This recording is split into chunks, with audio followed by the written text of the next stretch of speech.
I think I'm live. I'm gonna read more. There we go. I'm gonna read. We're reading. Excited.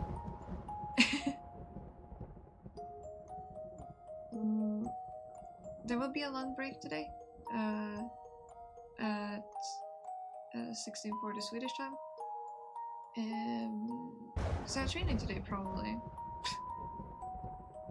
We'll see if I do a break where I also get a little bit of rest as well, since last time I was very tired after my training. So we'll see how we do there. Everything, I hope, should work. Maybe. I hope it works. I'm excited to read more. Let's see how I voice this. Now it's doing it again.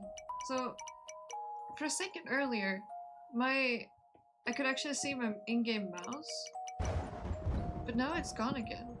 Let me restart the game real quick. Let me see if that changes it. Does that fix it? Wait, well, the game stops for a little bit and then it'll be back. 1 second. Let's see if this fixes it. We'll restart it. Okay, I see my mouse on my screen. It fixed it for now. I don't know why it does it. It just disappears. It just goes like, yeah, I don't want to work anymore. I've had enough with you. I will also turn off an alarm because that alarm has music and I don't want that to ring. Just turn off both of those.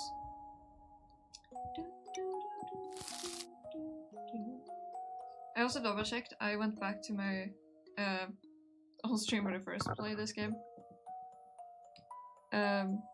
Checked the beginning and I did pick the same choices. I did recall that correctly at least. But I'm thinking if I should just go with whatever since I have more options unlocked anyway.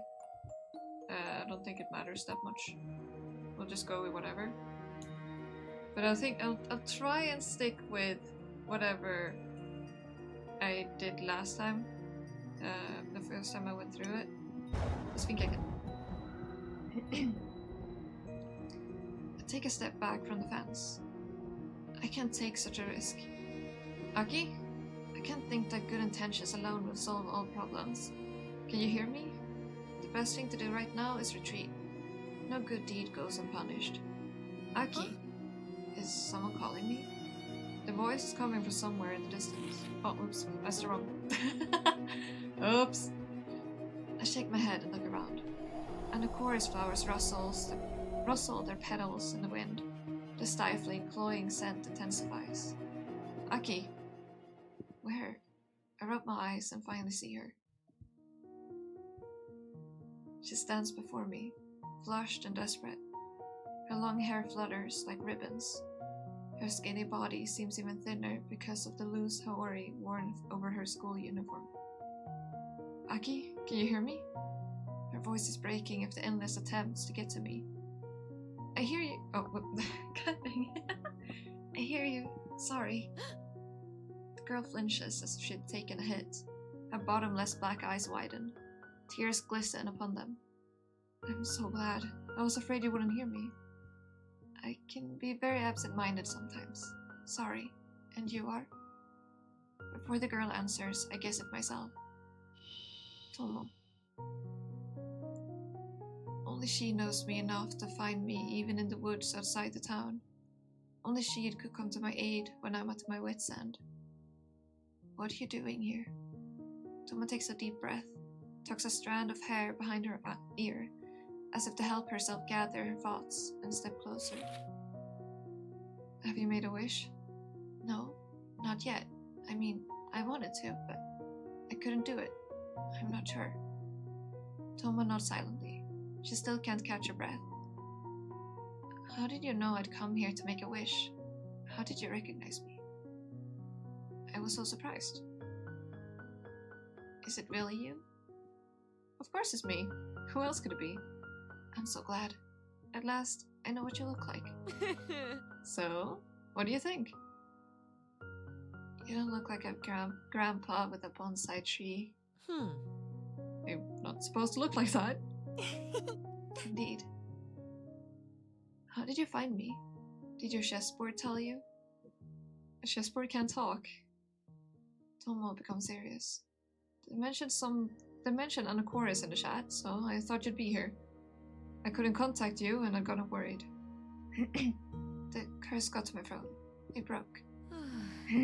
Goodness. I see. Oh my god, what happened to my voice?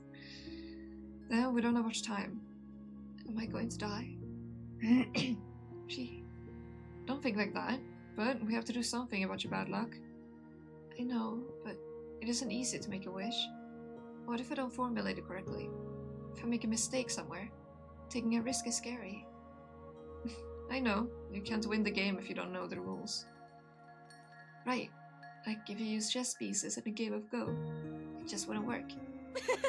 A wonderful comparison. Thomas smiles radiantly and mischievously, like a ray of sunshine brightening up a languid landscape. The chat stickers don't convey even half of her charm.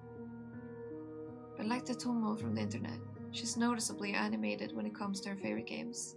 Her elegant image gives way to the childishness and enthusiasm of a person irrevocably immersed in their hobby. Too bad this isn't the place to be discussing chess. Playing it with Tomo must be pure joy. I wonder if she'd invite me to visit.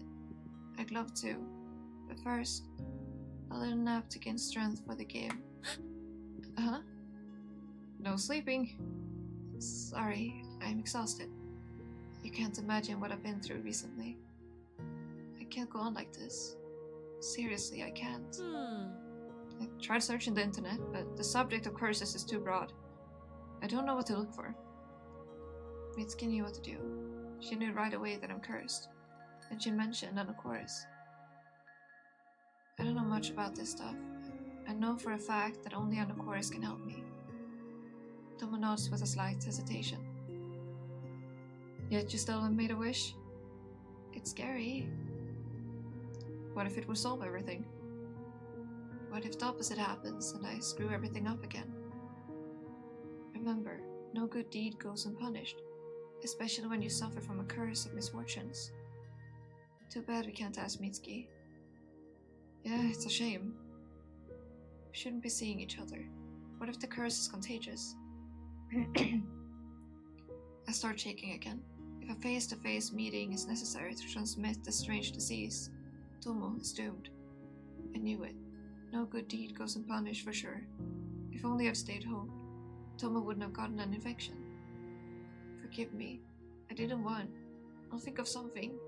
Just don't take Just don't take packages from Just don't take packages from creepy couriers, okay? I'll be on my way. Wait. Tomo deftly grabs me by the hem of my jacket. Where are you going? Let's finish this game together. Oh. A riddle. When does one mean more than money? They eat a lot? Not quite. Never mind. I've got an idea. Since Mitsuki was the only one who knew about the curse, let's ask her directly. But how? She's dead. We could find the girl who's connected to her death, but it's utterly unclear where we should even begin looking. Like a needle in a haystack, but we know full well the name of the needle we're looking for. I don't get it. Thomas smiles smugly. It's not hard to imagine what she looks exactly like. That she looks exactly like this when she's winning chess games. Like a contentedly stuffed cat. While looking for the information on curses, I found one curious ritual on Shamrock. It's called posthumous wish. It allows you to enter into the memories of a deceased person and ask them a single question. It is somewhat dangerous, but it should definitely get the job done. Dangerous? Why? The soul of a dead person is dark. Oops. It's a dark, evil place. It lures you in and makes you lose your mind. Some people go there and never return. Their hearts shatter and their minds turn inside out. You have to be confident in your abilities. We have to. I'll go with you. Are we allowed to do that? If it wasn't, I wouldn't have suggested it. What do we need to do? Let me move this. First, we need to have something that belonged to the deceased. I involuntarily turn around and glance at Mitsuki's pendant, which still hangs from the fence. Yeah. Second, you have to come up with a question you want to ask them. And, well, that's it. Sounds easy enough. As easy as wishing on an chorus, but in reality, it's way too vague.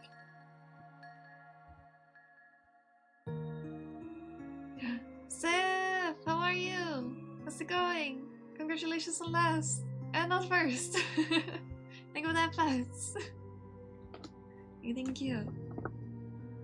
Hey, where is my bell? Oh, there it is. I was like, where's the bell? There we go. There's the bell. How are you? I'm good. I'm eepy. Quite eepy. Gotta go out right. Oh, okay. See you later, Sif. See you later. I'm good. I'm glad you're good. None of that was stream elements. Yeah. Don't worry at least. Sif, I got you at least. You're okay.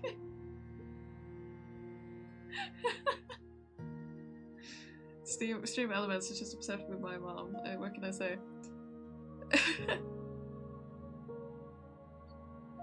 Like her specifically if you say mama. If you say mom, it doesn't trigger. I was about to say hi to your mom, but I think she'll be very confused. Like, oh yeah, this person says hi. Actually do it. Cause confusion. Yes. The problem is that not every dead person would want to be contract?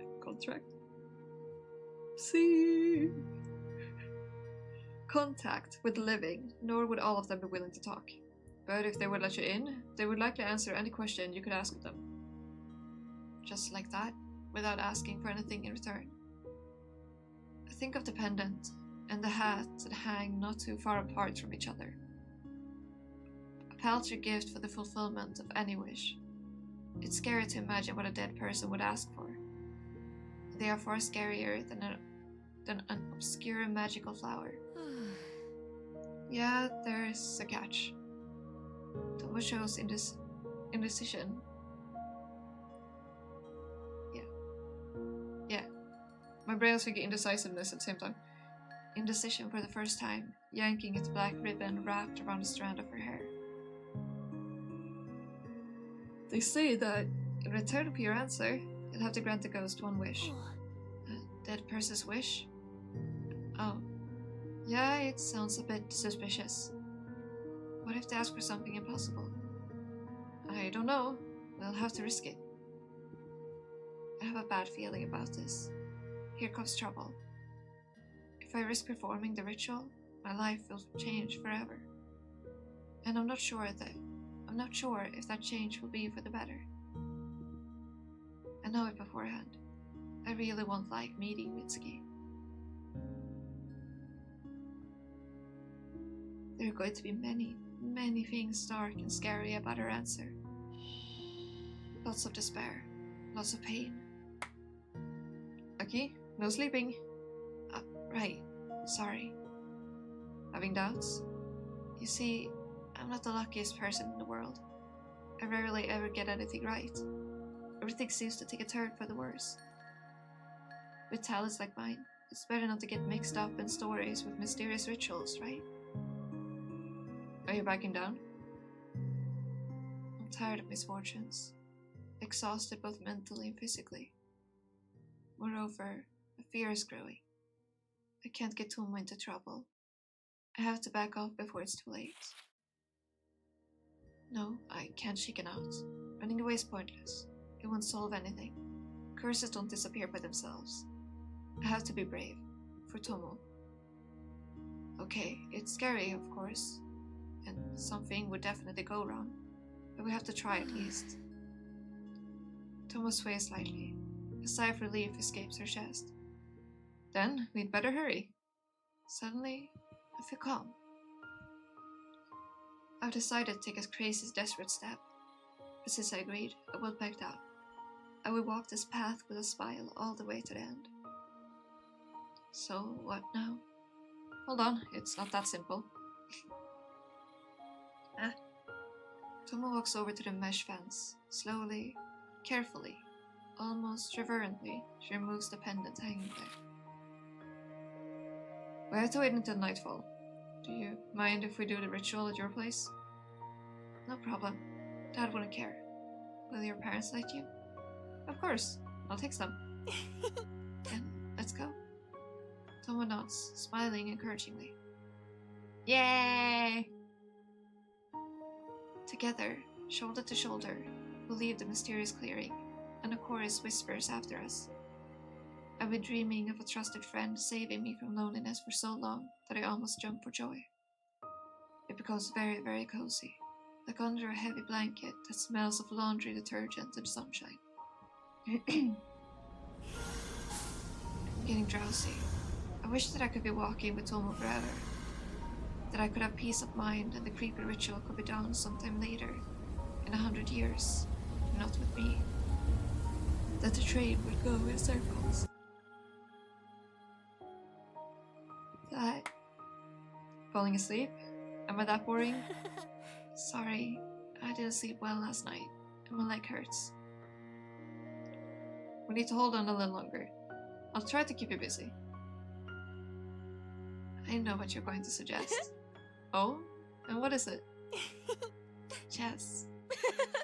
Wrong guess. Go. We get to my home. We're home. Dad hasn't gotten home from work yet, but today I'm glad for it. This way I don't have to introduce him to Tomo. It would have been hard to explain to her why he isn't talking to me. Was there always a box here? I don't remember there being a box there for some reason. I don't think the like, pictures on the wall are the same though. Let's take a screenshot and then we can compare it if we remember at some point.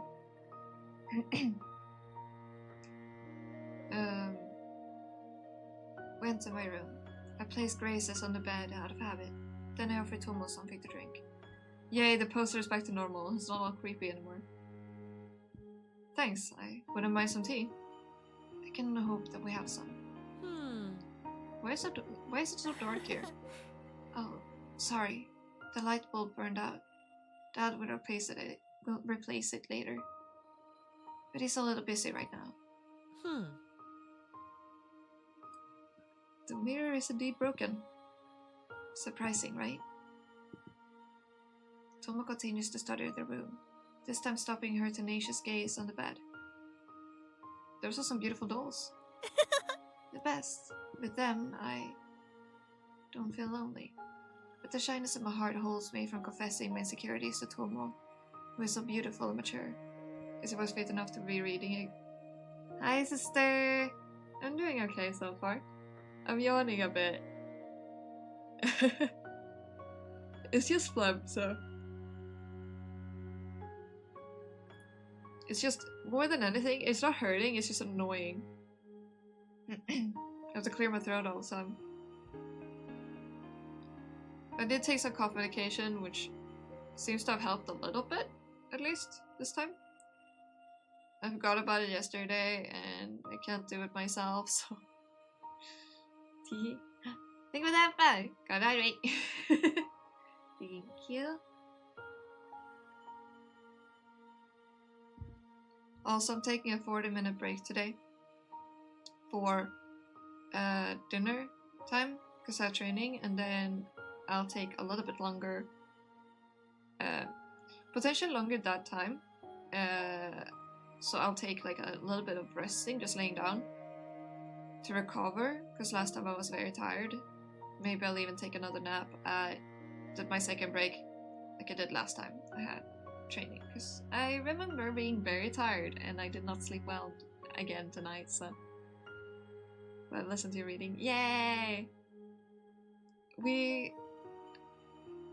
So, when you were here last time, sister, you arrived 5 p.m. again. Yes. Indeeders. So at 17, I'll take 16:40. Specifically, I'll take my first break for training. So I went back until at least 17:20 from training and eating. Might go over that time. Probably will. When I checked back on the VODs from back when I played this game the first time, and you arrived a bit later after this area in the game, sister? But did we read this one around time when they got into the story with the second doll? Gotcha. Because it says I reread it on stream probably, like, from this part. Like, this part has been read. Kind of. But you arrived in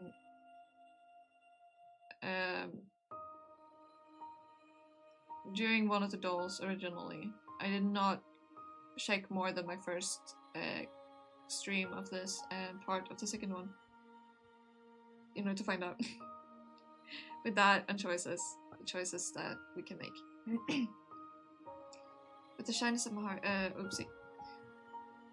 A bit less beautiful than Totoma Bear. So, sister, be prepared, because the dolls are, like mentioned, back here. So there's only orange juice in the kitchen, so I have to offer it to Tomo instead of tea. She thanks me politely. We settle on the floor, and only then do I risk asking a question. You read a few back for me, yes. I had a sense of deja vu from the scene right now. Yeah. How does the ritual go? What exactly needs to be done? Because I remember being okay with reading part of it and stuff like that, because I very much enjoyed it. I chose the original options. I managed to choose the original options, despite not fully remembering. We wait until nightfall. When the clock shows 3:03, we put Mitsuki's pendant under the pillow and meditate on her. Meditate, okay. Sounds too easy. Also, I found out in one of the scenes, the mirror actually had a different thing that I don't remember realizing the first time I read through this story. If you want something hard, I'll come up with a new riddle later. Your riddles are much scarier. It was like legs. Someone seemingly hanging in the mirror. In one of them. I don't remember noticing that during my first playthrough whatsoever. I remember noticing poster, but... We chat about the ritual for a while. Then we decide to distract ourselves by playing homemade chess. I draw the board on a piece of paper. We use erasers and other such stuff stashed in my desk drawer as pieces. The story to digest, so it makes sense. You can't see all of it. Yeah. Yeah, it was only during one scene too, so I'm not surprised I didn't notice it. I was so focused on the poster. Toma rambles on about the ins and outs of the chess pieces, strategies, and how she'd often played chess with her grandfather. It's like she hasn't talked to anyone in a long time, just like me. It's sad when you don't have a close person to discuss your favorite hobby with. You're falling asleep. Sorry, I was thinking. I'm having so much fun. I wish we could play like this forever. Pity we couldn't get together before. Yeah, it was silly of us. And the occasion we've chosen is unusual? Yeah, a seance. We should have gone to Totoma instead. Agreed. We should definitely order a totem burger when we break the curse. Yeah, sure. By this time, it's been dark for a while. Playing chess by lamplight isn't all that comfortable. We get into bed. For the first time, my friend is staying at my place for a sleepover. My heart is humming with joy. Trying to see if there's anything interesting going on in the background other than the light. I think the last time I laid next to someone was when my mom tucked me in. Mom. Tomo doesn't look like Mom, but she's emanating the same warmth. I love this picture, it's so cute. So adorable. I can see your ass, guys. See?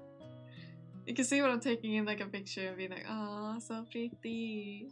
Or looking around like, is there any detail I missed? Can't sleep? Nope. For the first time in a long while, I don't feel drowsy. Shall we talk about something? Like chess? Haven't you had enough of it? Then what? How about I think girls talk about boys during sleepovers. I will enjoy your reading and weave a bit in the meantime. Okay, have fun weaving. Have fun, sis. I know, I've got nothing to say either. Boys are boys, nothing to discuss. Boys. A memory from long ago flashes in and out of my mind. I think I had a friend once. Or did I? Thank you for being here with me right now. How else? I delve into thoughts and now notice that the room has fallen into silence. The electronic clock shows 00:28. Another 3 whole hours of waiting. What question should I ask? How can I lift the curse? Of course, that's the only question I should ask, but I'm surrounded by many other mysteries. Why did Mitsuki die? Who is the girl mentioned in the chat? Why was Mitsuki cursed? Why am I cursed? Did Mom disappear because of the curse? Will she return if the curse is lifted? Will Dad become the same as before? Is Tomo safe? So many questions. Mitsuki will only answer one. 03:03. Finally, the time has come. I put Mitsuki's pendant under my pillow, clutched races to my chest, and clenched Tomo's hand high. Tomo's hand there. Cookie time. Cookies! Yummy! What cookie? Let's go. With a smile, as always. As Tomo asked, I remember the last time Mitsuki and I met. Her empty eyes, her shriveled white face, her voice shaking with cold, her words entangled with madness and fear, like with roots. I see you want to be tiny, huh?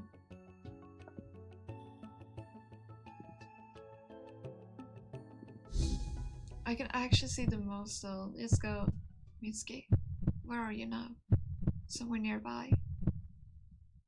It seems like I should have fallen asleep, but my mind remains clear. My nerves are strained like trembling strings. I can do this, right? I'm not so hopeless that I can't even begin the ritual, am I? Mitsuki, are you here? So bright. I wonder why I'm no longer lying on in my bed. Oops. I want to check something. Let me hide myself real quick. I want to find something out. I feel like it's bugged somewhere.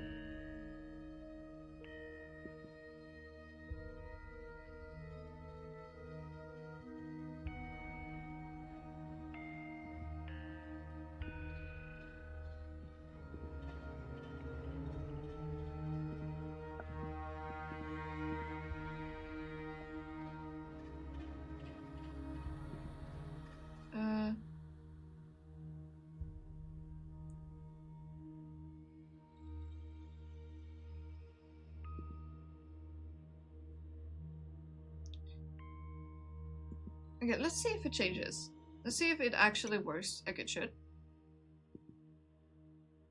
Wherever I am, it's not my room, not my house, and not even my town. It's somewhere. The white space I sit in is only occasionally cut through by a sickly green flickering. There's no earth or sky, no top or bottom, only an all-consuming emptiness. Hide mode activated. I'm all alone here. This one goes, they're good for stealth because they're made from hide. Oh my god. That's so good. Hello. Oh. Panic rumbles in my chest. Blood rushes to my face. The worst of my nightmares has come true. Except I can't wake up, because it's not a dream. It's the ritual. The ritual where I'm completely, certainly, absolutely, unbearably, impossibly, intolerably alone. I'm here. It's scary. It's so scary. Aki? Horribly scared. Something flicks me on the forehead. Fear no more. I'm here, Aki. You're not alone. Oh, sorry. It's just no one was there, and I... Don't disappear again. I won't. In the same instant, the white space is shrouded in murky green haze. It transforms into an ordinary room with a bed, a desk, a half-empty closet. Behind? So, I wonder what that is about. Clicked out of the game and now it's matching it again. So weird. My model is supposed to change color according to the background. So it's supposed to be bright. Like that. And now, as I click forward, it's supposed to change alongside it. Like that. It's supposed to be changing actively. So something is wrong with it.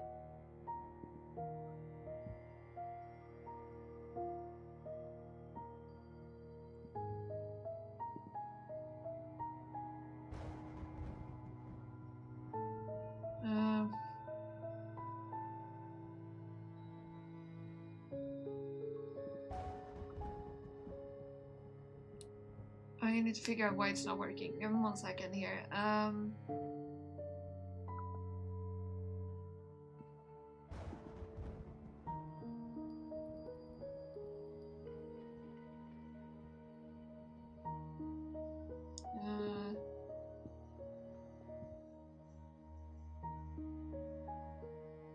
Why are you not working like you should?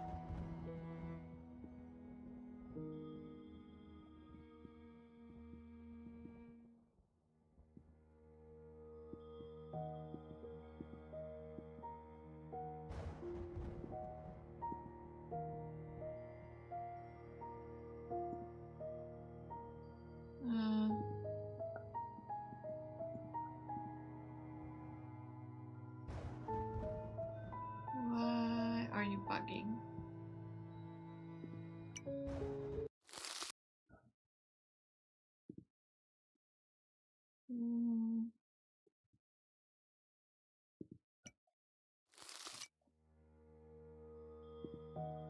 What's happening here?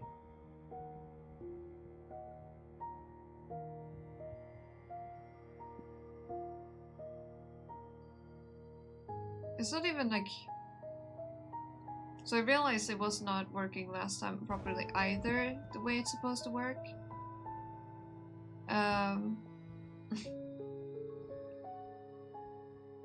Gee... Why are you being mean?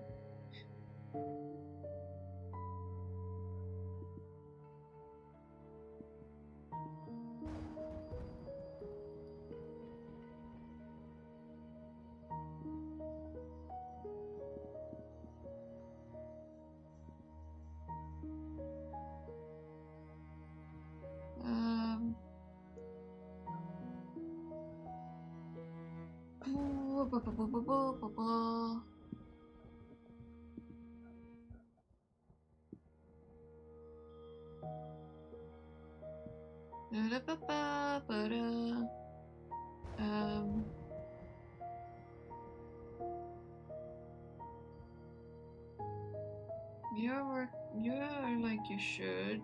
Nothing here is wrong.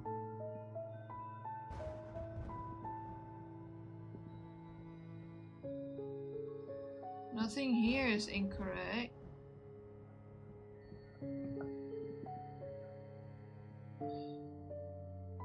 It's not sinking.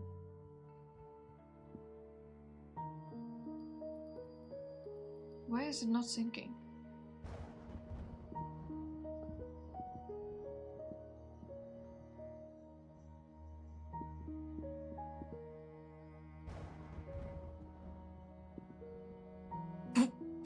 Oops, that made long.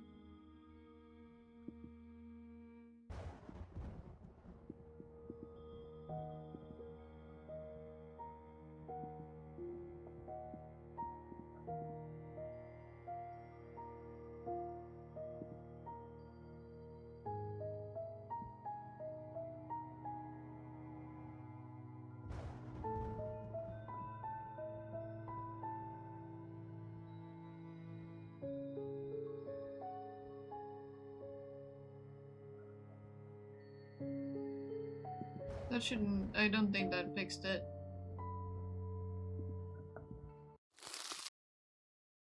Oh. Okay, so it looks as if it fixed it a little bit, but that is oh, interesting. If it so instead of properly being connected to the game right now, it's connected to my recording software. And suddenly it works. But I need it to be connected to the actual game.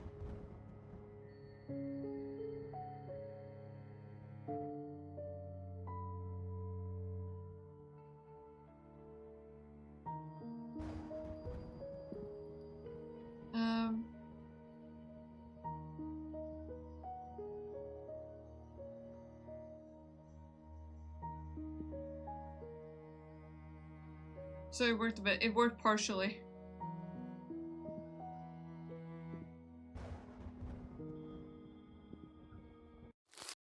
As you can tell, when I'm connected to the game, it does not work. This is abnormal. Why is not working?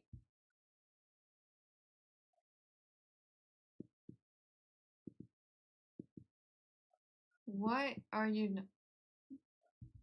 How? What do you mean?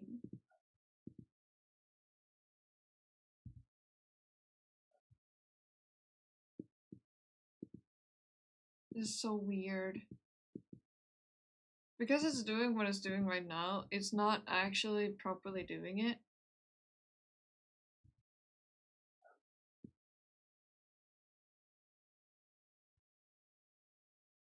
The way I want it to.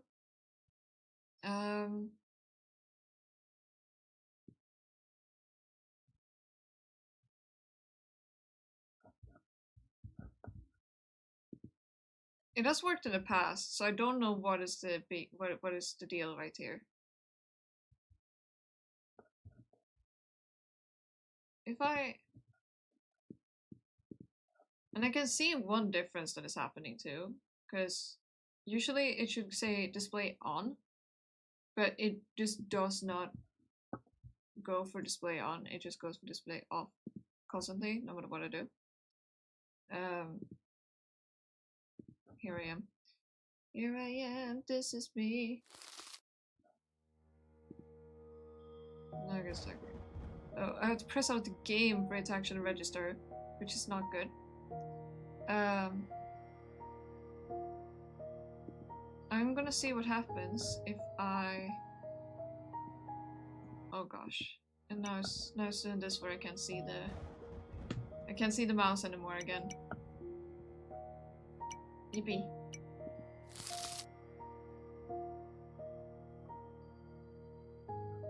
Wait, I'm trying to... Yes. Don't mind me when I'm struggling because I can't see my mouse.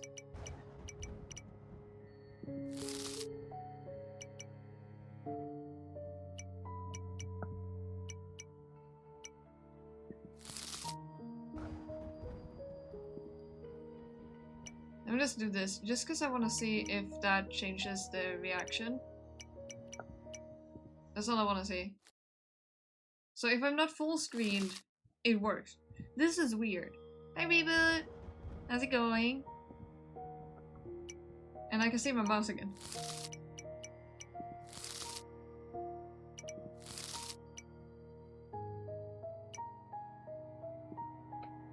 He's gonna give me my hat.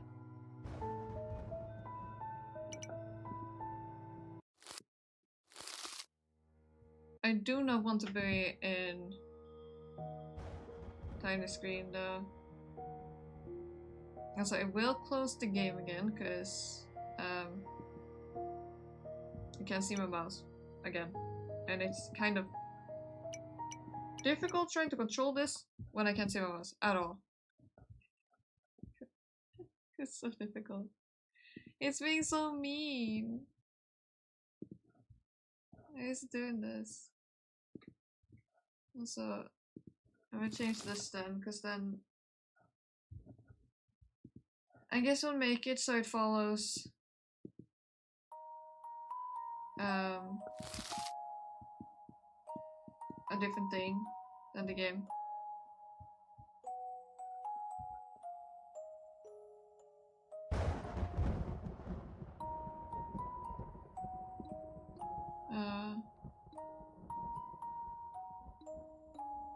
Let's see here.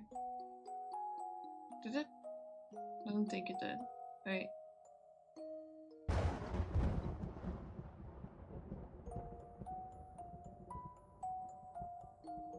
Close this. You'll see me, right?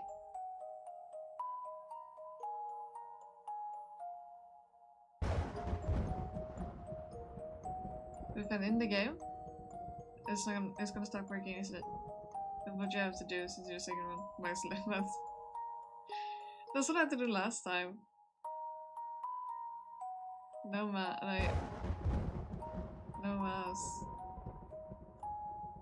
I couldn't see if it actually.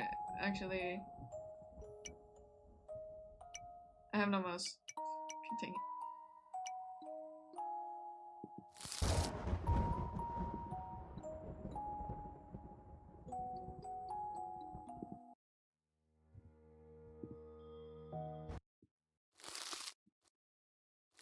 Yeah. I have no mouse, god dang it! Why? Also, it will make me...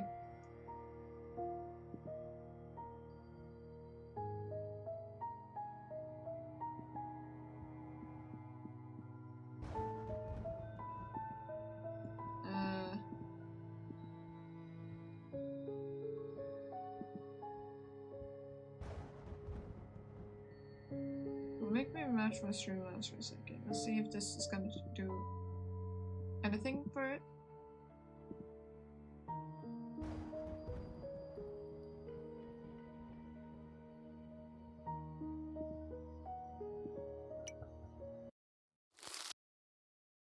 It's gonna work a little bit.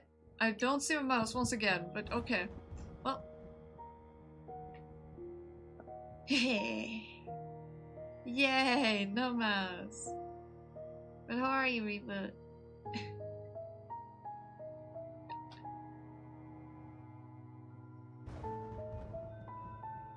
Rather, not quite ordinary.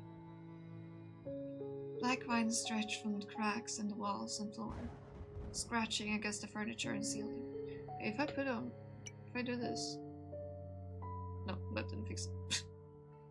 I was thinking, like, when I do this, it actually gives me my mouse back.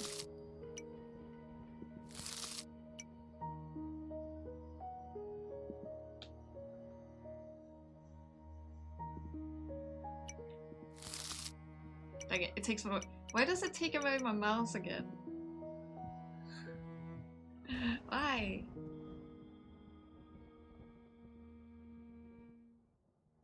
Are we doing it? Don't mind me, technical difficulties.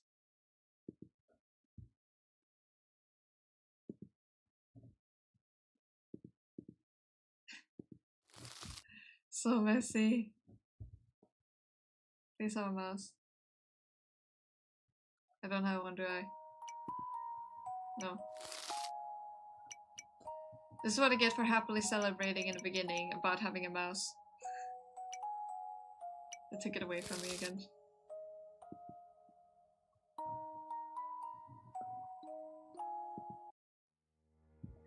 Ah, no.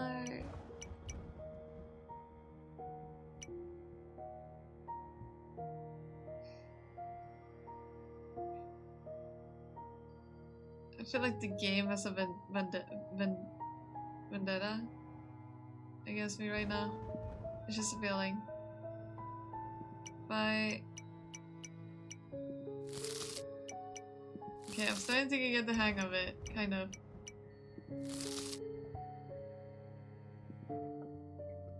Gonna come out for a second. Get back. Give me the mouse back, please.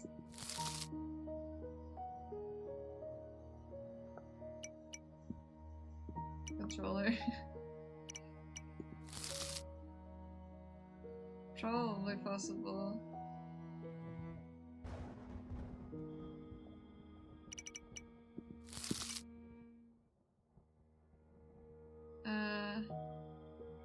Oh, you could reset our progress from here, but I don't want that. I just wish I could have made another profile.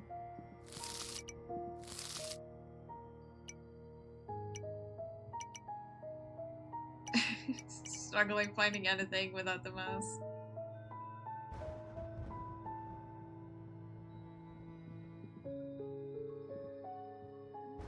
So weird. I'll just have my model be dark the whole time from this current one.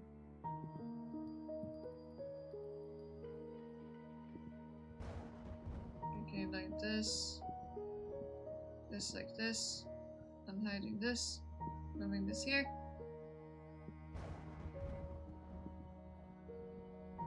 I'm crying over the game not having it. We start.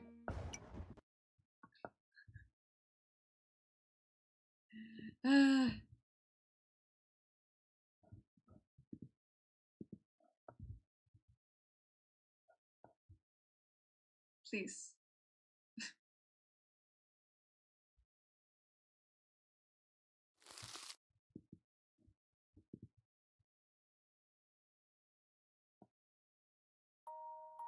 I have a mouse! Yay! I can see my mouse again. I can't click out of the game now. No. So, yay. Rebirth! You haven't answered how you're doing. I hope you're well though. It transforms into an ordinary room with a bed, a desk, a half-empty closet. Or rather, not quite ordinary. Black vines stretch from the cracks in the walls and floor, scratching against the furniture and ceiling. The vines sprawl and swell like ravenous leeches and bristle with sharp prickles. One by one, buds start appearing on them, blossoming with 3 petals. They flash here and there like chaotic constellations, and a chorus. In just a couple of seconds, the white nothingness is turned into a surreal garden. A nest woven with stiff thorns. Nothing can be seen behind the glass of the only window. Nothing except darkness and the occasional flashes of lightning. Wow. We rise to our feet and look around. It's not my room. I think we're somewhere in Mitsuki's home, in the place that was important to her. It's so empty. Very empty. Impersonalized. Impersonalized. The right word. I wouldn't have thought of it. It's a nice little room, isn't it? Tomo hesitantly walks across the room, gingerly touching the furniture with her fingertips. Where is she? Mitsuki? Why isn't she here? Why is her soul so empty? Oh, strange.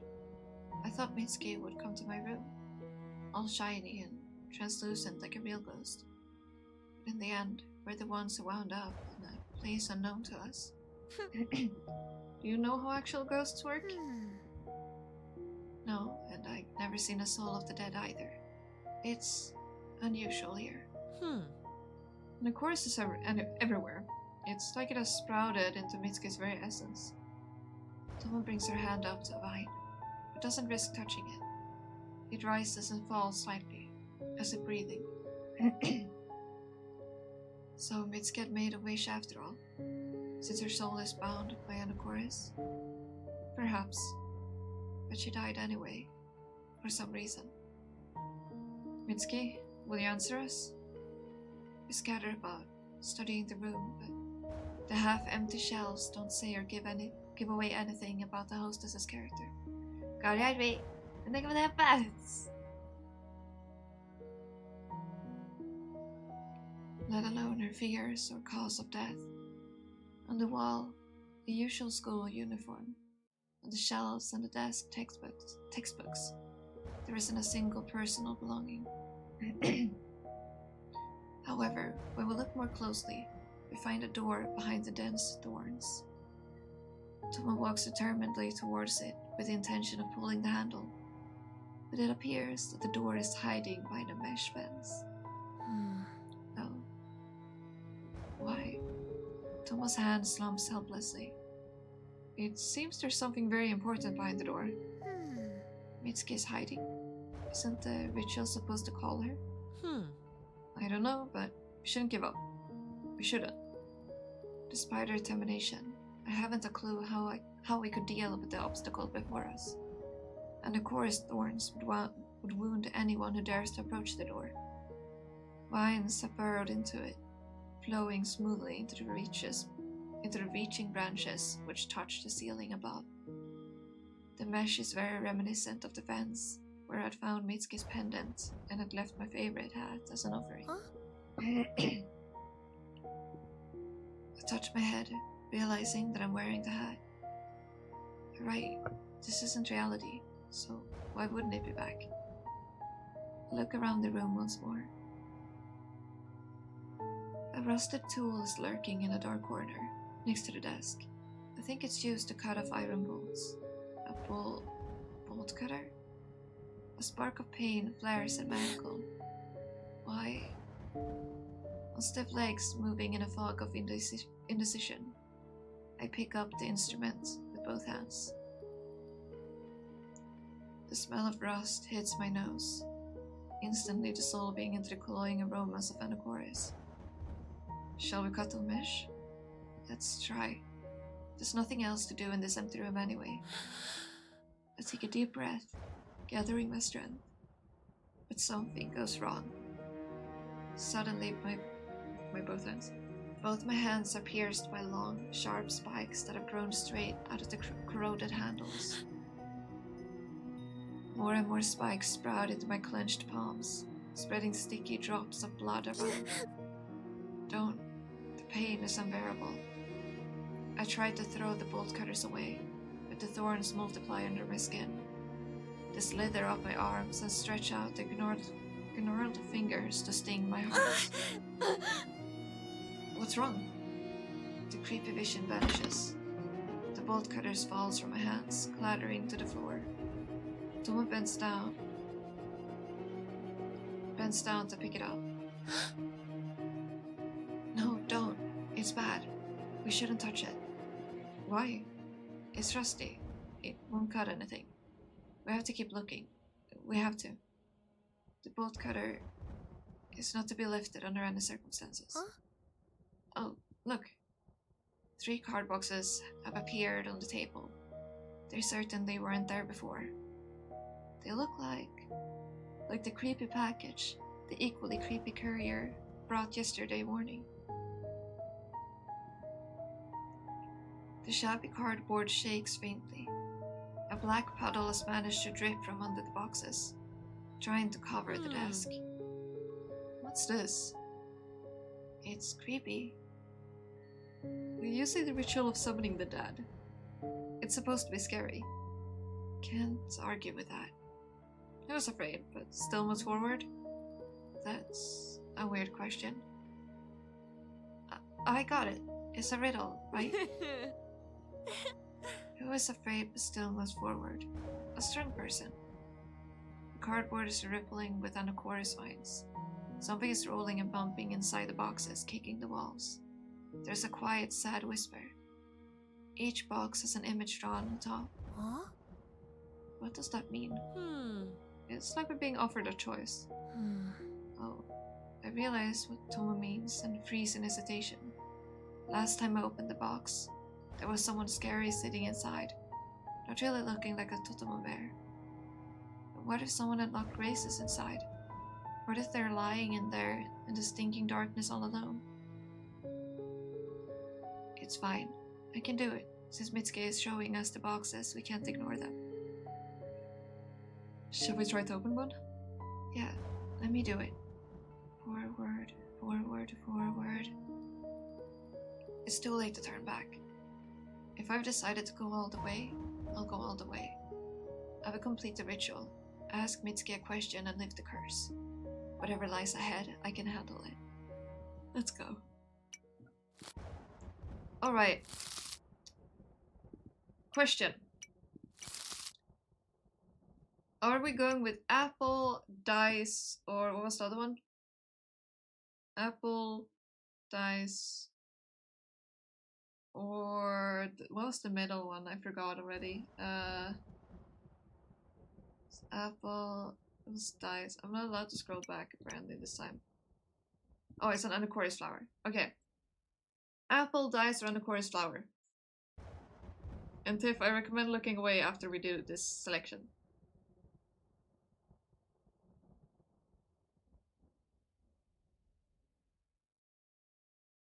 I think you were here during the dice one, right? I think. I don't remember if you were here during the Anacoris flower or the apple. I can't remember. I guess.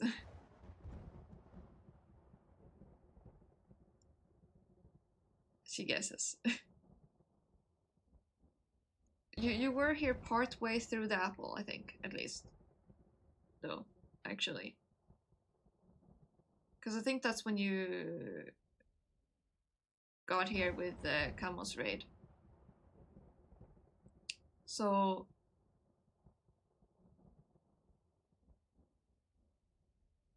I think you've seen dices. That's it. But the one I don't know. I'll leave the choice up to you, Tiff. Which one are we going for first? I don't know about this anymore, so sure. Which one? Would you pick the flower, the dice, or the apple? Apple. Okay, we're going apple. Look away now, Tiff. Oh, actually, you don't have to look away yet. Never mind. Mitsuki! Mitsuki! Save me! Demanding, save me! Mitsuki! Are you listening? What? My best friend claps her eyelashes in surprise, raising an absent-minded gaze at me. Ambush! The enemies have surrounded me. Not enemies, just classmates. Mystic-obsessed morons. As always after school, Mitsuki and I huddle in my room and discuss the day's events. My friend is sitting on a wild green-colored poof. She herself resembles a poof. Her character is soft, airy, and supple. Next to Mitsuki, I feel like a crude barbarian from a cave, and my success in sports only reinforces this impression. But even invincible barbarians are trapped by a saber-toothed tiger sometimes. I'm doomed. Don't exaggerate. You don't get it. Humans are just like animals. If you disobey the leader of the pack, you are casted out. You can't be a loner and different. Bullying is serious stuff. Hi, Adol! How's it going? How are you? Think of it. Bye. Thank you. We go to the same school, but we are in different classes. Mitsuki has a very vague idea of the trouble I'm in. Get pats. Thank you. No one will bully you, Haru. Everyone loves you. You and your brother are the stars. Our athletic Karens? What? Talents. Mitsuki always smiles as if nothing in the world can upset her. Hey, let's go. I've fallen off. You haven't. You haven't. You literally have 9,245 souls. That's a lot of souls. You're stealing a lot of people's souls. I'm proud. Very proud. Evan Baharu. Yes. You got here halfway through this one.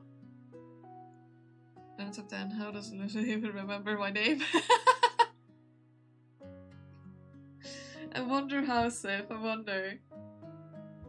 You're quite a big part of the community. I do remember your name. Gonna be very hard to what? Yeah. To make me not remember that. You will have to remove my memory. Give me some amnesia. I think I saw this one full. I remember the scene. You didn't. I think we got to see the scene again. I don't know if we did a replay of this whole thing. We could have, maybe? That could be it. We could have gone back and reread it. So you could see the full thing. Because you got here during one of the, like, scary moments, if that makes sense. Like, one of the moments where our heartbeats was like, scary, kind of thing. Usually I admire her positive attitude, but this day I am not in the mood. Mitsuki, is it really that bad? Either that or I went back to read it. Absolutely, otherwise I wouldn't have been suffering. And I can help somehow? Yes, I'm begging you. Without you I'm doomed. Dead. I'll be gone from this reality. Mitsuki laughs softly again. I'm serious. Tell me properly. What happened? I straighten up and stare at Mitsuki in all seriousness. Even the atmosphere in the room seems to change. I told you about the ritual that's so popular in school right now, yeah? I wonder if I can do something like what? Yeah, I remember. The one from Shamrock. Hells take this stupid aside. Who even came up with the idea of putting all the scary stuff in one place? No, you can't. It isn't discussed in my class so far. I tried, bro. It isn't ours, but every damn corner is the same old thing. Ritual, ritual, ritual. Isn't it normal? I mean, everyone likes mysticism today, and in a week they'll get bored with it and come up with something else. Doesn't matter if it's normal or not. In our class, everyone has completed it. Only I haven't. And Mystical Boom is just gaining momentum, enriching Shamrock with all sorts of delusional articles. You're joking, right? It can't be. She seems to start realizing what I'm getting at. Her voice becomes serious. Make an anguished face. It can. Oh yeah, it can. And there's no way out of this. The law of the pack, Mitsuki. The law of the pack. At every break, the leader approached me and hovered over me, asking when I'll finally get it together and go. I cringe, remember the smug faces of the boys and girls leaning over my desk. I can physically feel that one wrong word and I'll be burned at the stake. Sometimes I like to dramatize and exaggerate, but right now, I'm not kidding. One boy called the ritual absurd and a load of crap. He was speeding up in the restroom. Yikes! I've forgotten that.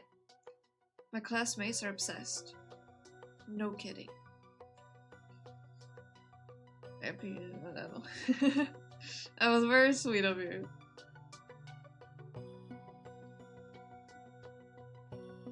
I'm the usual ouchies.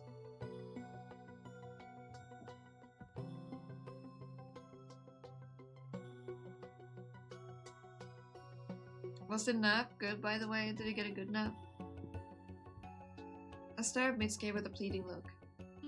She ponders it, putting her index finger to her lips. Then I'm afraid you really have no choice. But I don't think you need to worry so much. We use that magic book of your cousins all the time ourselves. Aren't all these rituals invented to tickle the nerves? They're scary, sure, but they don't really work. I know. Well, here you go. But this exact ritual scares me shitless. Do you remember the gist of it? You can use it to ask the dead one question. If you do everything correctly, they answer. If not, you or someone dear to you dies in 6 days. The undead rips out the tongue of those who dare to ask them a question and fail the ritual. Why does every story like this have to involve someone's death? Doesn't this make it more scary? It creeps me out even to think about the undead. Why do I have to ask them anything? Why do they have to answer? How do they even know anything about me and my life? I shake my head in annoyance. What do you think I should even ask? About the weather on this weekend? Maybe find out what awaits us after death? I'd rather not know. Besides, it's absurd. What undead? What are we, in kindergarten? What do the classmates who performed the ritual say? Did they see the undead? I fidget nervously. Some say that they indeed saw ghosts. But you know how boys are. They read lots of horror manga and brag about sitting alone in the graveyard for 3 days and 3 nights. First they're seeing shadows, then someone's grabbing their feet. Some of them even mistook our local vagrant for Walking Dead. Fear has big eyes. Some prefer to stay silent with a mysterious look. As if they have seen things that mere mortals are better off not knowing about. I'll sly. Exactly. And I seriously doubt they've fulfilled all the conditions. But so far everyone's alive and well. And this is good. Naturally, there are geniuses who failed the ritual and their favorite goldfish died the next morning. Then maybe there's no need to worry. I'd be happy to, except I don't want to go on. But I feel that otherwise Mitsuki wouldn't get the depth of the problem. There is one girl. She had completed the ritual a month ago. She returned to school pale, wounded, and generally tormented. Tormented? You're exaggerating as always. I swear, Mitsuki. Well, that doesn't prove she was attacked by the undead. She showed her hands. There were visible fingerprints on them, as if someone was grabbing her forcefully and not letting her escape. You've been talking about bullying just now. No one bullied her. I would have known. The handprints were big, like an adult's. Then her parents showed up at school and blamed all the male teachers. I'm surprised you didn't know. When you just said that, I really started to remember something. Sometimes Mitsuki can be very absent-minded. Even though she's a much better student than me, a mediocre scene. Anyway, they never found the culprits. And the girls said that... What? That the ritual worked. Worked? Meaning... You know what meaning. Bring it with emotion, I waved my arms. She asked a question and the dead answered. Answered?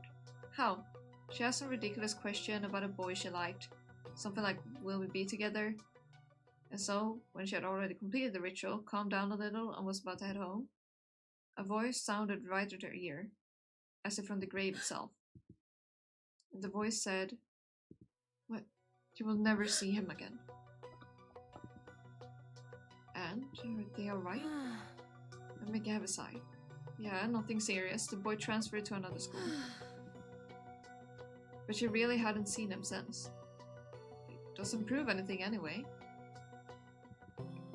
It doesn't make it any easier for me, you know?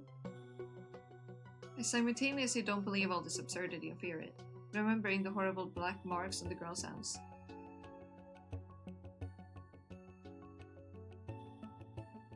Yeah, because there was 3 parts in the ritual. We opened all of those boxes. That's why. What if you lie? Say that you did it while not doing anything? It's not so easy. They're all asking for a picture. A photo of a ghost? What ghost? No, a proof that you really went there at night. If they aren't satisfied with the quality, they will send you back to consolidate the result. Aren't they crossing the line? They don't think so. My brother did the same ritual the other day. Stupid. Even your brother? Mitsuki seemed surprised to the core. Though he never got the answer to his question. What did he ask? Something about the ways to make a blog popular? A weird question to ask the dead. 100% my brother lied. No one believes the dead will answer, hence the joke questions. Besides, I stammer. Sorry? Suddenly I have a bad feeling. If you ask something important, I hesitate again. Wouldn't you be afraid to hear the answer? Mitsuki stays silent for a while, then nods in agreement. I would not risk it. Neither would I. But what exactly do you want from me? Right, come with me. I'm begging you. If I go alone, I die of fear. Is it allowed? Till the ritual begins, it is. Then it isn't. But at least this way, please? I'm really afraid. Mitsuki is looking at me for a long time. As if in doubt, but I know beforehand that she wouldn't abandon her friend in distress. Were roles reversed, I'd go too if she asked. Alright. I almost throw myself on her neck in joy. It's like a weight off my shoulders. Mitsuki just can't help but support. What's with the noise?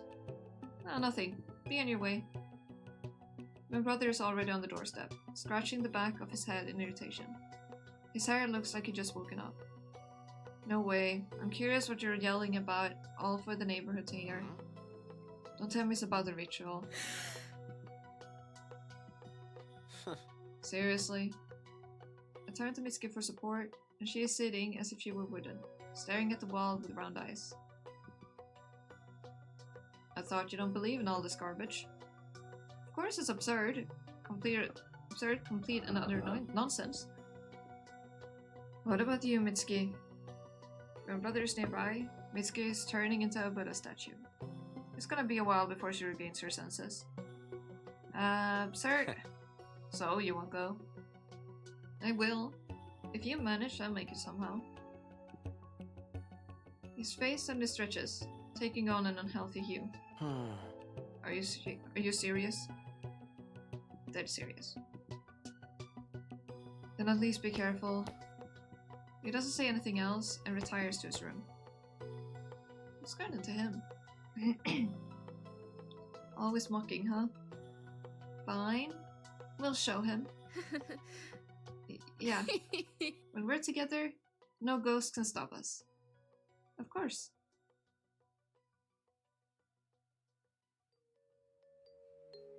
I decide to be done with the ritual as soon as possible, before my classmates go completely wild. Besides, the folks on Shamrock write that it is best performed when the young moon is clearly visible in the sky. The brother. Yeah, okay, you remember that part.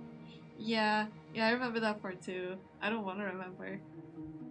The ritual itself is very tricky and consists of several important steps. We won't say what happens, though, to like in the story, since Adol, for example, does not know. The twists and turns and the craziness and everything that is amazing about this story. At night, go to a place where life used to be in full swing and now no one dwells. Burn a hair and recite the summoning spell. Ask the dead a question. Run as far as you can, counting from 100 to 0. No stumbling. If you encounter a living person before counting to 0, disaster happens. When you finish counting, recite the banishment spell. Do everything right and the dead will answer your question. Make a mistake and you or someone dear to you will die in 6 days. The undead would gladly rip out your tongues.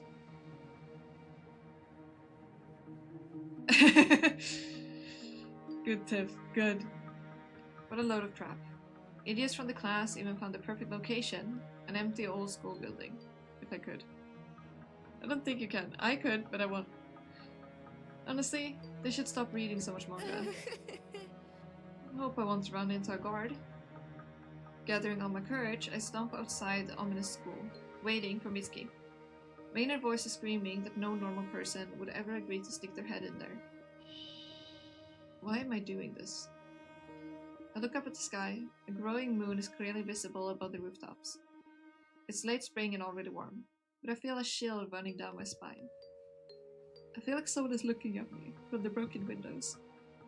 I'd only be happy if it's just my stupid classmates who had decided to play a prank and hide in the schoolrooms beforehand. There seems to be a slight creak of floorboards coming from the bowels of the building. Maybe it's a guard? Or is it the rustling of vines nestled against the cracked walls? Prickly thorns twitch slightly, as if slowly creeping from place to place. Don't worry, I can ban you. I think I can do it if you want, but I won't.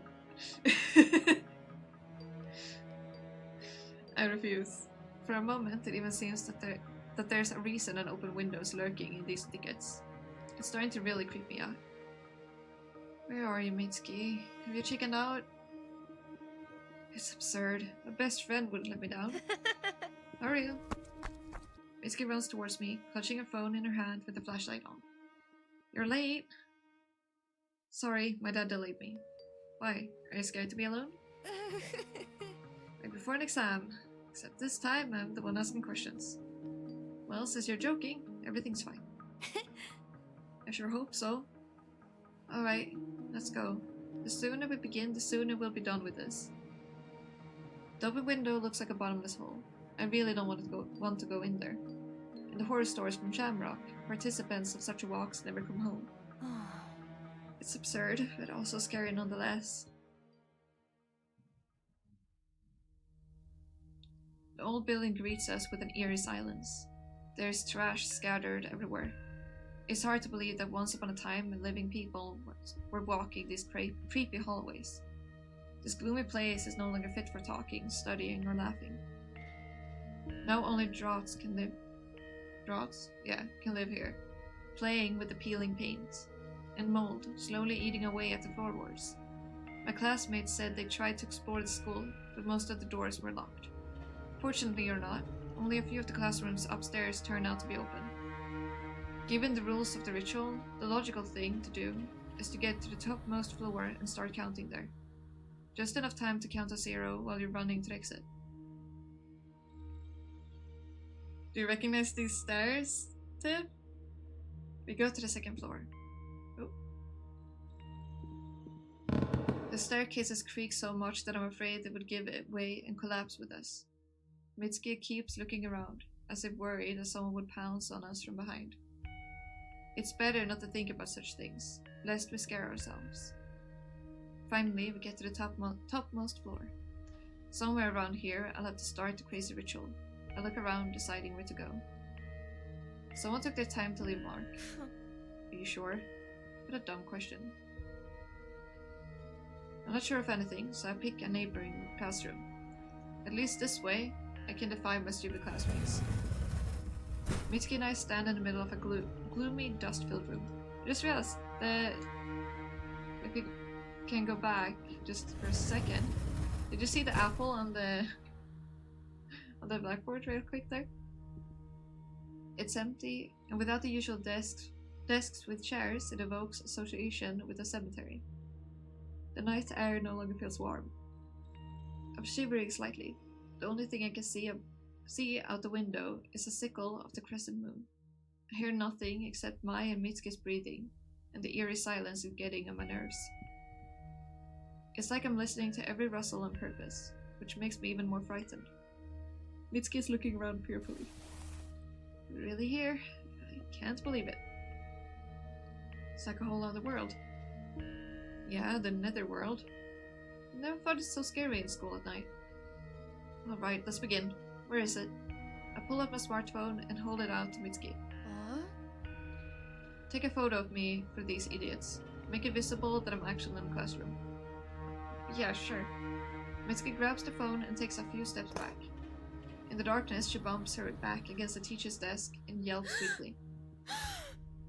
Mitsuki, don't scare me like that. Okay, sorry. Alright, take a photo of you now. See? The apple is right there. I give a strange smile. I wonder what that says on the blackboard behind her. A flash cuts through the gloom and hurts my eyes. I feel like a total idiot. Maybe screw it, huh, Mitsuki? Hmm? What do you mean? I have a photo. You can go back. No one would know if we just leave. Indeed, who cares? Why not lie? Why do I have to prove anything to anyone? It's better to hurry back home before we're busted. Right, Mitsuki? She stays silent. There she smiles her usual carefree smile. I'm still a bit curious. Curious? I wonder if you'll see someone. Are you serious? She should just be the one that does it then. Don't mess with that, of course I do. Hee.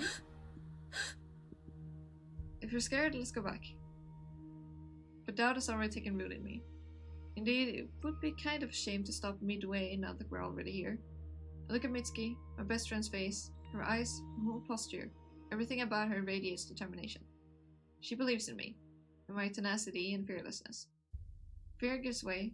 Mitsuki is right. It's absurd. There's nothing to be afraid of. Fine, let's continue. Next, I need to burn a hair.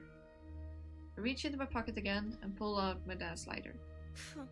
What a load of crap. I pull my hair out and hold it up to the flickering flame. That smell. Ugh. What's next? So, now I need to recite the spell. Give me my phone back. Here. You should do it herself, indeed. Remember the stories and stuff about it. Yeah. I also remember it now, for the most part. And also, there's a heart up in the left corner. And look at her face when, like, in this scene. Why does she look like that? Well, found it. I opened the right page of Shamrock. What is this spell? Some absurdity in a foreign language? Got it right. Thank you, really high. Great. Thank you. Yeah, I gotta keep track of the chibi one since I was hidden for like 10 minutes out of that at least. A few lines are added right below the article describing the ritual. The letters look familiar, but don't add up to words. Not surprising that the ritual didn't work for most of my classmates. It's unreal to read this absurdity correctly. Well, I'll start. I've never felt so stupid in my life. Good thing Mitsuki's here, or I wouldn't have been able to take it. She's looking at me without averting her gaze, practically unblinking, as if hypnotized by a spell. I'm starting to feel really creeped out, but I keep reading purely out of stubbornness. Here we go. I finish the spell. The unfamiliar words leave an unpleasant taste on my tongue. Are you ready? Not one bit. But I don't have a choice. But I'll continue, the ritual has failed, and that's the end for me. Then I'll remain here, and you go down. Yeah, I'll call you when I count to 0 and finish the second part of the spell. We meet up by the window. I head for the door, but stop to turn sharply to Mitsuki. No matter what, don't go out until I call. The last thing I need is to run into you while counting. It's been 55 minutes, but I was hidden for like 10 of those at least, so... don't worry, I understand what you meant. So it will be at least until 16 our time to do it right. Okay, I'll be waiting right here. I nod. Haru? Yeah? Good luck. I smile in return, then I make a heavy sigh and step out of the room. Let's go. No turning back now. I stand in an empty, dark hallway. The scariest part of the ritual has begun. I ask the first question that comes to mind, not really believing that anyone would actually answer me. I take a step, and in the same moment, the flashlight on my phone goes out. The hell? No matter how many times I try to turn it on, it doesn't work. The app is dead. Luckily, I brought a battery-operated flashlight just in case. Let's go. 100, 99, 98. I take a deep breath again, coping with shivering. 97. The same impenetrable silence reigns around me, but it seems like something has changed. As if the world has become different, mirrored, distorted, and corrupted. Something is definitely not right. It smells of apples? No, it's just my imagination. 93. I decide to take the east staircase, which is closer to the exit. The less I have to wander around the school, the better. The classroom with the inscription on the door is right ahead. If the door opens by itself, I tell the ritual to go to hell and return to Mitsuki. Even my own whisper sounds different, like it's coming from underwater. But it's better to mutter something under your breath, spelling fear, than to listen to heavy rustle. And the rustles are plenty. The old floorboards creak underfoot. Their groans seem like a sound of a door opening. Here is the door itself. I move very slowly, as if my legs have turned into two unbending pieces of wood. Come on, forward. There's no one there. I approach the door, and once again feel like an idiot. Nothing happens. 87. I count to myself and take a breath. The hallway's behind me. Come to think of it, it's not that scary. It's just an empty, dark building. Mitsuki's nearby. Just 2 flights of stairs to the open window. Hi, Kitty. Hi. Come here. Come here. We have a cat. He doesn't want us to be too tense, so he's arrived to make us less tense. Look at that. Hey, buddy. He's like, you're too tense. Stop. Here. You can go to my left. Come on. Here. There you go. Alright, we have a cat. However, when you look into the darkness, you begin to think that the distance is magnified millions of times. Alright, time to go. I step onto the first step. 83. Immediately I freeze in bewilderment. For a second it seems like the walls have shaken, becoming more narrow. The apple aroma intensifies. I hear a sound like someone walking on the second floor. The footsteps sound lazy, relaxed. Mitsuki? No, she wouldn't have left without my signal. You itchy? Is it itchy? Do you have an itch behind your ear? Here, I can scratch. Here you go. Here we go. Here you go. Is that better? You get it? Okay. Are you seeing it better than you, or is that here? Is that better? You good? The itch down? Is it? Here. Let me just give you some candy. He had this huge itch, so his ear was just like constantly shaking. Okay. I love how when I'm trying to help him itch by his ear or anything like that, he'll just start itching too, which means he'll scratch my hand, so I just have to move it. But then he goes like, and looks at me, why did you stop scratching me? Like, why did you stop helping me out? And I go to help him again, and he goes, okay, now I can assist. I'm like, wait buddy, you're gonna hit me instead. Oh jeez. Mitsuki? No, she wouldn't have left without my signal. Maybe it's a guard? It's absurd. I can't cross paths with anyone, otherwise the ritual has failed. Muttering the numbers, I rush down the stairs. How dare you? Hurry, hurry. For some reason I rush like I'm being chased. I'm only making more noise, attracting the guard's attention if there is one. Hurry, hide on the first floor. Sweat gets into my eyes, and I squeeze them shut. How much longer do I have to run? Somehow I can't see the staircase. See the staircase.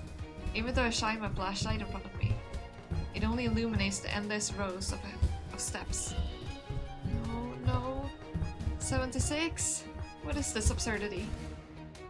I stop. It simply can't be. Alright, calm down. Calm down.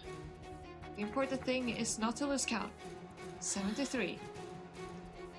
It can't be that the staircase never ends. It's probably some kind of optical illusion caused by a panic attack or whatever. I have to do something. I can't stand still and panic foolishly. I freeze and strain my ears. I don't hear any more footsteps.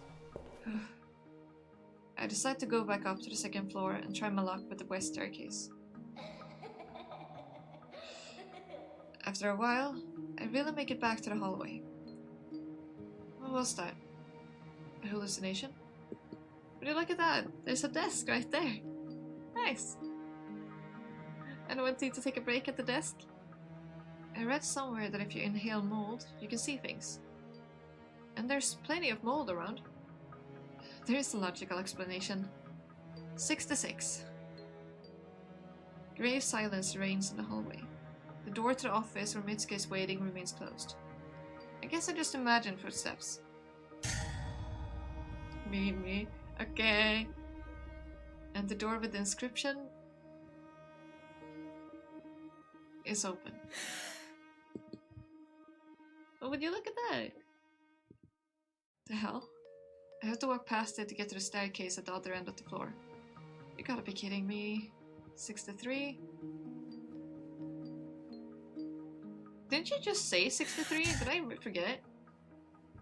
No, so you said 66. Wait.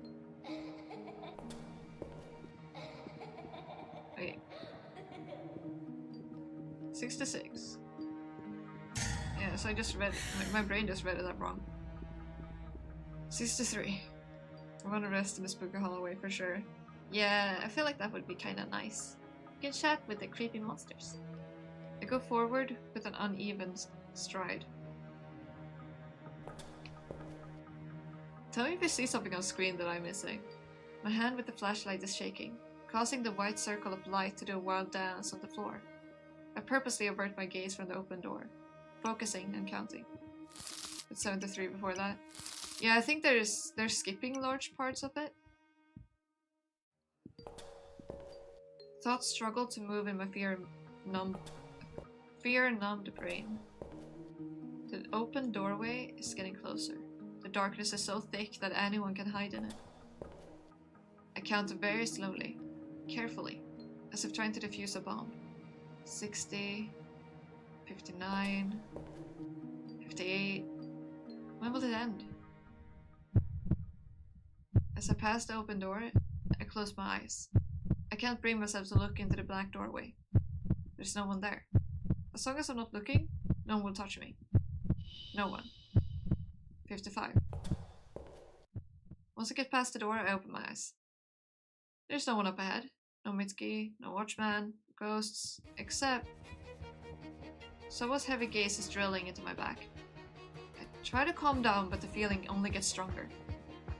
He's there. He's definitely there. The undead. I turn around sharply, thrusting the flashlight forward like a blade. No, there's no one here. Nice looking hallway, no creepy at all. Is it my imagination again? There's no other explanation. Huh? I notice something bright on the floor. My hand reaches for the object on its own. My fingers touch something sticky. Candy? Something moves under the wrapper, and I quickly yank my hand away. The apple aroma returns. Right, the apple candy. Where did it come from? Has someone dropped it while performing the ritual? Or is it a message from the dead? Very funny. I'm scaring myself again. I hurry towards the stairs, chasing the panic out of my thoughts. There, I pray to all the gods I can remember that the staircase doesn't have any more. Gods I can remember that the staircase doesn't do any more tricks. 46. I get lucky. This time I successfully end up on the first floor. Nothing to be scared of. Just one flight of stairs remains. An incomprehensible noise comes from downstairs, from the ground floor. Like someone lazily moving desks, scratching the floor with them. The sound is coming closer. I begin to recognize someone's hoarse breathing in it. What the hell is it this time? I rush back to the second floor in terror. Out of the corner of my eye, I notice that an inscription has appeared on the wall of the stairway. Look up. Why? I stop, feeling a sudden sense of danger. A cloying scent is all around me. It's so thick that I feel like I can't move. Like it's reaching inside me, turning my organs into a stinking apple mush. I feel nauseous. My mind doesn't have time to stop the body. I look up. There was someone there, on the stairwell. A black figure barely discernible among the shadows. The only eye is burning with otherworldly fire. Our gazes meet for a moment. The undead smelling of apples. It's here. It came. It caught up to me. Now its long curled fingers will thrust forward, dig into my flesh, rip out my insides and replace them with apple candies. The sounds from the ground floor are getting closer. It sounds like someone is scrabbling, breathing heavily at the bottom of the stairs. My mind goes blank. I stop understanding who and where I am. No. I must run. Hurry up and run. My classmate's goodwill is not worth it. Is it still there? The silhouette seems to dissolve among the shadows. Vanished. Did I really see someone? Or was it my imagination? My thoughts pile up one on top of the other, preventing me from assessing the situation. Did I see someone or not? Should I continue the ritual? It's so scary. I'm all alone in the middle of this shitstorm. Alone. Calm down. It can't all be true, or the classmates would have been behaving differently. None of them had encountered any ghosts or undead. So they aren't here. They aren't here and that's final. Do I even have to keep it up? Because of this stupid count, I'm nervous and jumping at shadows like a fool. When you're alone, the world becomes more scarier than it is. More scary than it actually is. Aru, please, be careful.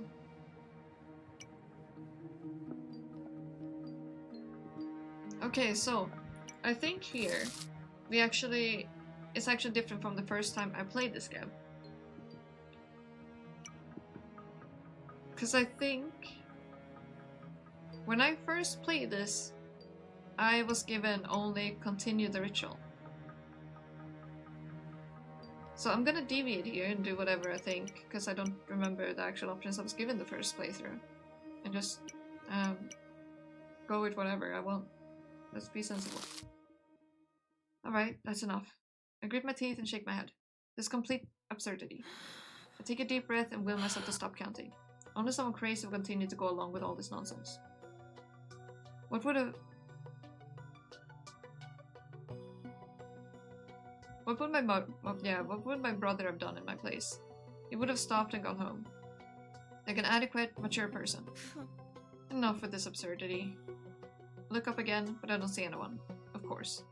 There's no such thing as undead, and I'm just making stuff up out of fear. There's a reason all such rituals are performed in the dark and deserted places. Mitsuki's right. They're just here to tickle your fancy. I stop the meaningless countdown. It's like I become a different person. Brave, courageous, practically immortal. The ritual no longer has power over me. The ground floor is no longer scary, and the eerie sounds have long since stopped. I walk down the stairs and peek around the corner. Nothing. Who would have thought? With a swift step, I reach the open window and climb out. That is very different.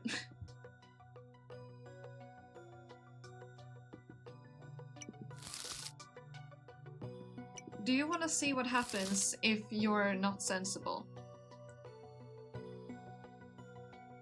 We will continue with this one, where we were sensible though. Yeah, you definitely couldn't pick this one before.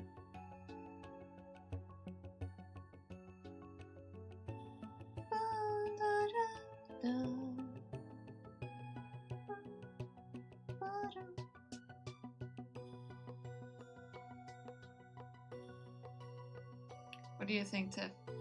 I'll leave it up to you. I can't remember the sound file. Okay. Yeah, I don't know if that's where... I feel like that might be where you joined in. The air has changed. It has become more clear, fresh.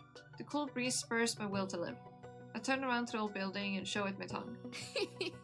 I win. Who would have thought? I got scared by some ghost stories and startled seeing them in every shadow. No one else will dare to control me. Hell yeah. I dial Mitsuki's number on my phone. Hello? Are you finished? Yeah, everything's cool. Come down. Mitsuki traverses the distance of 3 floors in a moment and greets me with an excited smile. How are you? You wouldn't believe it. I saw it. She yelps her fingers, digging into the hem of her skirt with anxiety. Simple. It was standing on the staircase and staring at me. And you? And I ignored it. Mitsuki's eyes widened with admiration. Alright. Fine, I'm joking. I didn't see anyone. Just imagine a face in the dark, no big deal. It's no laughing matter. Sorry, I won't do it again.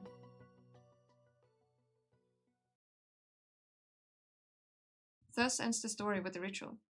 The photos convinced my classmates, and they didn't bother me again, although they are disappointed. I decided to put what happened in the old building out of my mind. Belle! Why are you staring at me like this? No, nothing. My brother's acting strange. Sometimes he glances at me, as if trying to say something. But at the last moment, he decides not to. Weirdo. I was told a story yesterday. Surprised me. About a boy who died in a classroom at the old school. He was friends with a girl who was very fond of apple candy. Oh! Okay, this is super interesting. This is new. Okay, he was friends with a girl who was very fond of apple candy. Apple candy? The boy had a twin brother, but he became famous for a different reason. He could sense danger. Sometimes he warned his friends of future trouble, but his predictions always came true. Apples! Only his religious father thought it was all black magic and forbade his son to use the gift. For several years, year after year, he berated him and begged him to stop, to be normal like his brother. But the boy couldn't just keep quiet when it was his power to do good to people. He helped, warned, advised. His father scolded and punished his son, locked him in the house. And one day he couldn't take it anymore. He ripped out the boy's tongue so he couldn't speak anymore.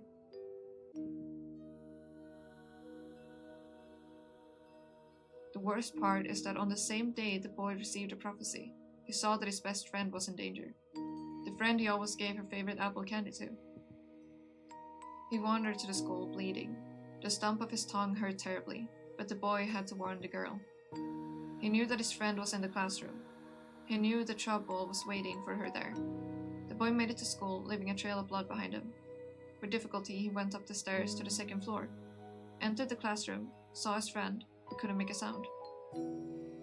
Instead of words, his mouth spat out clots of blood. The next morning, 2 dead bodies were found in the classroom, and an apple candy lying in a pool of blood. There was an inscription on the board, written with the same blood. It's dangerous here. I stay silent, waiting for it to continue, but Mitsuki finishes.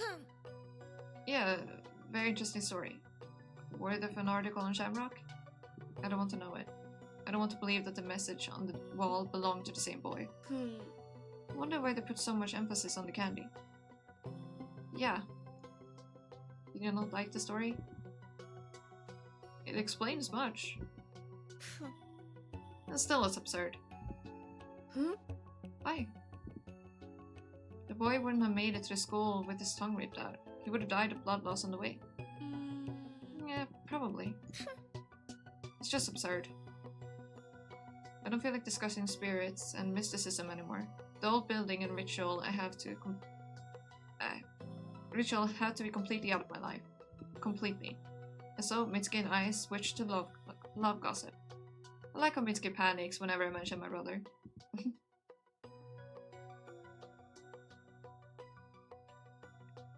I think I've totally annoyed her with it. A few days later, she calls me in the evening and anxiously whispers into my phone. Did I ring the bell? I don't remember. I have something important to tell you tomorrow. About myself. Really?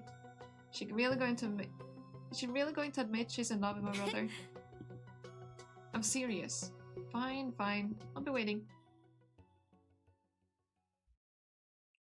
But Mitsuki doesn't say anything.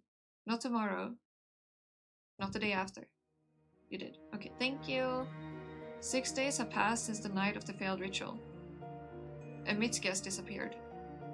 No one can find her. Parents and teachers search everywhere. Then they decide to check the abandoned school building. Mitsuki is found sitting at a desk in the classroom with "Are you sure?" written on the door. The clothes on her chest are drenched in blood. Oh my god, look at the bag!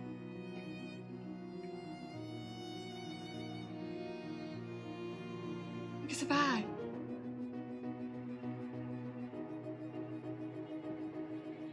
Wait, that's a... Oh my god, wait. That's a tongue. And apple candy.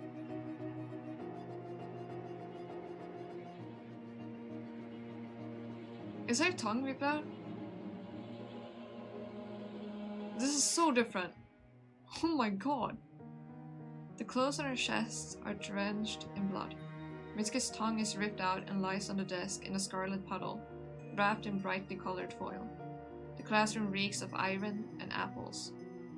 The undead has punished me for the failed ritual and taken the victim. My best friend.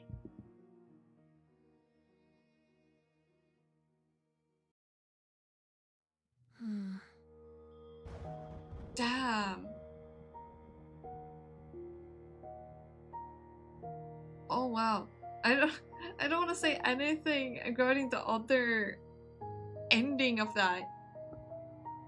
Oh, that's so different. Wow.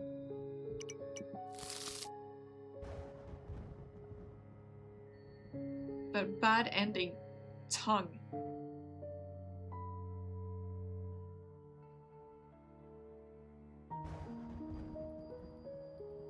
I did not expect that either. That is so different.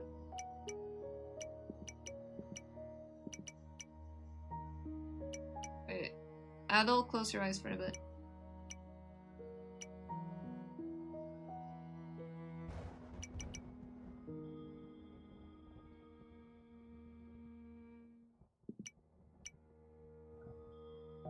This says bad ending. It sounds like there's an actual good ending, but there shouldn't be.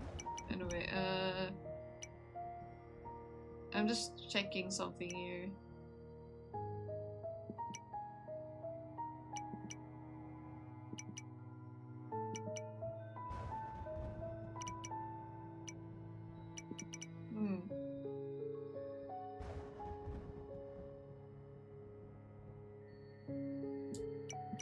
Ouchie.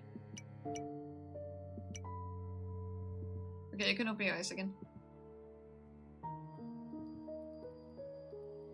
Oh, has something disconcerted you again? I got confused and lost my way. There's no lighthouse guiding you in the memories. A pity. Gotta hydrate. Thank you for the hydrate. And I will say, well, gosh darn it. Thank you for closing your eyes for a little bit there, Adel. No worries. I'll try again. Good luck. What's this? Did we get... Oh my goodness, wait.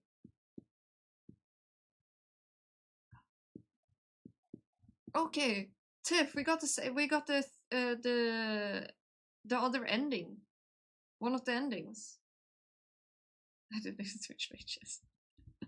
Good job. We got the other one. Interesting.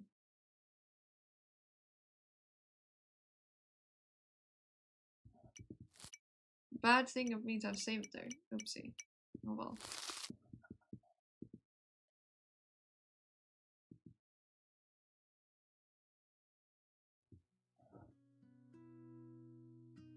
Interesting. Okay, so we're skipping past this. Because we need to go back to... I see that. I was so excited about that. Okay. We accidentally got the other ending. Here's the monster. Okay. We're back. Alright. When you're alone, the world becomes more scary than it actually is. Wait. Wait. Last time, didn't she say, be careful? Or something like that?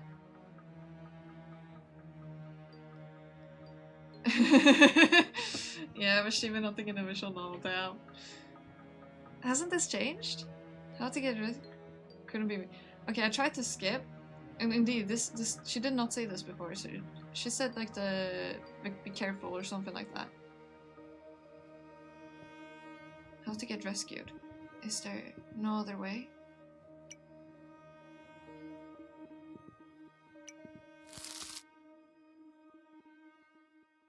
Wow. Okay.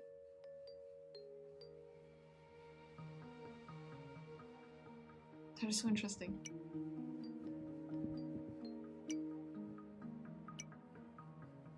Okay, so we continue the ritual this time. It looks different too now. Yes, it gave me some more stuff there. It won't allow me to skip past things I've read before, which means that part I had indeed not read before. I swallowed the lump in my throat with difficulty. I can't shake it out. What if I really managed to summon the dead? Then under no circumstances should I interrupt the ritual. Otherwise it doesn't matter if I'll run away or not. Either I or someone dear to me will die. Someone dear to me? My head clears up a little. Right. I'm risking not only my own life, but also the lives of my parents, my brother, and Mitsuki. All of them can become a victim of the undead. I imagine Mom and Dad with their tongues ripped out. Or Mitsuki. She is right here, just one floor higher. I like how she imagined them with the tongue ripped out. Like, that is so specific. I imagine them with the tongues ripped out. A wonderful target, no need to wander far. I should go be a great rat. What do you mean? I must protect her.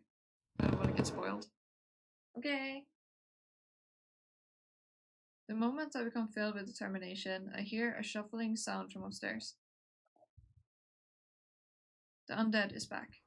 With horror, I choke on my brave thoughts and sprint down the hallway of the first floor. I can tell you this much, there's been no spoilers so far, Adolf. What number did I stop at? My ears ring with, and I'm going to play a stalker game while streaming. How fun series! My ears ring with terror and panic. For a moment, I forget everything in the world. What number did I call last? Think. What number? Mom, Dad, brother, Mitsuki. What did you die because of my stupidity? Think of that fact. 41. I remembered.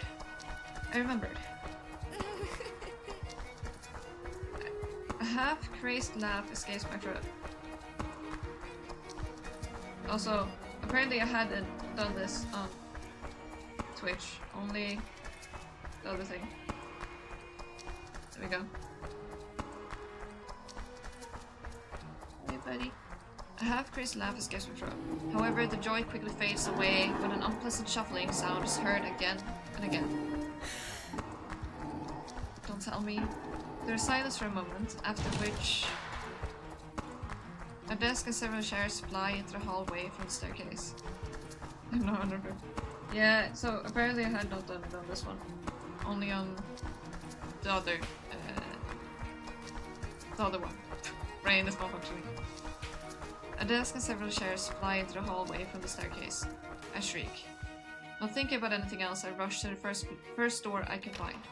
It's locked. No, no, no, no. I have better luck with the second one. I rush inside and stop abruptly. The classroom's empty, but there's something wrong with it. Who's there? Oh, it's a talisman on the chalkboard. Blackboard. Whatever you say. Someone is definitely here. It's like invisible students are sitting here. Their chairs turn toward the window. They see something in the impenetrable blackened gaps. Something important and interesting. I don't want to know. I turn away, wondering whether I should walk back into the hallway or hide among the invisible students. Run away. Definitely run away like no tomorrow. I storm into the neighboring classroom and slam the door behind me. My trembling hands drop the flashlight and rolls aside, making a small arc. 39, damn you! My chest is throbbing. My heart is pounding like crazy. Please let it be safe here. Let it... A rustling sound comes from the floor. The flashlights start turning on its own. They'll find you there. Run. A circle of light stopped on the board, illuminating another inscription. We'll be found here? Where to run? Damn counselor, you'd better write how to get out of this hell. 35. Through the locked door, I can hear someone walking down the hall. And so damn popular with the undead. Wonderful. Just wonderful. The luckiest schoolgirl in the world. Or none. We'll just have together. You haven't counted to 0 and gotten out of school. There's a knock on the door. I cast a quick gaze at the window. Now I'm willing to jump even from the height of the first floor, as long as I won't have to face the undead. Then why not risk it? It's better to break a leg than be mauled by a ghost. Then... Suddenly letters in white paint begin to appear on the glass. You shouldn't. I know that I shouldn't. Who are you anyway? Why are you giving me advice? I just now realized. Could this be Aki? The one writing this, could this be Aki? Somehow, like, as she's seeing these memories, could Aki be trying to like interfere or something? Yet another ghost? Just how many of you are there? Such dumb questions. Now it's not the best time to be thinking about it. 31. The door shakes with a heavy thud. 30. Yay, our friend is here! The door shudders once more, then swings open with force. Look at that. The undead is standing in the black opening, still staring fixedly in my direction. It isn't moving, just breathing loudly and intermittently, making hideous noises. As if a thick mass is bursting with stinking bubbles. I look at the lying flashlight of horror. I can't reach it. What should I do? 28. Not much left. Just one more floor. It's unfair. Just unfair. The undead takes a step. I shriek. My eyes dart around, trying to find a way out. The second door out of the classroom is cluttered with desks. As if on purpose. Risk it. Run. What? The writing on the board has changed. I still don't understand where I should run to. The black shadow suddenly approaches. How should I risk it? Where do I go? The only way out is blocked by the undead. It's like it's grinning, and for some reason, exuding apple aroma. This damn apple lover is about to tear me apart. Maybe I have to take this risk. I have no other choice. Very well. I inhale so deeply that my chest aches. 25, you jerk. I close my eyes and rush straight at the undead. It doesn't move or try to bounce away. I feel no obstacle in my way, but my arm suddenly burns with a savage pain. Has he grabbed me? God damn it, the undead has touched me. I bump into something painfully and stagger backwards. A hallway wall? I fail to stay on my feet and collapse to the floor. It hurts. Damn it, there's no time to lie here. My arm is burning with fire. I jump to my feet and run back to the west staircase. I don't feel like wading through desks by the east one. even though it's the closest to the exit. 22. My eyes have gotten used to the darkness by now, but I wouldn't have minded a flashlight.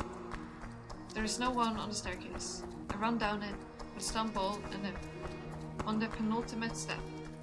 Oh, come on. I collapse face first in the dust. My shoulder resounds with another burst of pain. Now I know why that girl came back with it from the ritual bruised. She was lucky she hadn't broken her neck in the dark. My parents will reprise it when they see me. My stupid brother will make fun of me. If I make it back alive, that is. And if I don't, at least I'll be haunting my brother as it goes. Alright, that's enough. I need to focus. What did I stop at? 18. I get to my feet with difficulty. Now I just have to pass the hallway and climb out the window. Just half an hour ago I would have said it's a piece of cake, but not now. 17. 16. I catch my breath and step into the hallway. The hell? I like how there's an arrow there now. Numerous desks and chairs are clearly visible in the darkness, right in my damn way. Oh no. Hurry. If you insist. Grunting, I start making my way through the chaotic furniture. Every now and then I bump into a sharp corner and yelp in pain. It's unreal to keep counting. 15. I stumble, fall onto a desk, and run my shake across the dark surface. Damn it. The desk is smeared with something viscous and sticky. I jump to my feet and jerk to the side, but stumble yet again and fall right onto a chair. There's a nasty squelching sound. 14. I rub my palm on my face, shaking off the sticky substance. What is it? Blood? Of course, it couldn't be otherwise. I stand up, not bothering to shake it off, and move on. 12. There's a noise behind my back. The undead walks forward without regard for furniture, filling the hallway with an unbearable rumbling and screaming. Look how cute. Oh, now this is what it looked like in the window, by the way. In the mirror. Like the people. Is that a hand? Wait, the hands are behind us. I'm just now realizing. These hands on the, like by me, they're behind us instead. Son of a... Faster? I know. I'm moving as fast as I can. I rush forward. The undead is pretty far yet, but it's walking straight ahead, raking the desks. I, on the other hand, have to run around every damn chair that appears in the way. Invisible but persistent hands cling to my clothes and hair. They pop out of the walls, the floor, the ceiling. The bodies hanging from the chandeliers sway slightly, even if I manage to dodge them. The icy touches sting with fire. 10, 9. The undead is catching up to me. No, stop, stay away.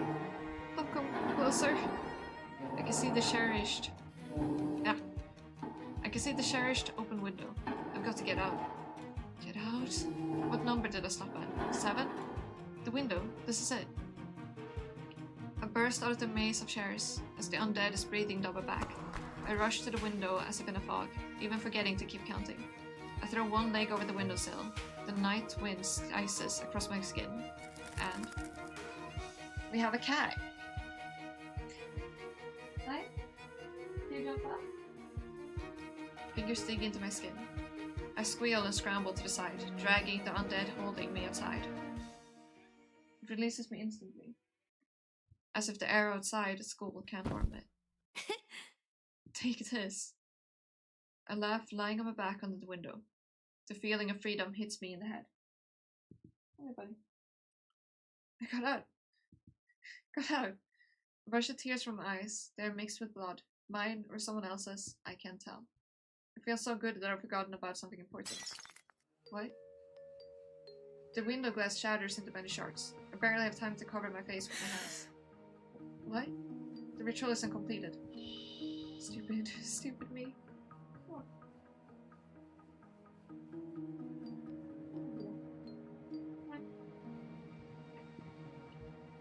6. I just had to forget the most important thing. 5. For some reason I thought that if I make it outside, it would be over. 4. Stupid. 3. I stand up and look at the window. The undead is staring right into my eyes as if calling out to me. 2. For some reason, his face seems sad. Go back to where you came from, you all. 1. 0. I reach into my pocket and pull out my phone. All I have to do is read the last part of the spell. Now it doesn't seem like a silly set of incomprehensible words. Now it's filled with great meaning. It brings salvation. Hi, buddy. Here we go. I look at the window again. The undead is gone. The panes are intact. Here we go. I look down at my hands in surprise. All the wounds are still there, bleeding and sore. What the hell? The school neighborhood is drowning in peaceful silence. For a moment, it seems like all that's happening was just a dream, a crazy hallucination. My pain is the best proof of the opposite. My body aches, as if its very bone is being squeezed in a vine. It's every hoax. I turn on my phone and bring the glowing screen to my arm. There are dark marks clearly visible on the skin, the prints of someone's strong fingers. There's no doubt about it. This ain't no damn hallucination. My legs give out. Suddenly I start shaking. I lean against the wall. A wave of nausea sweeps up into my throat. The world blurs in front of my eyes. I feel really bad. I throw up.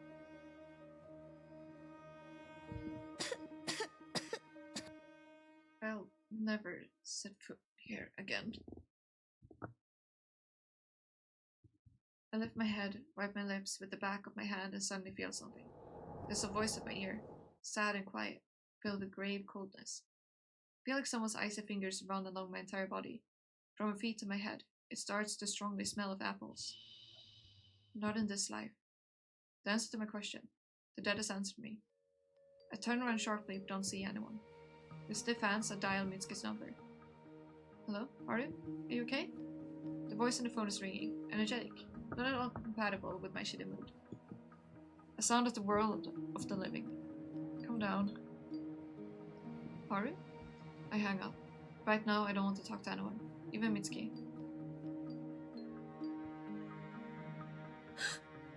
Haru? Say... They'll be here in 10 minutes. Gotta keep an eye on that. Mitsuki climbs out the window. She looks worried. Why weren't you calling for so long? I was beginning to think that something happened to you. Happened? I smile crookedly. I look at Mitsuki's surprised, simple, and bright face. She doesn't have the scratches anymore. And then I collapse to the ground and burst into tears. I don't tell Mitsuki about what happened. I don't think she'd believe me. I wouldn't have believed, so I don't show her the undead's fingerprints that adorn not only my hand but also my foot. Mitsuki doesn't ask me anything, though any fool would have noticed the scratches and blood. I'm grateful to her. I don't even want to remember the experience in the old building. My classmates are pleased. More than the photo, they admire my battle wounds. It seems to have become a little more popular. I can't say I'm not happy about it. Only my brother gives me an understanding and sympathetic look and says nothing. Life is back to normal. Sometimes the dead's answer disturbs me, but I don't want to think about it. I wonder what the question she asked was. I don't think she said. If she did, I don't remember. It's much more enjoyable to have fun with Mitsuki. With the carefree and radiant Mitsuki. Haru! The mere sight of her is comforting. In the world where no one can smile so broadly, there is no room for rituals, cursors, or undead. There is no message on the walls or apple candies. Only peace and Mitsuki's laughter. I try to make myself forget and force my willpower to override the memories of the ritual. Horrors happen, but that doesn't stop life from moving forward.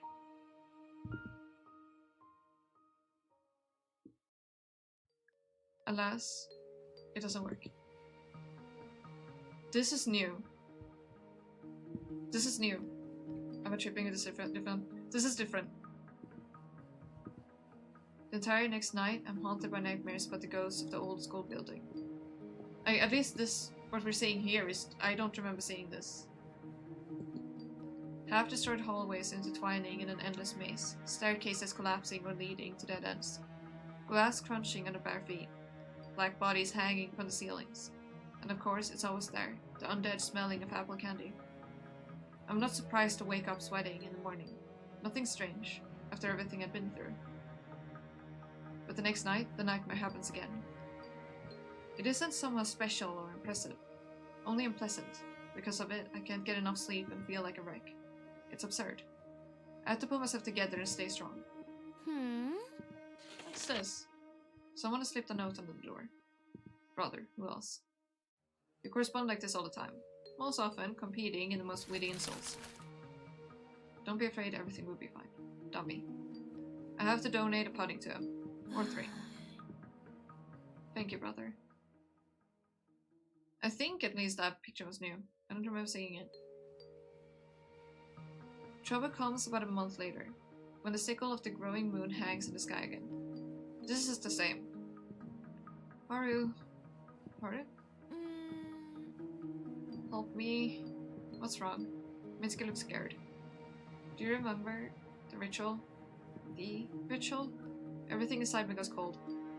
Yeah, she has a little bit of a different story here. The bruises that haven't gone away yet flare with an unbearable itch. They do. It's gone into my class as well. My classmates got infected. Apparently, my face reflects such horror that Mitsuki gasps. I try to pull myself together. Are they making you do it too? Yes. I have no choice, Haru. The law of the pack. Can you come with me? There's pleading in her gaze. I don't want to. I'm afraid to even approach the old school building. Nausea comes to my throat the moment I look in its direction. You don't have to if you don't want to. I'll understand. Mitsuki smiles bravely, though her fingers tremble slightly. Last time she agreed to help without asking for anything in return, like a true friend. How can I abandon her? Fine, I'll go with you. But you mustn't perform the ritual. Just pretend. Under no circumstances should you do it. Haru, I... Don't even think about it. You have no idea what it is. I'm begging you don't. Anything but ritual. Haru... I know you're curious, but... You wonder if it's actually possible to see the undead? Mitsuki, if you value our friendship... Haru, hold on. What? You can't just take a picture and go home. Silence hangs. Why? They're asking for a video. Because of your success. You confirmed that the ritual works. That this girl wasn't lying. So they've been trying to film the ritual ever since. But it hasn't worked out. And now it's my turn. I can't just go back home. I'm speechless. My success.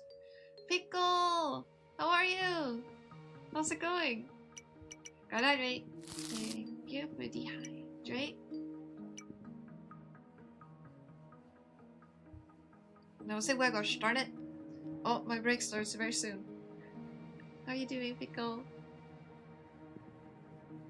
Success is bruises and abrasions. Horrible marks on your wrist and leg. It's absurdity, not success. Absurdity. But arguing with my classmates is stupid. I clench my fists in anger. Stupid beetles. Haru? They don't get it. And you don't. The only person who can understand me is the girl who survived the encounter with undead. No one else. Although no, there is also my dumb brother. He has a sort of special sense. And he kind of felt like an otherworldly presence in the old building. That makes it feel like the brother is similar to the boy with the cut tongue, in a way. Like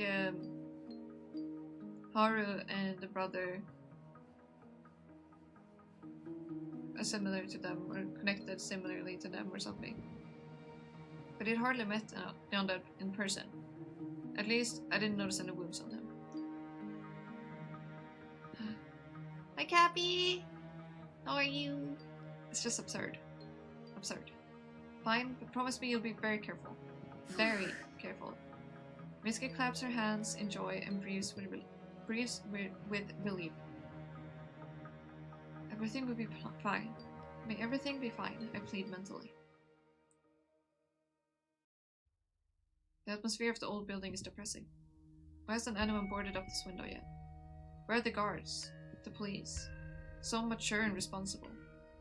Kids go missing in our town lately, by the way. My outrage is caused by fear. I'm secretly hoping someone would bust us and send us home. Alas, the old school building seems to draw the students to it and not allow outsiders to interfere. Before heading up to the second floor, I peek into the office where I was hiding from the undead. A flashlight is lying on the floor, its battery is dead. I inspect the wall with the slate board. No inscriptions. Feeling makes you believe in hallucination.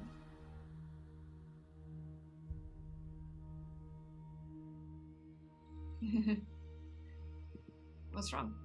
No, nothing. It's just, you know, trust the messages. It's the only way I managed to formulate advice. Okay. This time we enter the labeled room.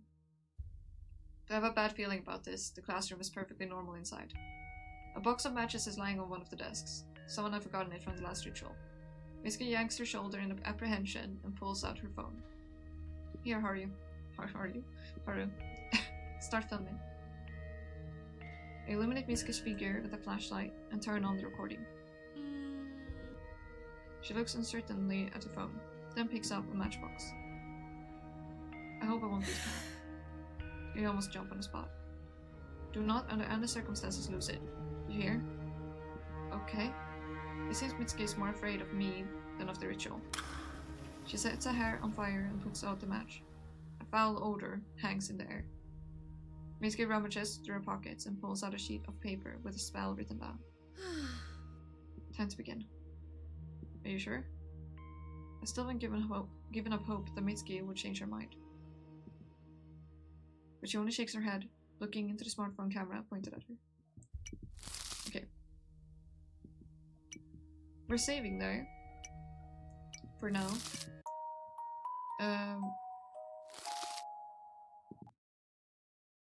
Yeah, she's in there.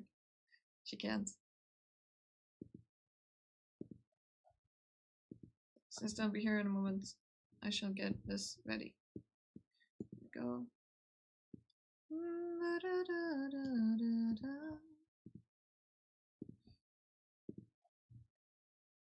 Shall do this,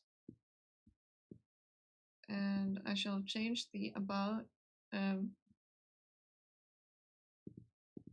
Well, I shall change it to just chatting in the meantime.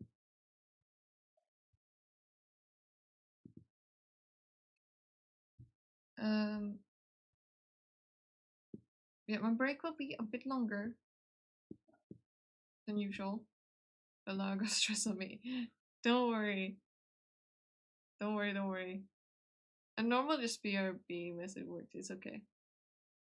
I'll be away for about 40 minutes to an hour this time. So I'll leave you all with the spot with Past Luna. See you soon.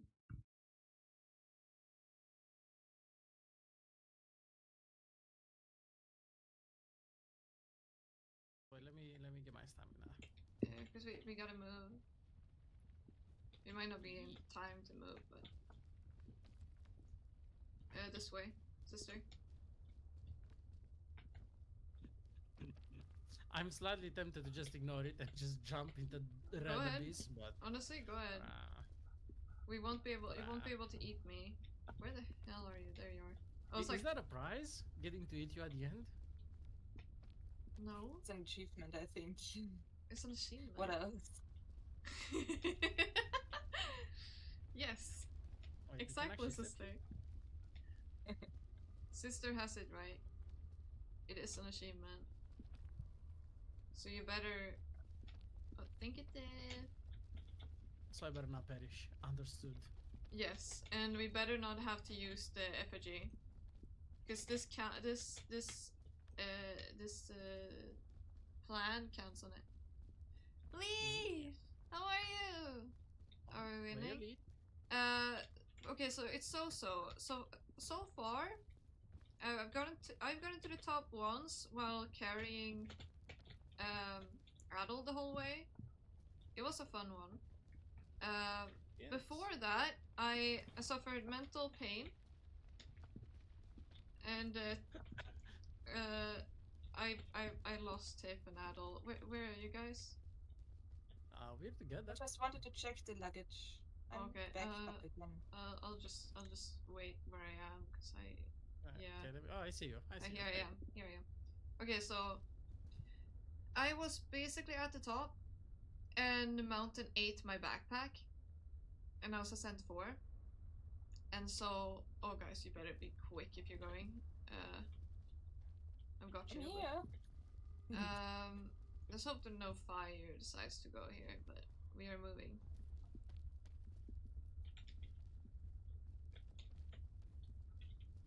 And yeah, so I lost the flare that I needed,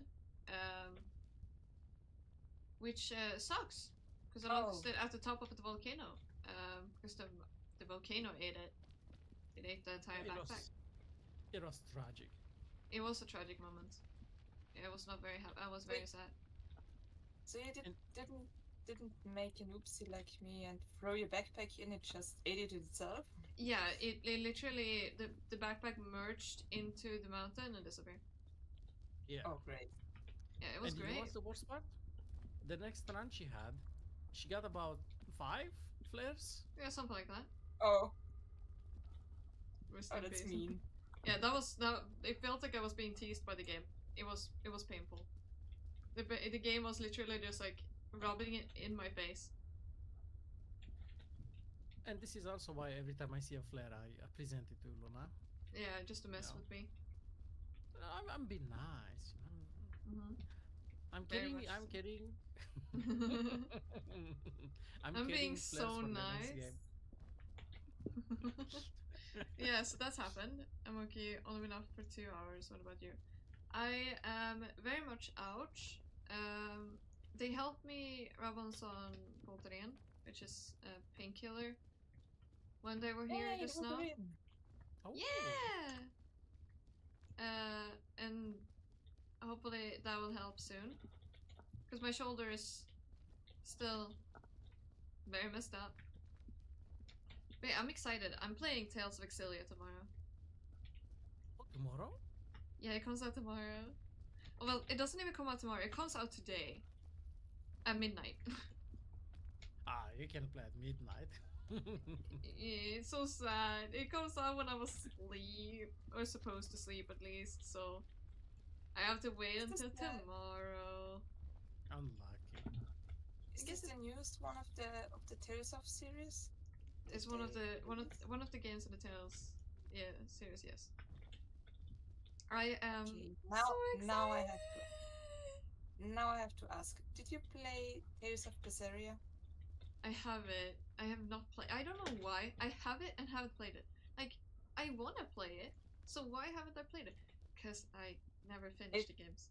I need to finish games. Oh. It's one of my favorite games and one of the few games I played 3 times. Oh my goodness. I never. Yes. Tip Fighter recommends so this much one. Don't follow me yet, because I did a mistake. Oh, never mind. It's okay, because it's not a mistake. You are here. Okay. Yeah, true. Boom. I already went up and wasted my stuff, so you guys were kind of safe. Like, I didn't even waste my extra stamina because you caught me. Yeah. Sadly, you couldn't do much. You were the first one to jump. Carry as usual. I've died once. Well, kind of purposefully, but still.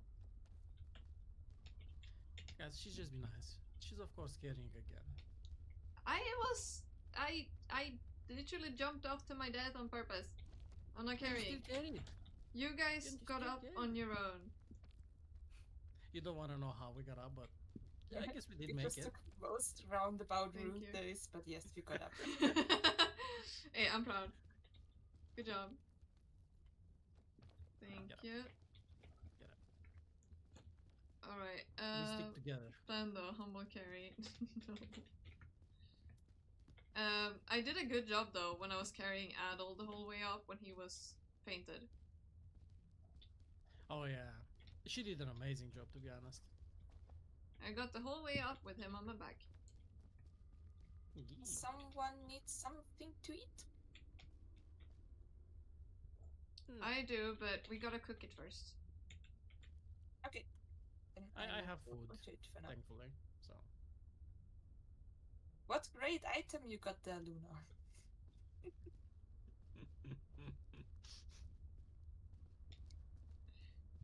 For once, I can actually sing for her. I can play the Bugle of Friendship. Yeah, that's a time demand too. It's like... Like 5 seconds? Play it as good. It's not. You ever say praying them right? They're not eat. That's the thing. I probably won't. I probably would be eating, to be fair. And then going to bed like moments after, and then I'll wake up at 1 a.m. like usual. But I'm so excited for tomorrow. I can't wait to see it, too. I somehow totally missed it that a new Tales game comes out. I have to check it out then. It isn't new. It's an old one. It's just coming to PC now. Oh, is it remastered or is it just a pure port? Was it remastered? I don't remember if it was. I'm gonna double check real quick before we continue. I already bought it. I pre-bought it. You pre-bought it? Yeah, I bought it yesterday. Yeah, remaster. It's a remastered version for PC. That's even better. That's even better. Yeah, I'm so excited. I can't wait. I will have to admit, I have never played any of these games, but I'll get to see you. I'm gonna be playing the whole game on stream. I only played this one, and then I tried 2 other ones, and I couldn't go through with it because I liked the one so much. Everything else was not like this one, and I was like, no, okay, I'm sticking to this. You mentioned it was Berseria, right? Berseria one? Yes. Yeah. Yeah. That one looks so damn good. I wish I would play it properly, but oh, no. I love it very much. Tales of Exilia comes out, you know I'm gonna be sticking to that like madman now. Because the thing with that one is the fact that I never played it myself. I watched it because I didn't have the game. And I remember loving it so much and always wanting to play it. And now, I don't remember anything that happened in it. Did you say Exilia? Exilia. I'll send you the link later. Come on. Lava's gonna rise soon. Oh, this one. Oh, I have it for PS3, I think. Yeah, PS3, yeah. Yeah, I have it. Come up, come up. Did you like it? Where are you? I can't see you anymore. I think Here, look out. I see you. Here. Oh, this way. Yeah, that's why I went like, you gotta follow for now, I'll send you the link. Did you like it? As far as I played, yes. I didn't play far. I don't know why. I know that it is. I liked it very much while I played it. I can't really tell you why I didn't finish it. For me, I just suck at finishing games and actually getting to them, and then I find another game that looks like super good, and I'll just be like, oh yay, this looks great. Maybe I should unwrap my PS3. Oh, you gotta place this. You can place this, Adel. Oh, true. Just place the whole thing. Don't, because we're gonna have to fight the actual volcano now. So just use the scroll wheel. Come on. Oh, yeah, true. Right, let me just. Oh, I remember what happened. Why I didn't finish it. Oh, what happened? I finished another game, and the ending was so brutal, and I was very much upset at it because everyone more or less died. Oh, I was so upset at the end. I was so upset at this ending. I put my PS3 in the cellar and just left it there. Every game I had. Oh my god, that is amazing. It upset me so much. Every other game was just screwed after that. Yes, it was. Come here, Adel. Come here. I loved the characters in this game so much. And then everyone died, and I was like, no, I won't have this. Wait before you fall. Okay, it's good. You can follow. I'm almost full stamina. I found a little ledge.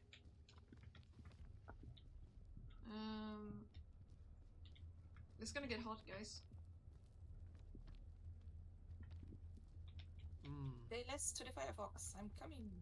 Oh, there's a bag here. Luggage. It's a me. Here. Anyone needs extra? I do. I need a lot of extra, but. Okay, come here.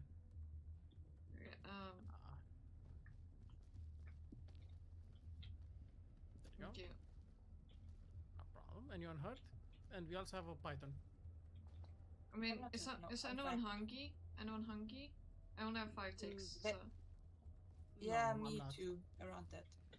Yeah, I have food in the back. Anyway. I think we'll do this, I think. Here, Tip, eat this. I'll take this. And then we scatter. then we run every single direction. Test of Cestria is close to Berserkian gameplay. You can try to. I wonder how I'll feel about the gameplay, because I haven't probably played many such games myself. But I'm just hyper excited. By the way, what kind of game is it? Is it like strategy, just full RPG? How do we describe? It's an RPG, yes. Oh god. Okay, I can play the bugle. Don't follow. Don't follow. Tip. Don't follow. Stop playing it. I have played as much as I could. It's down. Yeah. Oh, my alarm's ringing. We're going over here. This might be the time to use this, actually. You know, thank God we had the bugle of friendship, so you can make it back. I'm gonna eat real quick. I think I'll test... I don't know if this... Okay, you can take a break here.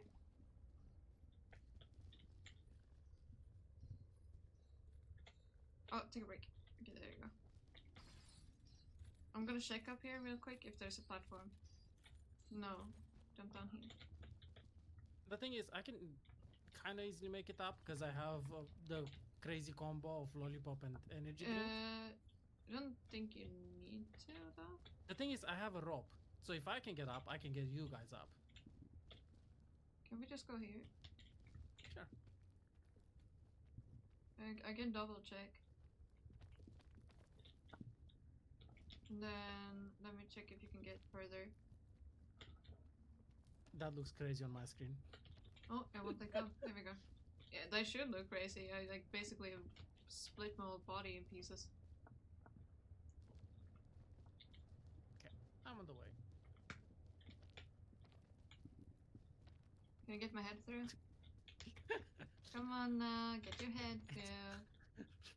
Come on. It's so funny.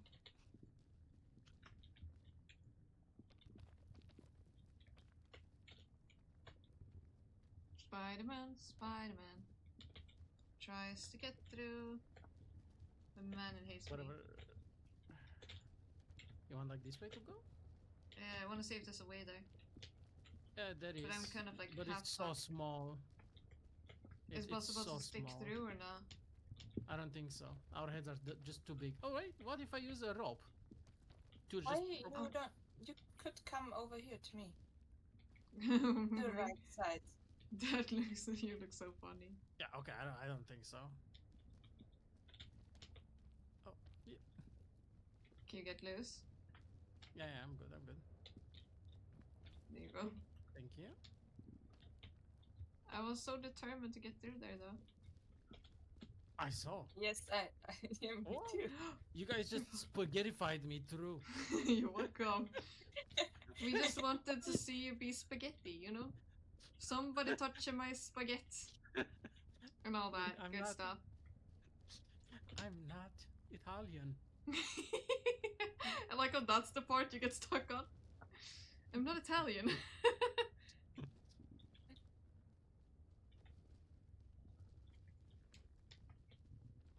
Oh, this is an easy ascent from here. Yeah, we're about to find Don't out. jinx it. Don't jinx it. I've said that sometimes and had the most unfortunate result. Yes. Don't jinx it. Think we can go up here? Oh, you want to go that way? Alright. I guess we split up a little bit. We kind of end No, up that's in the fine. same. We can meet up The there thing somewhere. is, yeah.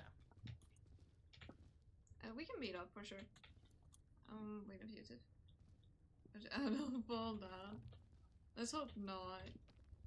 I have so much stuff that even if I fall down, I'm just gonna No, not in this area. This area is kind of brutal. If you fall, you fall. Let me just place a 10-meter spool of rope. Oh yeah, okay, yeah, you have the thing, so you should be fine. Ah, nice. I will grab you, Tiff, because this is kind of brutal. Thanks. Yes. It's cool down. It's cool or heads. Well, you guys can make it that way, I guess. Oh wait, let me help you, in fact. I'm being a bit hungry. You want some? Yeah. I have lots. Yes, Take some. please. Thank you. Thanks, sister. I was very hungry. Let's see. I have straightened the rope for you if you are to jump. Yeah, I'm just thinking, because I think this might be good actually. If we just put a python down. Do you see what it looks like? Yeah. Adol? Can we go straight up, Rick? If you look here. I'm looking. What's up? If I put a python there, is there a platform above? There is a platform there. That's like a good platform there. Yeah. Let's see if we need a python or not. I think we do though. Now it's the question, Rick, do you come over or? I can. You can come over? I can. In fact, be careful though. Just first of all, throw this shit out. Oh, there goes the rope. Okay. It was almost used. Okay. I'm ready for you, Tiff. I'm just wondering if Rick can get up. Well, the thing is, I can just come here because there's like a platform here. I think. He should be fine from there. Okay. Yeah. You're fine. Yeah, he just gotta get unsleepified once he's done.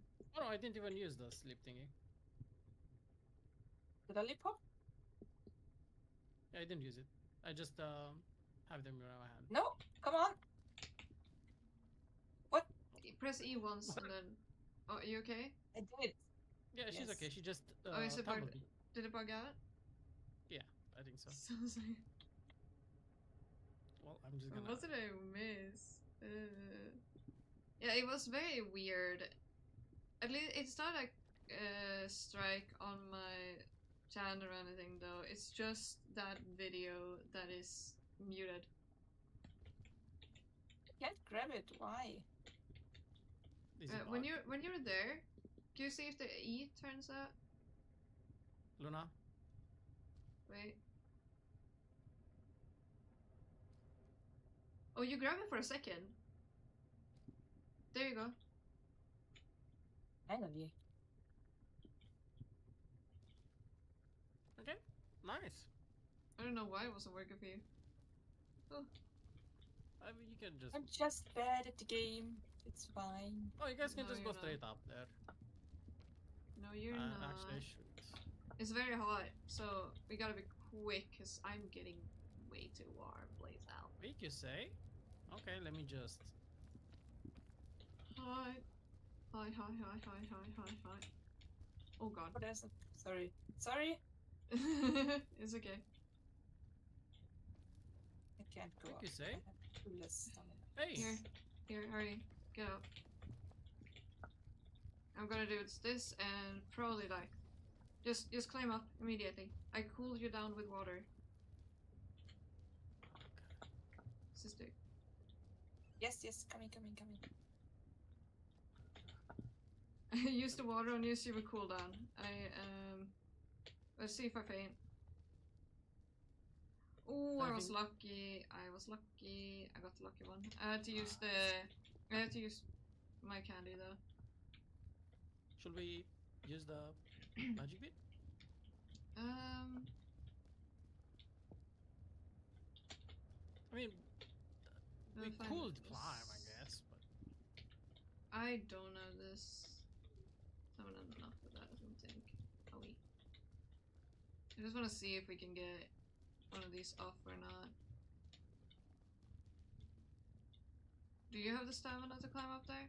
Because I don't. I have two full. I can actually. I do, we can. but I do have stamina. My brain was thinking of the fire and everything. Oh wait, I didn't see this. Yeah, we can just like kind of make it there, right? Like not by jumping, but with an item. Either that or I have the mushrooms still on me. Oh yeah. oh, you can throw it there. You just throw it there, yeah. Oh god, I have Max, to. Okay. max Just power. max it, yeah. Hadouken.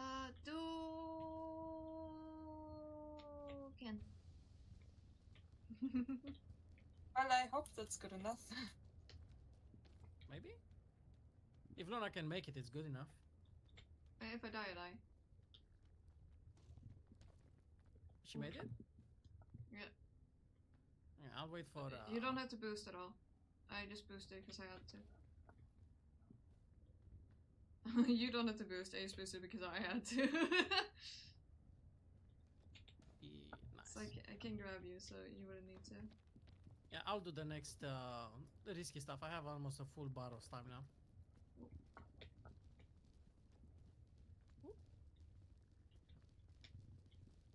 Do you mean you have a full normal bar or Both. okay? Oh. Yeah, I have not been using a lot of like extra. I used all mine now. I'm up here. We took different ways. I didn't see there was platform there. Yeah, I saw. So I was like, okay, but I guess I'll just. I think you should stay on that one, Adel. Okay. This I am already looks here. better. Cause this doesn't look very good.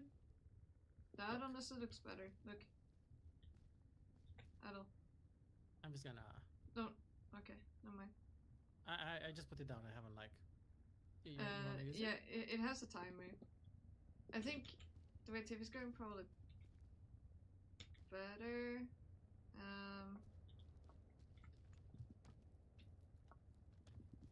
Unless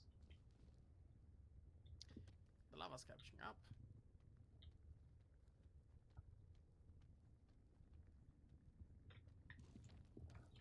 Ooh.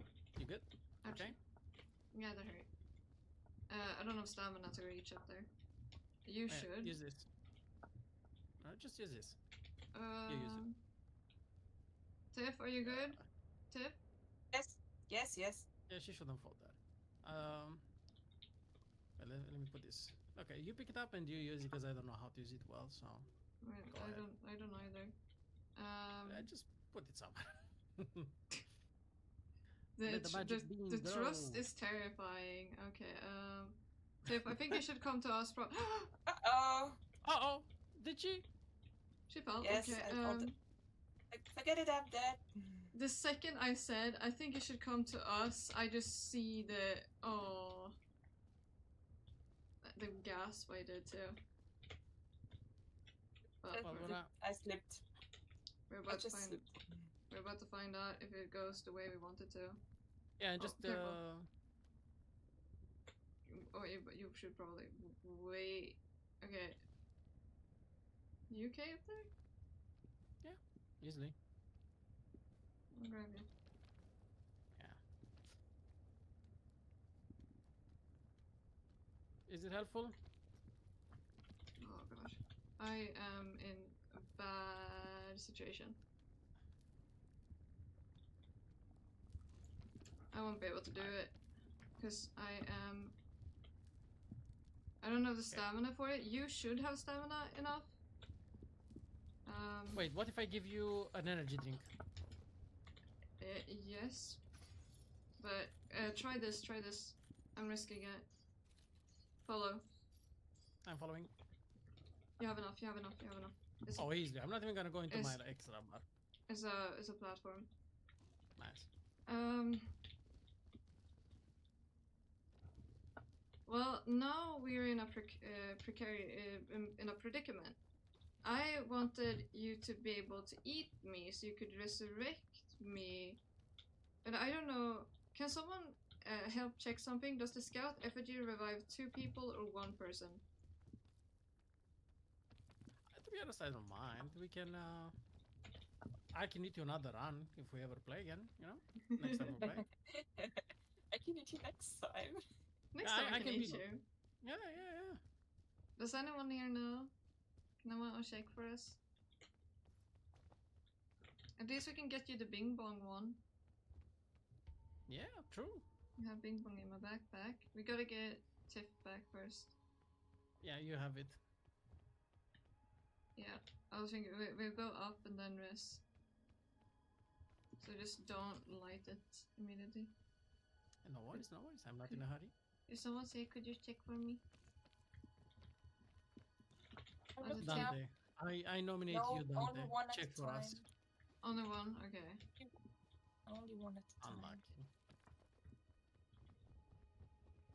I'm bringing back my sister. No. I'm gonna be the force of evil. I'm just gonna yank the statue. Take, Adol, take that. I have Bing Bong. Yeah, Bing Bong now. Welcome back.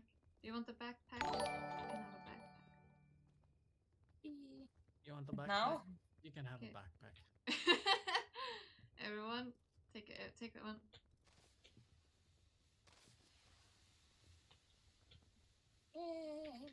Beautiful. Beautiful. And you definitely did not get the 100 meters off rope.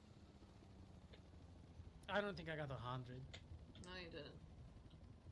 I think I got like 50 or 60, but not 100. Depends on how many ropes rope spools you found and used. I've used like 5 of them. I don't know. I think rope launchers count, but I don't know. I didn't use any. It feels like it, but I really have no idea. It really depends on luck and how many you can find. High five, Tiff. High five. We Good job, picked. guys. Now you should have a new badge or two. Yes, I do. Which ones? Wait a second. I only know about one. I know you got the Bing Bong, Yeah. but So I got 5 different berries in an expedition. I got Arborist and Bing Bong. and Tiff also got herbalist. Yeah. Let's go! Hell yeah! Let's go. You pull Dante? Yeah, now I can go eat. Okay. Get some rest. Sleep well. Bye bye bye bye. My number one hater has left the chat.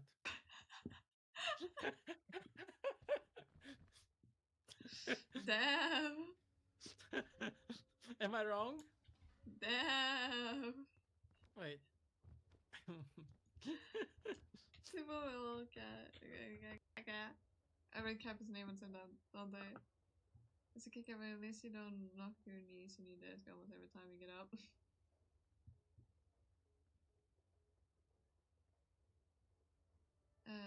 I know I need my elbow alert. I hope the pain dissipates soon. Elbow is one of those like super painful things you can hit. I love the way that just looks super awkward in the background. Slowly walking up. Right? Especially with my face looking like that. It's great. Yeah, I love the it's face. wonderful. I love it. Yes. Mm-hmm.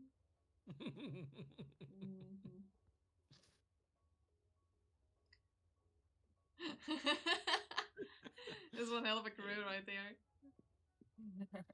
Everyone. Look, Dante. If you didn't hear me, what would be the point of me saying it?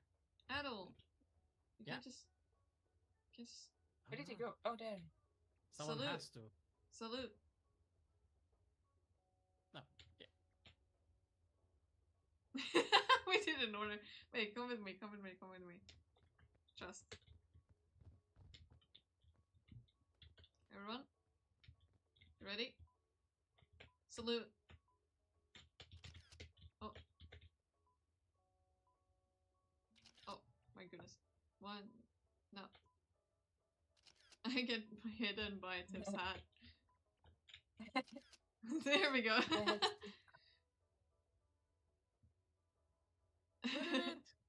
We peeked. Constantly getting hidden by Tiff's hat. Oh my god, we did that at the same time. Yes. Nice. same brain.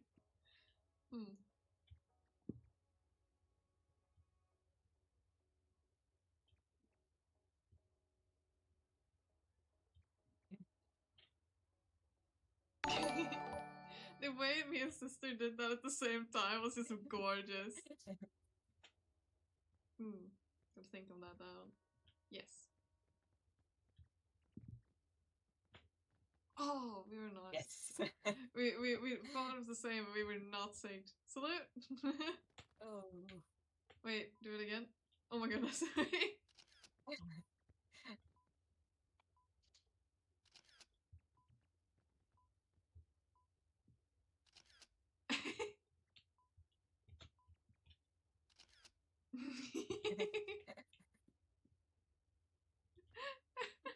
I like that the second picture looks like I'm just measuring how tall Tiff is. Wait, come back here. Come back. Trust. This is worth it.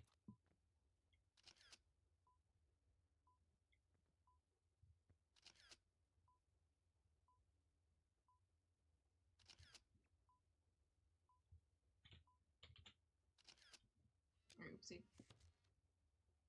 Look at my eyes. Nice eyes, nice eyes. Really funny. Okay. Beautiful, beautiful. This Jesus, is... these are glitched. These are glitched. Look at my eyes. What? They're great.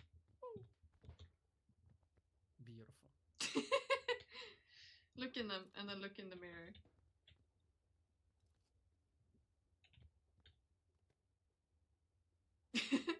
Oh boy. Interesting. Those are some nicely lined up shots, by the way, Ted.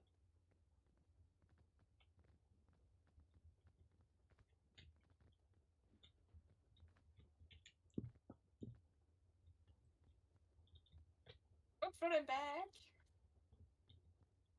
They want to stay over there. Oh yeah, watch this.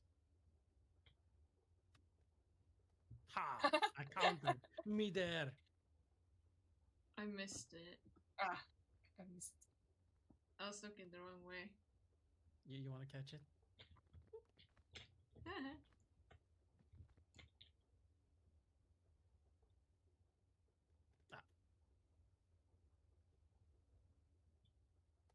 I see.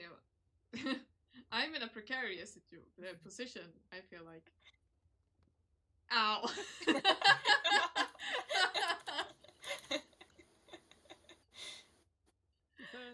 This is like a hit, Luna. Target practice. Ow! A perfect trajectory bounce on my head is just beautiful. Dunk. That's so good. Oh my god, that was perfectly timed, though.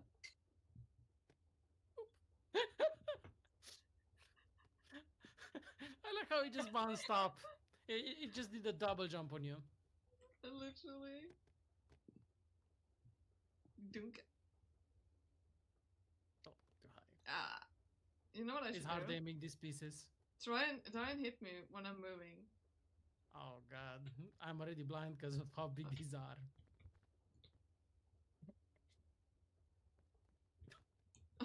I should probably remain lower. You know, you're getting bing bonged. Bing bong disappointed me. Missed? Come on. Oh, that was very far off.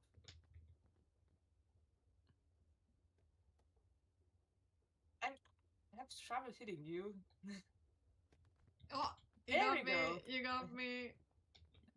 Yay. And the prize goes to... Mission Impossible playing in the background, dude.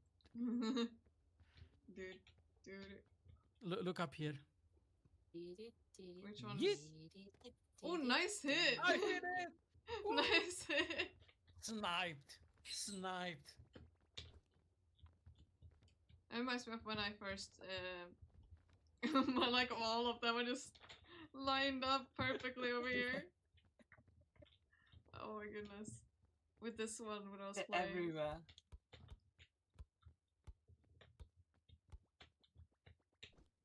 Oh, I want to throw it up. I want to throw it. I'm gonna. Don't look at me. I'm not Spider Rick. I don't reach. That's so sad. Hey, Tiff, look at me. How do I look over here? Like it hurts. I think that overthrew it a bit. Am I spider enough? Less spider would be appreciated. That sounds interesting. What happened? Less spider? Okay. No. There's an invisible barrier up there, right? Yeah. And I pushed myself as much as possible. I was flat like a pancake. I tend to do if I can get up again. I reached it! I reached it! I reached it! I reached it! Let's go. Let's go. That looks like a ribbon. Okay, so now I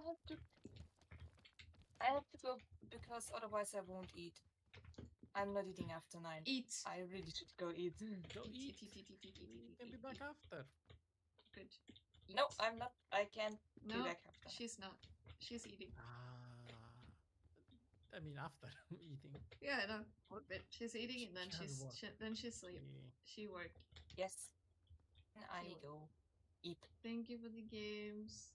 It was real fun. Thanks for having me. Nice position. Thank you. Thank you for hanging out. Welcome down.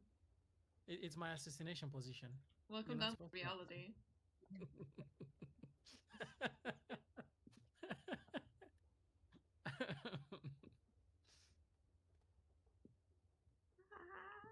Okay, bye. Bye. Bye. Bye. Thank you again. Have fun, you too. Thank you. I think this will be my last peak though. I think I'm heading to the next game. Can you imagine me playing another game that is not peak? What? I'm perfectly happy going to take a nap. You should. My nap has been strangely disturbed by becoming a baggage, but... Thank you for becoming a backpack. I appreciate it. Look, I had a lot of fun. I appreciate hanging out. Thank you for hanging out with me. It was fun. Bye. Good night. Bye, Tiff. Sleep well.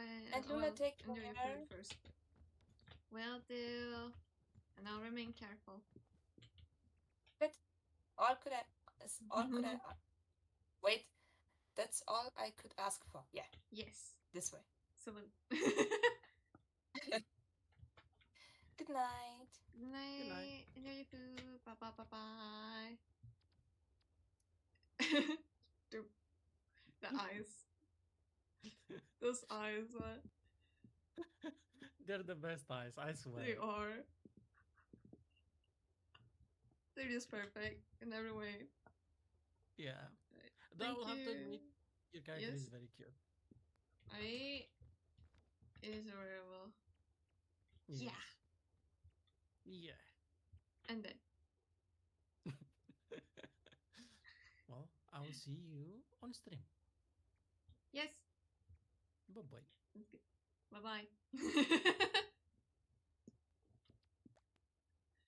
That was fun. Awesome night. How are you?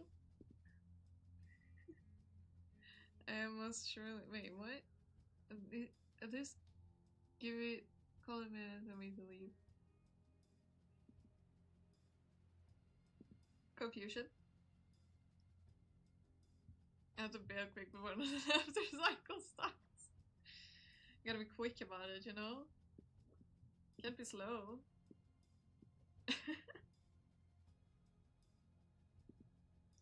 I'm still waiting for the person mentioned to answer me.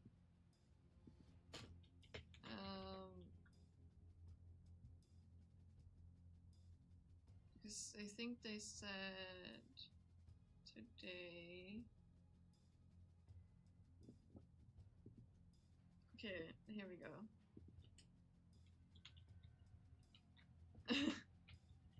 Oh, they saw my message now.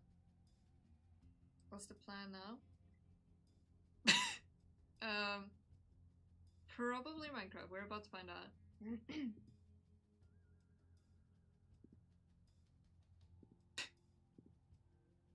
I believe at least. Okay, yeah, Minecraft it is. We've been invited to a Minecraft party. I don't know if you say however you say that.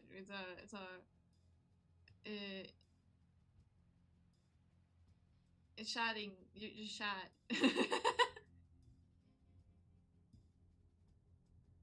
Yes, I have not been on for 3 weeks. I've been off for so long. Here we go. Yes, SMP time.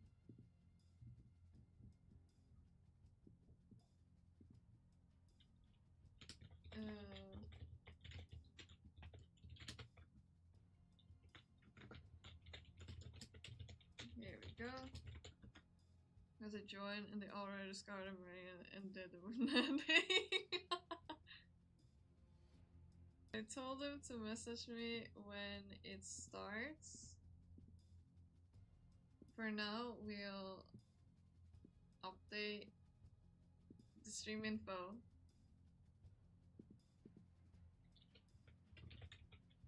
Minecraft.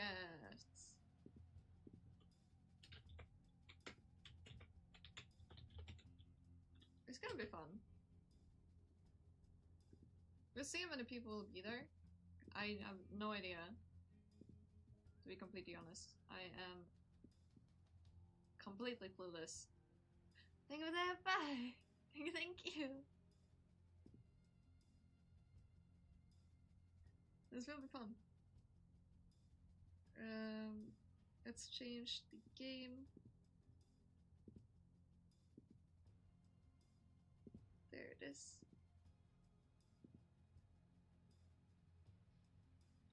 Closing peak. Loading in. Look, that all the stuff you drive me, you have to be given pass at least. Thank you. Thank you for playing with me. It was a bunch of fun. I appreciate it. And for letting me carry you like a backpack.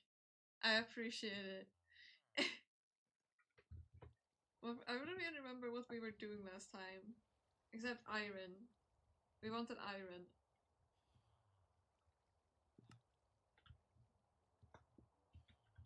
Yo. It was a really good experience with you. Probably, yeah. Wait, I could probably do this. Wait. Not that. Not that. Not that. Group? Wait, group? A.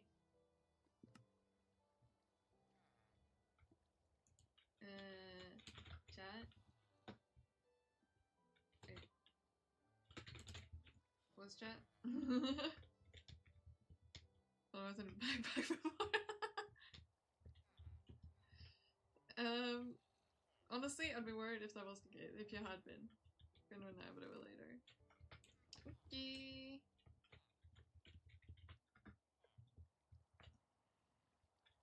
I don't think anyone will spawn. It's very sad. An iron farm? An iron farm where nothing spawns. That sounds about right. I'll close this for now then. Oh, oops. Not creating a new one. Oopsies. Oh yeah, we changed all the spiders so they would look like what was it? Komodo dragons, I think it was. So I'm proud of that. We don't have to worry about spiders. New experimental failed iron farm. Oh yeah, wait, you would never hear when Alright, you joined after this was started. Oh, do I have something interesting to show you? Let me show you the bugged villagers first.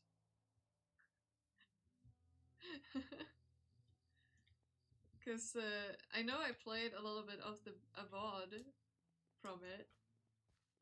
But that made me jump. I legitimately jumped. That scared the life out of me. That actually scared me.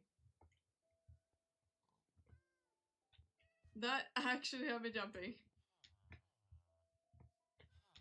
So a million of these guys just... I don't think you want to be in here. I feel like you'll regret being in here.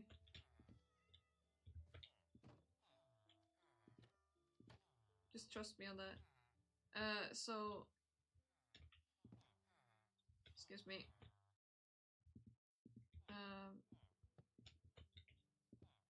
So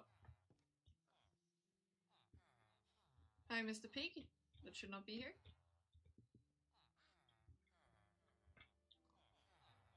Silk touch. One emerald. One emerald. One emerald. I have never done anything for this village. Feather falling 4. I've never done anything for this village. Efficiency 5. Me commenting overpriced. Because it actually asks for the emeralds. But then we look for... Hi, Mr. Piggy. The next efficiency 5 we got. We were fighting to get that one. Efficiency 5. Not overpriced. 5.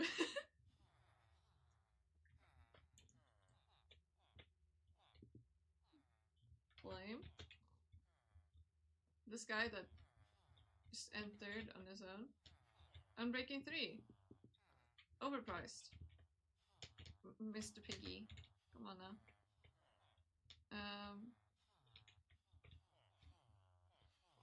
What was it? Unbreaking 3. 1. Like, small. I was really not hungry. At least you ate something. Yeah. I never did anything for these guys. I don't know why they're so cheap.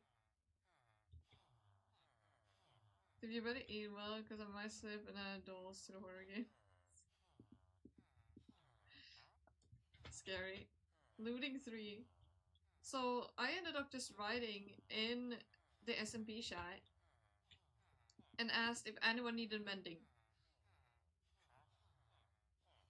Cause like, my villagers are just bugged.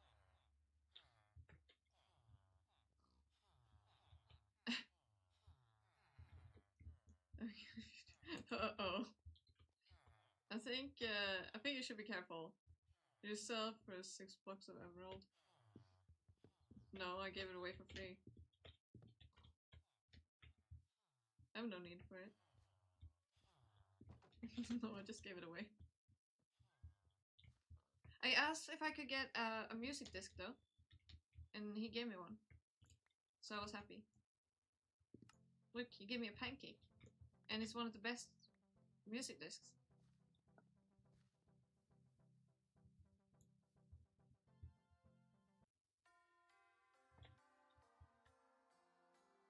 Excuse me? Nuh-uh. I asked for pancake. Nothing has happened.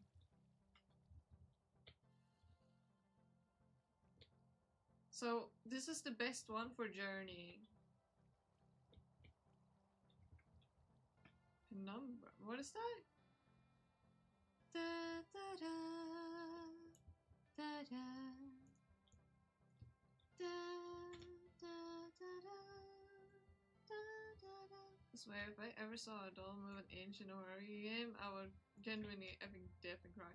Have you guys seen Dolmer? That one. Tiff, never search it up. Okay, I swear, never search Dolmer.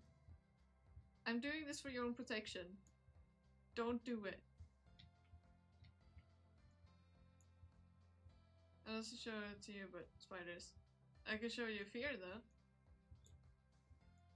I mean, sure, but not spiders. I don't want panic attacks. Nor do I want seizures, honestly, I'm good. Look at how pretty they are, they're so cute. We have our doggies.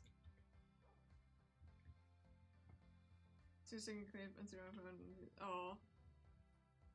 The escape artists that we saved. The thing that keeps scaring the life out of myself. Also, right. Thank you for the hi. Right.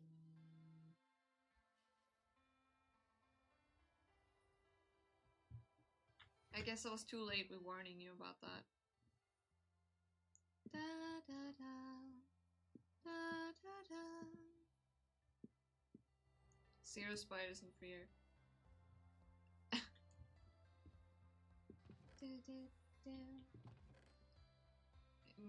Random ones. Silk touch. Mending. Random maps. Bunch of backpacks. Some with stuff in it. Music stuff. A witch's head, cause I don't know.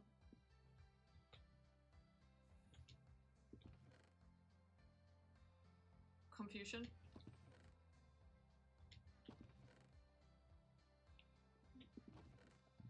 Stuff.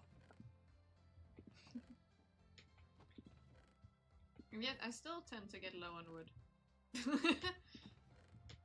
I'm gonna need so much wood in the end. I'm back. I returned.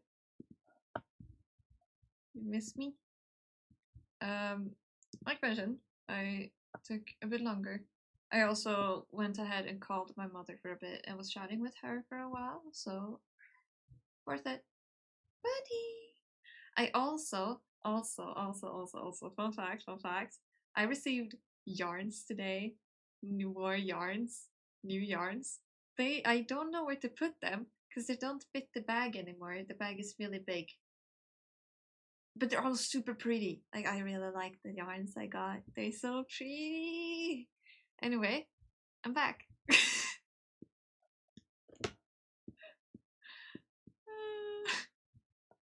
Hi again. So I'm super hype about that.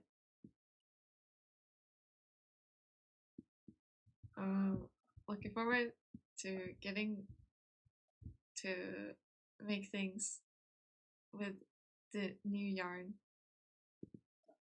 And also, I'm making a gift for my grandmother, and the yarn I needed for my grandmother's gift has arrived. So I can do it now. How did the VOD end? I'm sorry to say, Artix, but you'll have to see later. The same VOD will continue later. You're good. Where do you have a weird green claw? A weird green claw. I'm guessing I was playing Minecraft and it was one of the bonus, like the modded items.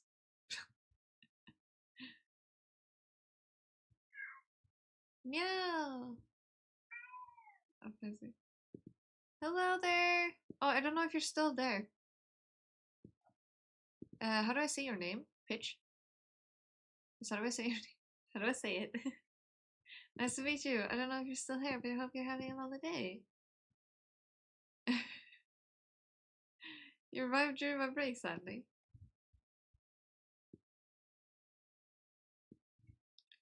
Do you want to know fun fact? My kid got some meat earlier from Calops. I made sure there was no actual spices on it. Guess it wants more food from me. I don't have more. Candy though. And he knows I'm gonna give it to him. Because I'm weak like that. Hey, 3 watch streak, let's go!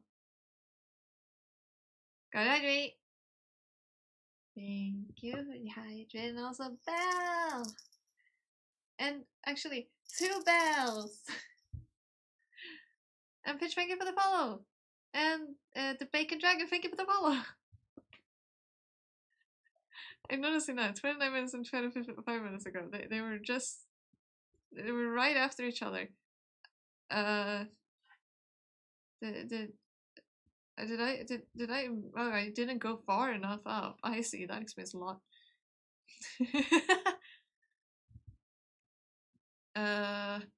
No, back in 50 minutes. Where have those 2 gone? I swear if those both have gone in this ominous looking run, that was cool. Not tip, where the hell are you 2? That's that. So he's there stand at the corridor. Okay, that is creepy. Well, I have to go forward. Wait, it's getting closer. I am not. Cappy has vanished. I've not been playing for your entertainment. Beautiful. I trusted the right one with this job. You did. I tried with it. You did great, Cappy. I really like it. That was also. You don't. Don't say that yourself. Oh, sorry. Hi, buddy. Now he's scratching at my chair. Wanting attention. You see what's my cat? My candy? No. It wants the candy. There we go. That's the right one. Oops. Did you finish your food? Is does that mean your food is funny? Funny? Done? Ready? Where did you get that? Hi there, Bunny. How are you? Nice to meet you. I hope you're doing well. And what was the question about? Because I was not here. Where did I get what? The stream done? No, it's not. It's not done. Also, hi Moo. How are you? I'm sorry. I'm super happy. It's deadlift today. 20 days until Christmas. 4 days to my birthday. Let's go. I wonder, will I be streaming on your birthday? I wonder. What day would that make it? Tuesday? Would that be Monday or Tuesday or something? I don't. Days. What day is it? Anyway, I'll see if I'm streaming that day so I can say congratulations on stream. Can ask how old you're turning. Oh yeah, I got new emos for enabling to vector authorization. Hey, let's go! New emo time! Thank you for that follow. Thank you. I need to see this emote. I can't see it. Oh, why? I want to look at it. No, I can look at it. Yes. That's an interesting one.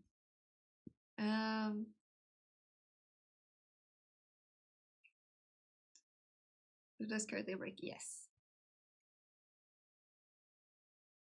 Like I mean, it's right after that was asking about it. The cat will surely be back in a bit. Please hold and enjoy your food and drink while you're. You're gonna have food and drink? Well, that's called skill issue. That's awesome. No, you should have gotten the points back.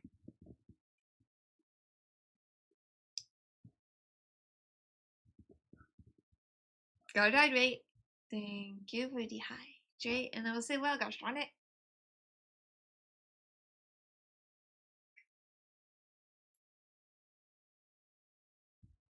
Yeah, I'm so excited. And don't say congratulations on that first. I don't know if I said it, but I said it now.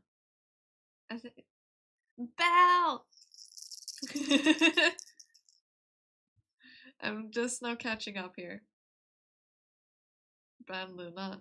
It's gonna be difficult, I think. Adel can ban me on his stream. This would just take a bit. Yeah.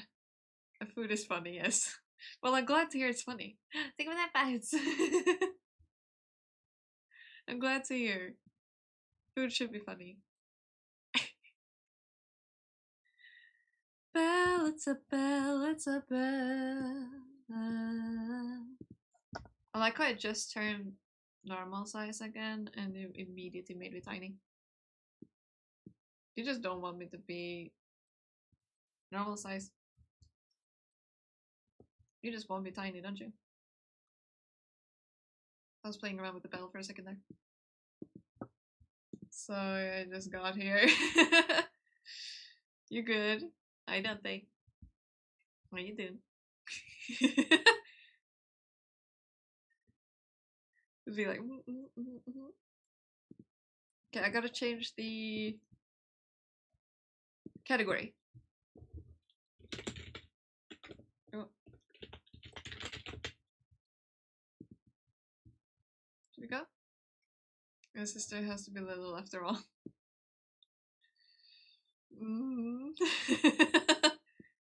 Is that how it works?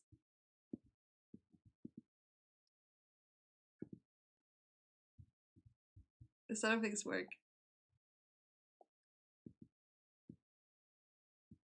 Alright. Well, this is as it should be.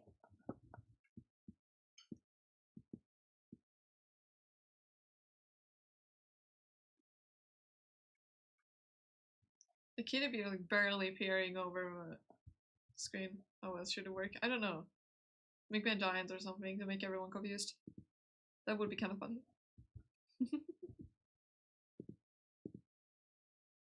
Somehow I see my mischievous grin gets even worse when I'm like this.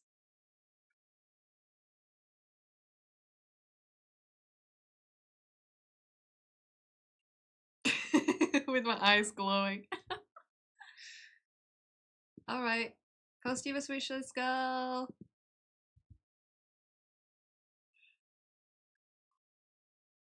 Let's go!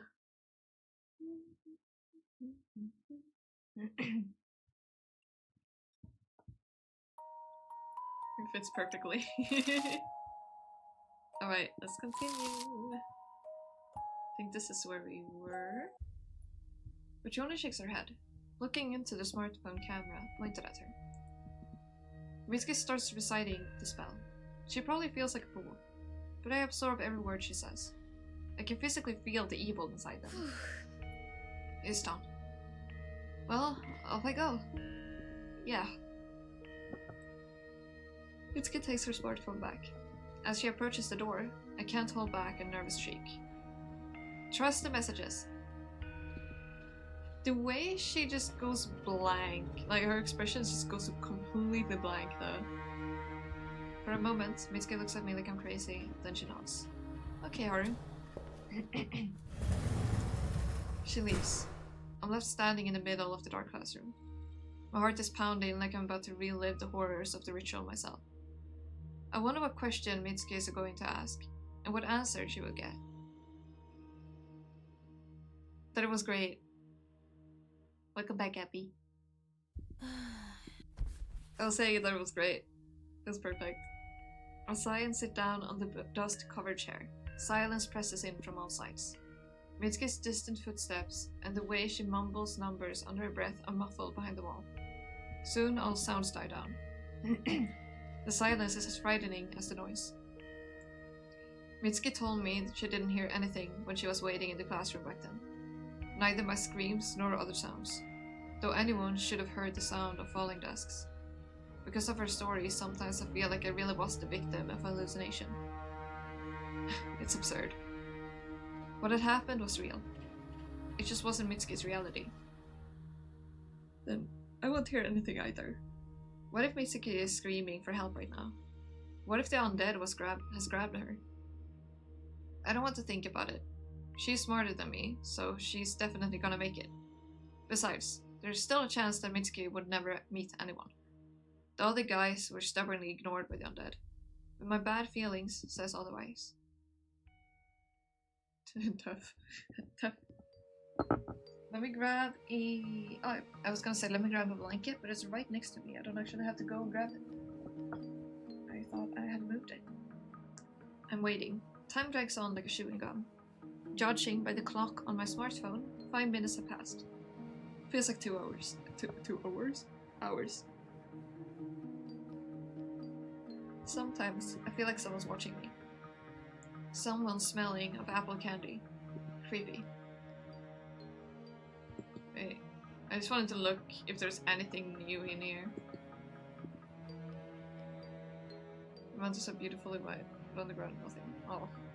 How much time has passed? 6 minutes? Just 6? It's absurd. I suffer like this for a quarter of an hour.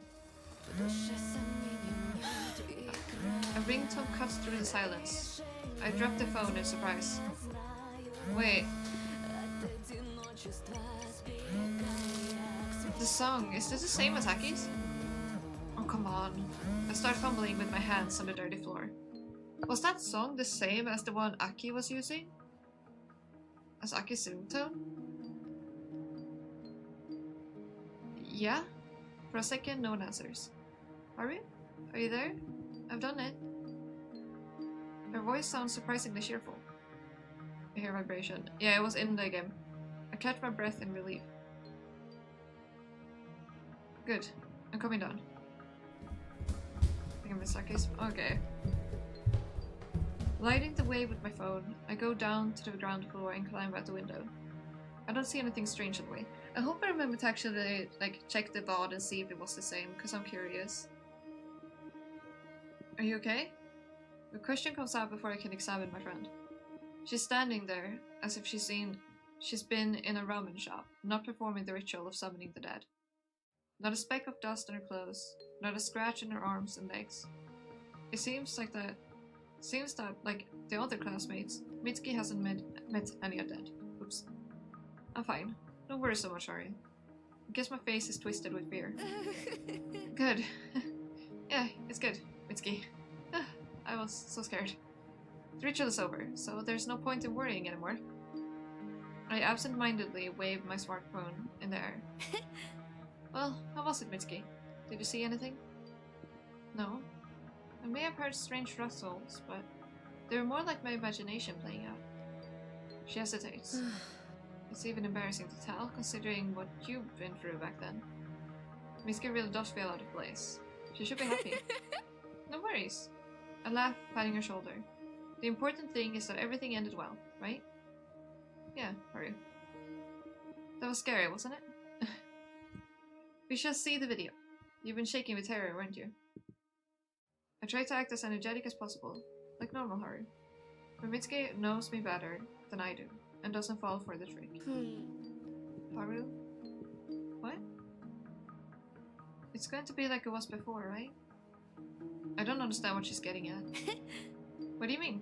I'm not going to participate in any more dubious rituals, and I don't care if they torture me and take radiation. I show Mitsuki my tongue. She finally smiles sincerely. Good. Not that anyone is going to torture you, of course. Good that we forget about all of this like a bad dream.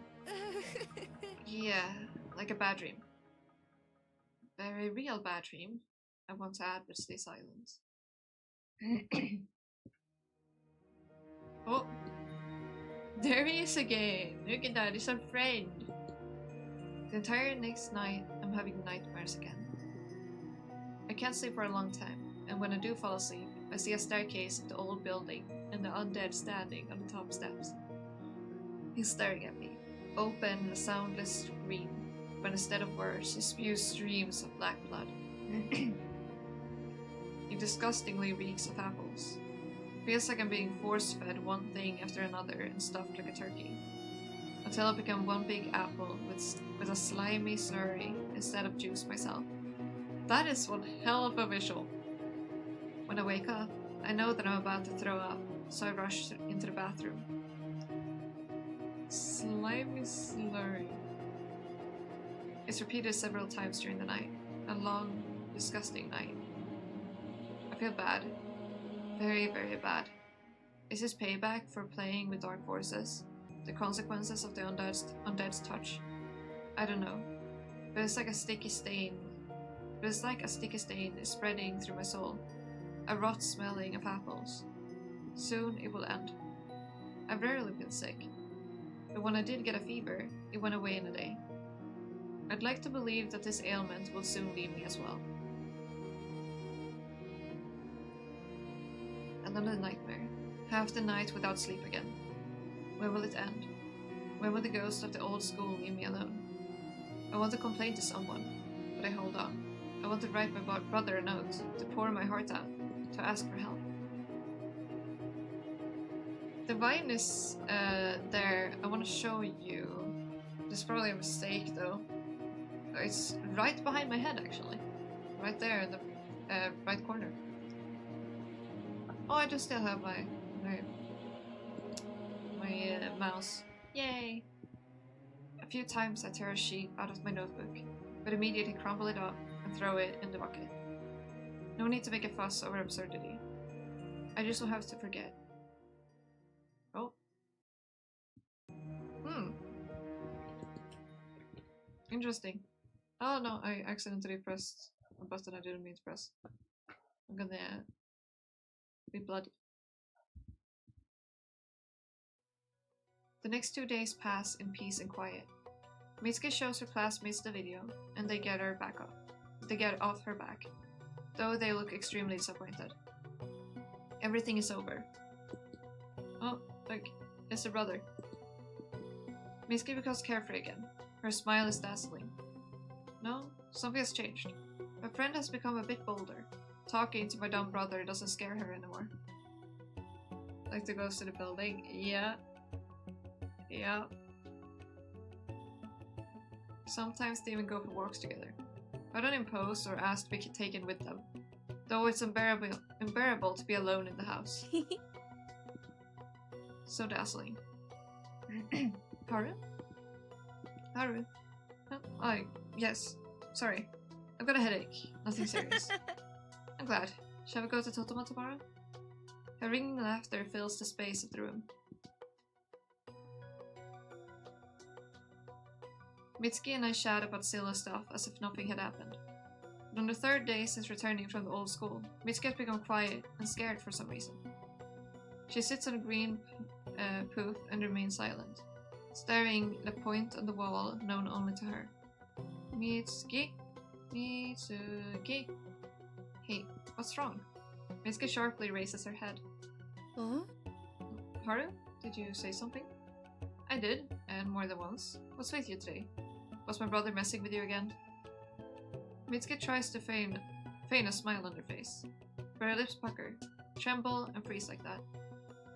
Something weird is going on, Haru. Weird? I don't understand. I constantly feel like someone is watching me. How? I don't know. I don't know. I feel someone's gaze on my back. And also these calls. Wait, yeah, these calls. What calls? Someone calls me and there is silence on the phone. I ask who it is, and all I get in response is wheezing. Disgusting. I'm scared, Haru. What should I do? Pay no attention. Someone's probably messing with you. Maybe the classmates got bored with the ritual and now they're dabbling in phone pranks. You think so? Of course. I wave my hand in the air, as if to ward off the images of pestering classmates. Still, I'm a bit scared. Don't worry, they'll get bored of it soon. But they don't. Someone keeps calling Mitsuki all day, and the next day as well. I try yelling at them through the phone, but it doesn't work. Mitsuki says she keeps feeling someone's gaze on her back. You won't escape. And then it happens. Someone has written a threat on her desk. Haru, who is this? Who wrote it? I don't get it. Someone's messing with you. Don't... How can I not pay attention? What do they want?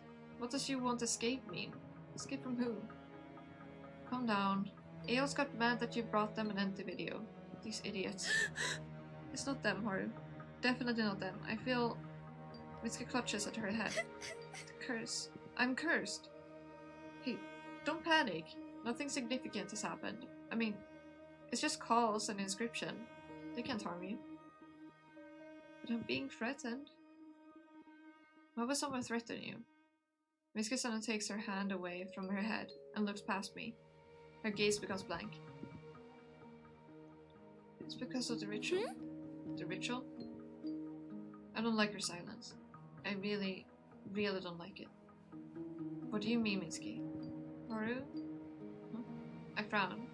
A nasty, moldy taste lingers on my tongue. I think I might have failed the ritual. What? I failed the ritual, Haru. She... what? Failed? How?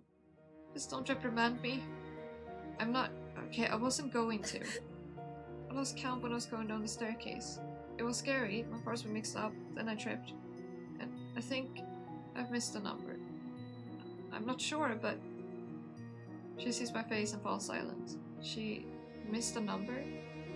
Even I could count to the end. Even I. Blood rushes to my cheeks. My head is buzzing. My pulse rumbles like desks falling to the hallway floor. No, calm down. I have to put myself together. Mitsuki isn't to blame. Anyone could have made a mistake. Anyone. No point in getting angry now. I didn't see anyone during the ritual, so I thought it wasn't a big deal. Then these calls started. I knew right away that they weren't a simple prank. You've decided that it's punishment for failing the ritual? Of course. How else? The undead wants to get to me, Haru. I don't know what to say. Mitsuki looks utterly miserable and crushed. It's going to kill me, right? Kill me? What should I do, Haru? What do I do now? I don't... Only 3 days left. He will kill me in 3 days. Hold on. I still think it's someone's prank. I made a mistake. Mistake? Why? Mitsuki doesn't listen to the voice of reason. Only mumbles incoherent phrases. Go that way. Think of that bag. Forget about the old school. I can't. One day you will. Don't suffer. Thanks, cat. I'll make it. It's all your fault. Mitsuki's impressionability has become her curse. The calls continue. On the morning of the 5th day, she discovers a new inscription on the wall of her house. My friend's gaze has become completely blank. She doesn't react to anything. The curse. I am cursed? A mistake. She seems like a lifeless doll to me. Mitsuki is so scared that she has preferred to withdraw to herself and not see anything around her. I try to rouse her, but in vain. I'm losing Mitsuki. There is a way. Huh? I asked around in my class. You know, I'm a star now, so here it is. Some guy from the Lovers of Paranormal Stuff said it's possible to try to complete the ritual again. Again? Yeah, meaning start from the beginning, but do it right. He said that in this case, the failed ritual would be undone. Is it possible? Damned if I know, but that guy says there's a chance. Chance? Do I have a chance? I've got nothing to lose. The deadline is tomorrow night. Either we try tonight, or... Mitsuki grimaces painfully. Will I make it? Duh, of course you will. And I'm gonna help you. Help me? How? You'll see. I hope everything will work out. Or rather, I believe it's gonna work.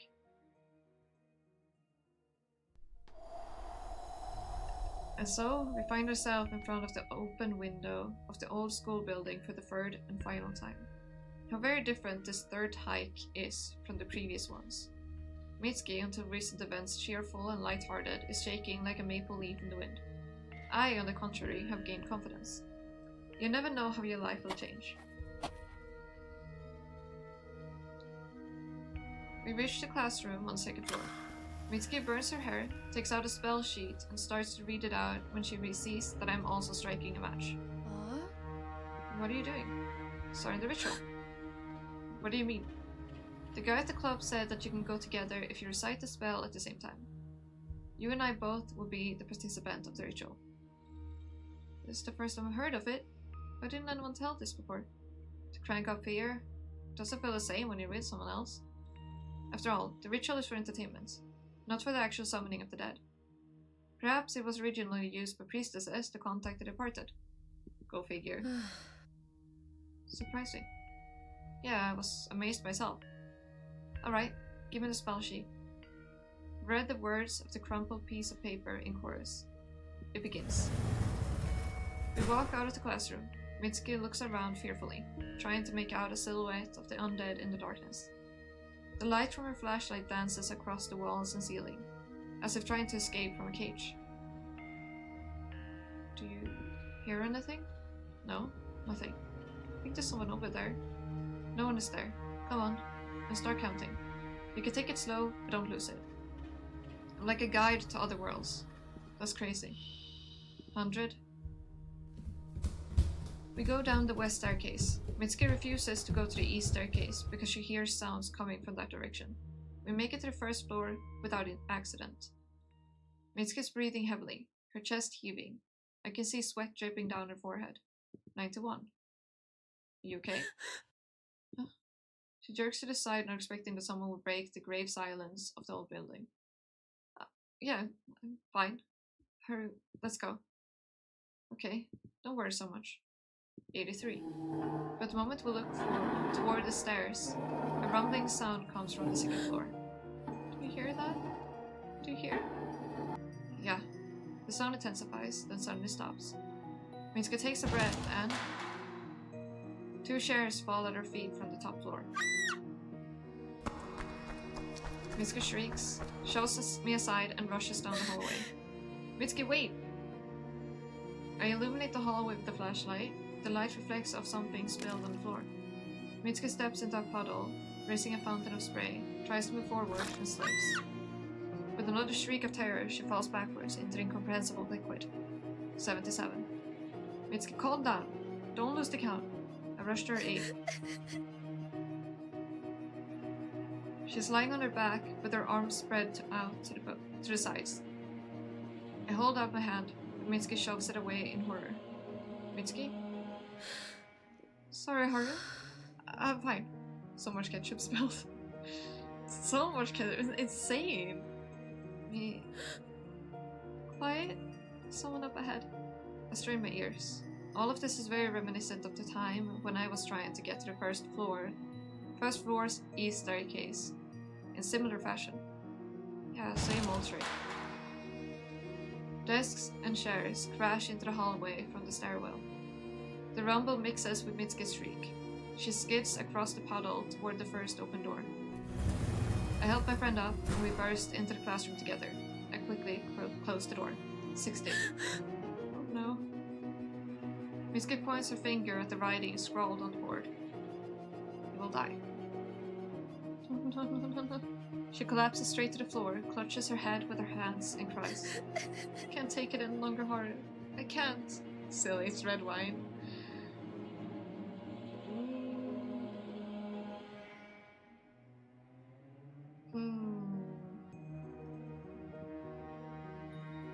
I want someone. Mitsuki begins to sway from side to side. Scare more. There is a knock on the door. Mitsuki shrieks, but then abruptly stops. She puts her hands down. I realize that something is broken inside her. Hearts, mind, everything. Mitsuki? There's another knock on the door. Listen. She doesn't hear me. Like a puppet on strings, Mitsuki jerks to her feet and staggers towards the door. Hey, what are you doing? Hey! Mitsuki's face, same as her movements, is like a doll's. There's no motion left in it. She's trembling. Red liquid is dripping down from her clothes onto the floor. There's another knock on the door, more insistent. Mitsuki? Stop knocking, nobody's home. No one's home! No one's here! You can stop now! I reach out my hand to her, but my friend suddenly shrieks again and throws the door open violently, rushing out of the classroom. I run after her. Wait, hold on already.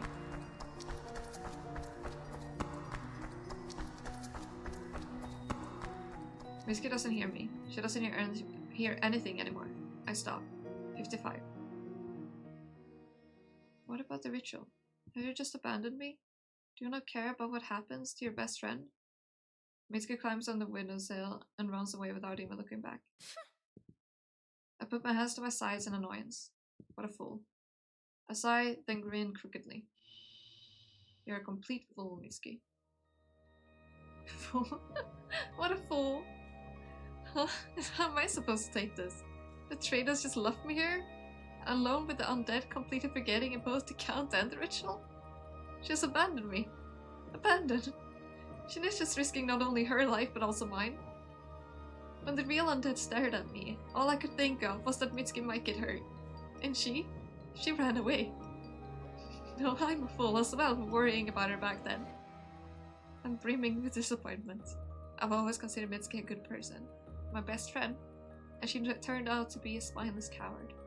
Stupid, stupid Mitsuki. At first I didn't want to scare her. Back then, 6 days ago, when she finished the ritual and said she hadn't seen anyone, I decided to forget all about it. What did it matter if she saw the undead or not? But then I was tortured by nightmares over and over again, and Mitsuki, all happy and blooming, lived her life in peace. She was having fun while I suffered. She didn't even ask me how I was feeling, didn't bother to find out why I felt so bad. Are real friends supposed to do this? Is this fair? After what I've been through, after not losing count and running away from the undead just so Mitsuki wouldn't get hurt? Unfair.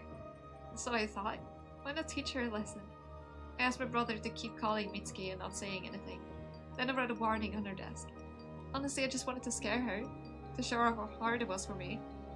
Then we would have shared experiences, lived for years with the two, and created a new, stronger friendship. But then she said she had lost count. Mitsuki, how could you? You had failed the ritual and didn't tell me? You even asked me if everything was going to be like before? Like before? Are you kidding me? No, it's not gonna be like before. I decided to scare her for real, so I made up all this crap about double ritual. Just to make things right? Priestesses? Complete another absurdity. I'd even prepared the wrong spell text, just in case. Of course I couldn't have done it alone. I had to ask my brother for help again. Are you serious? Dead serious. No jokes. Whoops, jokes. It's dangerous there. Didn't you realize it last time? It's dangerous if you're performing the right ritual. We're gonna put on a spectacular show. I don't want to go back there. For the first time I can remember, my brother seemed scared. Please, I'll never ask you for anything ever again. It's important. I'm going crazy, okay? I have to put a stop to this. End this thing once and for all. Otherwise, I'm gonna break. Alright, apparently there's no avoiding it. Thank goodness, promise. We put on a show with chairs and knocked on the door. In fact, that was the end of the show. I was going to tell Mitsuki. I don't know if he could have made out, but now, definitely not. Not after she abandoned me. When she ran away, she didn't even realize that it was my brother knocking on the door. And he didn't have time to hide when she suddenly burst out of the classroom. Weak, cowardly Mitsuki. She got what she deserved. She betrayed me. Betrayed our trust. Serves her right. Serves her right. But I'll have to admit the deception after all. She's been acting really weird. One might throw themselves in front of a car in that condition. I climbed the stairs to the first floor. It's strange that my brother hasn't come down yet. He's probably waiting for me. I illuminate the hallway with a flashlight. No one's here. How are you? I step into the puddle of paint my brother purposely spilled on the floor and take a few steps. My foot suddenly bumps into something. I shine my flashlight on it. Wait, what? Hey, stop lying there. Time to go home. My brother is lying in a puddle and not moving. Weird. I squat down and pat him on the shoulder. What's with you? Hey. He doesn't answer. His eyes are open, staring blankly at the ceiling. Is he dead? Do everything right, and the dead will answer your question. Make a mistake, and you, or someone dear to you, will die in 6 days. Mitsuki failed the ritual. But it wasn't her who died. It was someone dear to her. Brother? Mitsuki actually liked my brother? Really? Even though I teased her, I never believed it. Who in the right mind would like this dummy? Is it possible? I collapsed into the pool of blood, unable to hold back my tears. As you can tell, it was indeed ketchup. Yep. I clutched his still warm hand with my fingers. Do I cry from grief? From hatred? Probably from everything at once. Mitsuki, I will never forgive you. Never, you hear me? I was going to tell you the truth, but you know, not anymore. You must suffer forever. Throw yourself in front of a car? Kill yourself? Wonderful. It's the least you deserve. I stand up abruptly. I look at my brother's body, but my mind is clear and straight. Undead was right. In everything. Not in this life. That was his answer to my question. And my question was, will Mitsuki and I always be friends? Oof. So that was the question. I feel what was okay, back to the normal. I feel empty and ugly. Tears sting in my eyes. Aki? What happened? There died. Died? Calm down. I reach for my hat, but I realize that I'm clutching an object. It's sticky, wet, and heavy. Tiff, close your eyes just in case. Uh-huh. Yep. I hope you have your eyes closed.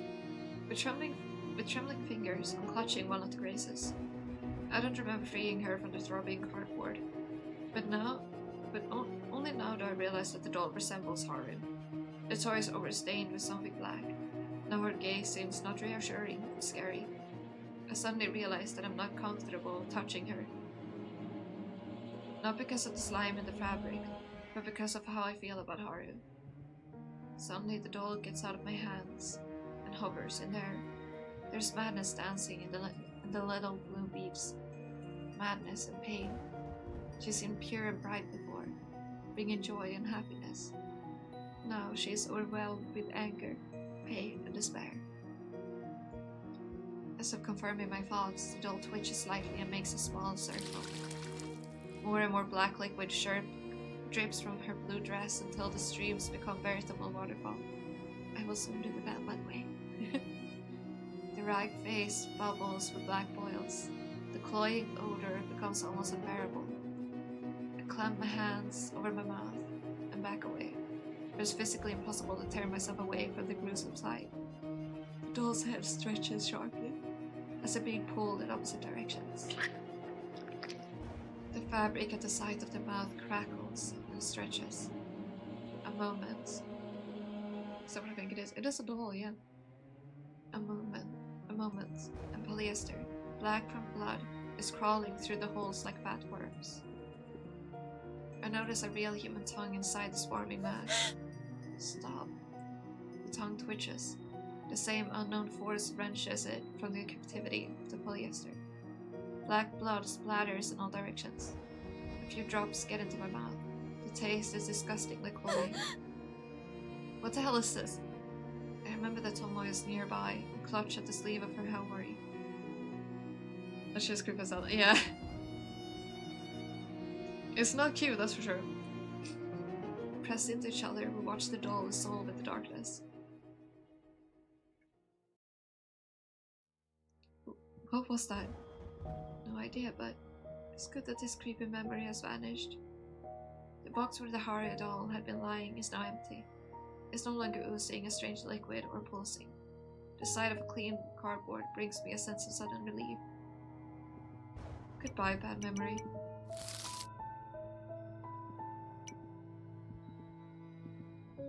Bye-bye. We're able to relax a bit, but I'm still shaken up. The nagging pain in my leg is still sobering. Are you okay? I'm fine. Calm down. You're so pale that I'm scared to offer you a riddle. Also, pow! And Tiff, you can look again. You should be fine to look now. Let's leave riddles for later. Mo purses her lips hesitantly, clearly afraid of appearing pushy and tactless. I hurriedly reassure her. It's fine. Look, I'm a little bigger again. I'm glad. Did you see something? Something to do with the doll? Yeah, or rather, not quite. Not with the doll. With a girl named Haru. I recount everything I saw to Tomo. Mitsuki and Haru went to the old school building. Haru performed the ritual and then suffered because of it. How she got mad at Mitsuki and decided to play a cruel prank on her. How the prank ended and ended in tragedy. Tomo turns very pale as she listens to my story. Hi Sia, how are you? How's it going?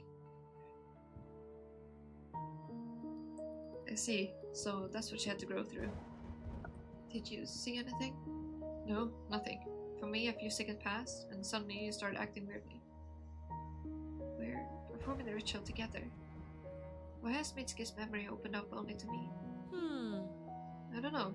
It's like she's rejecting me, mistrusting me, or scared of me. You, however, she's ready to accept. I'm still curious if my thought process earlier is correct with the messages we saw in the story earlier. If Aki was the one writing the messages in like the white crayon. Why only me? Perhaps you and her are bound somehow? Do you remember anything? Remember anything like this? Anyway, watashi mo really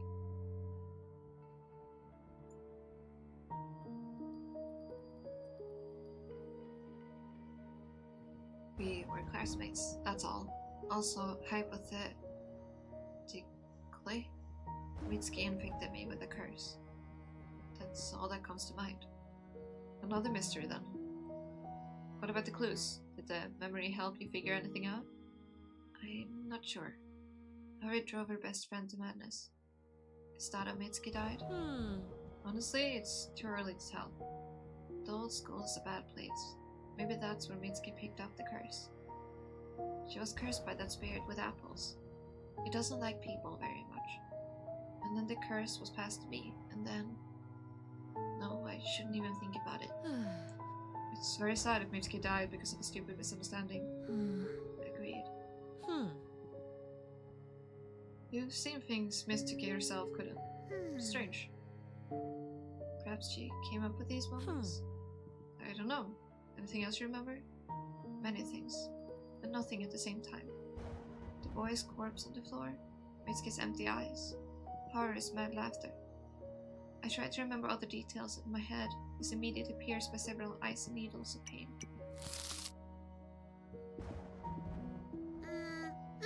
It's all very blurry. Not a word about an chorus or a way to get saved. Mitsuki was interested in Haru's brother.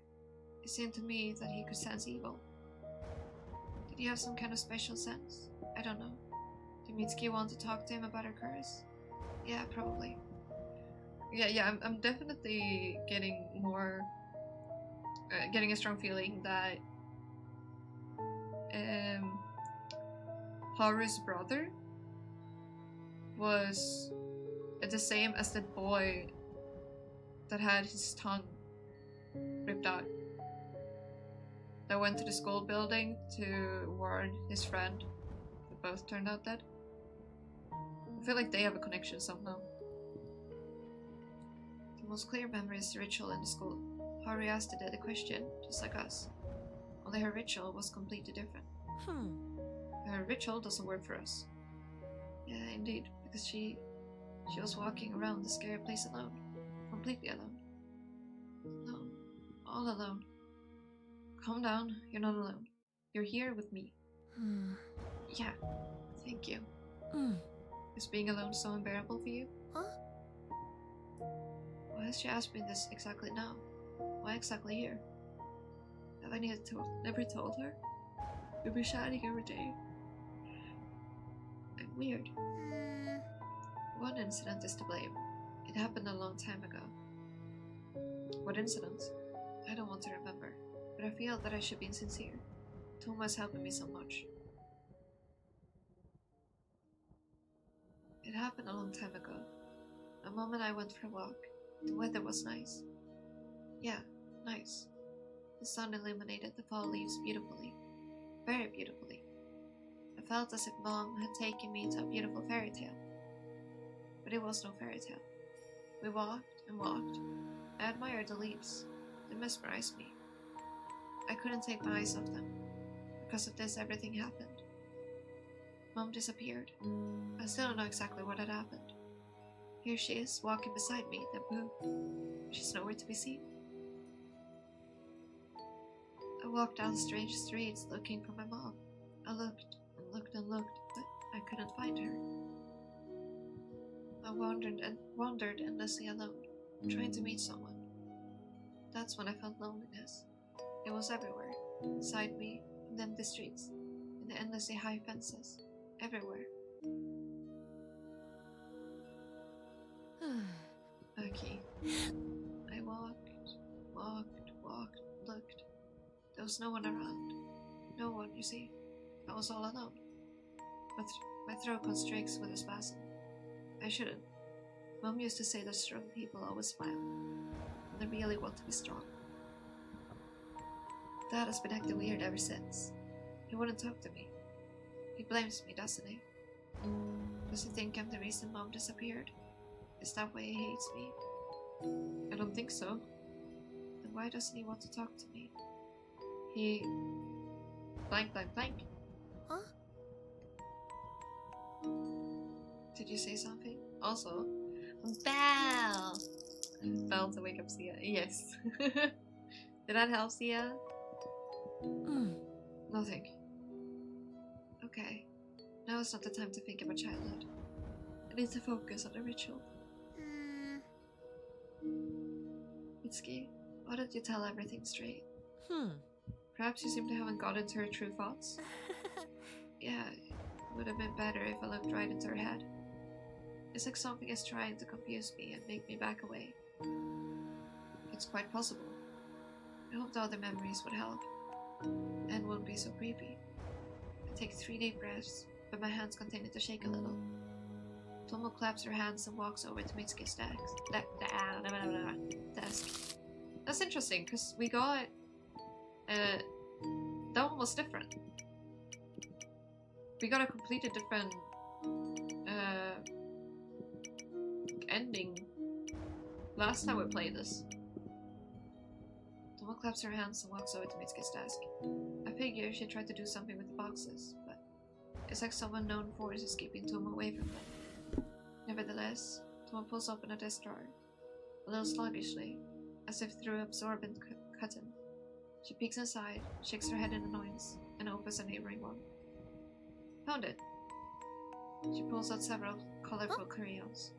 What? Look. Tomo lowers herself right down to the floor, pushes the brazenly creeping and chorus stalk away, and starts drawing something. What are you doing? Here, look at this. That's you. The drawing is terrible, but I easily recognize myself with the hat. That's a good drawing. And that's me. A riddle. How many images do you see? 2? That's right, which means you're not alone. Tomo is talking with such exaggerated seriousness, and I giggle stupidly. And chess, of course. We need chess. I jump up to the drawing and take the crayon from Tomo. Totomo bear. He's mandatory. And graces. They should definitely be there. And Dad. And Mom. Look at this, it's so cute. And Mitsuki. Her brother. Chess. And the kind ghost was helping her with clues. Since it's there, let's add the second one as well. I think it's good at heart. And chess. Also Fuyumi-senpai. The ghost man. That's me too. Though she did a bad thing to the Totomo bear. Get the full version of the picture on the floor. Wait, so last time I played we didn't get the full version? I had apples. I like them too. Some triangles. Oh, that's cute. Wait. Oh, see ya, thank you for the bits. Thank you. I appreciate it. Thank you. I love that celebratory yippee emote. Yay! Thank you. Chess. Lots of chess. And what does this mean? I'm not alone. The room seems to be filled with gentle green rays. Fears recede, replaced by excitement. I want to look at this again. This is so cute.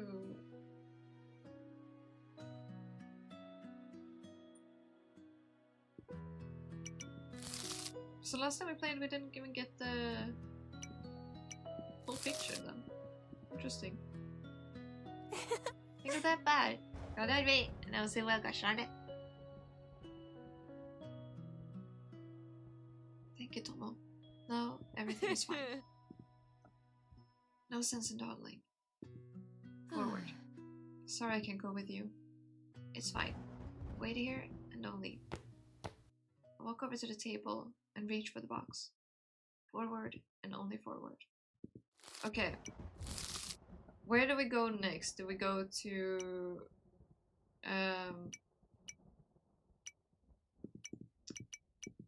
what's it called? Do we go to...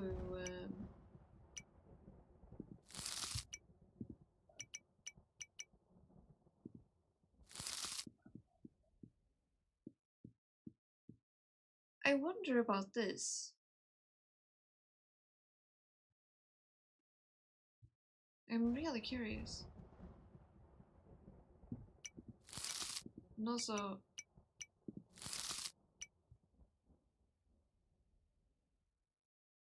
Ricky Shifter.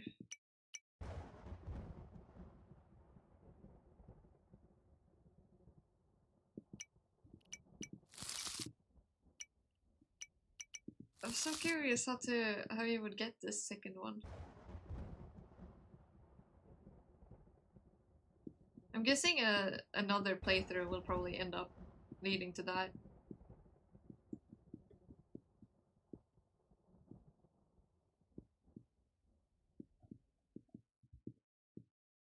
So interesting.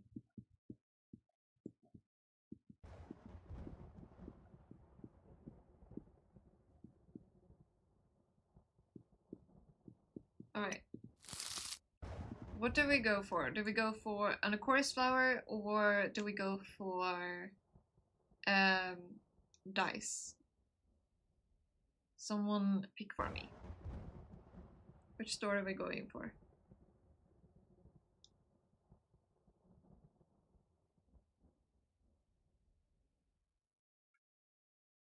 Dice. Okay, going for dice. Thank you. It's an ordinary winter's day.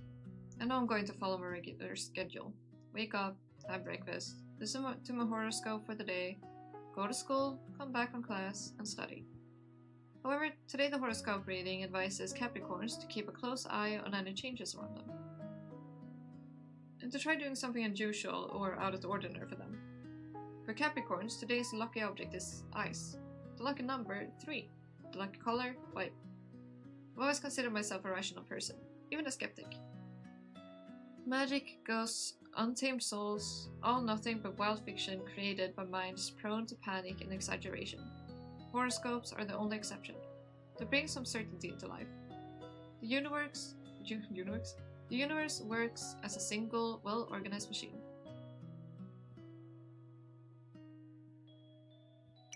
Each of its gears influence the course of the other, creating a steady, predetermined balance. I like that the stars are destined to align in definite patterns and never otherwise. That any major upheaval can be known in advance. So I strive to listen to the advice of the TV show and ignore people who think horoscopes are nonsense. And I certainly can't stand the kinds of people that hang around on Shamrock.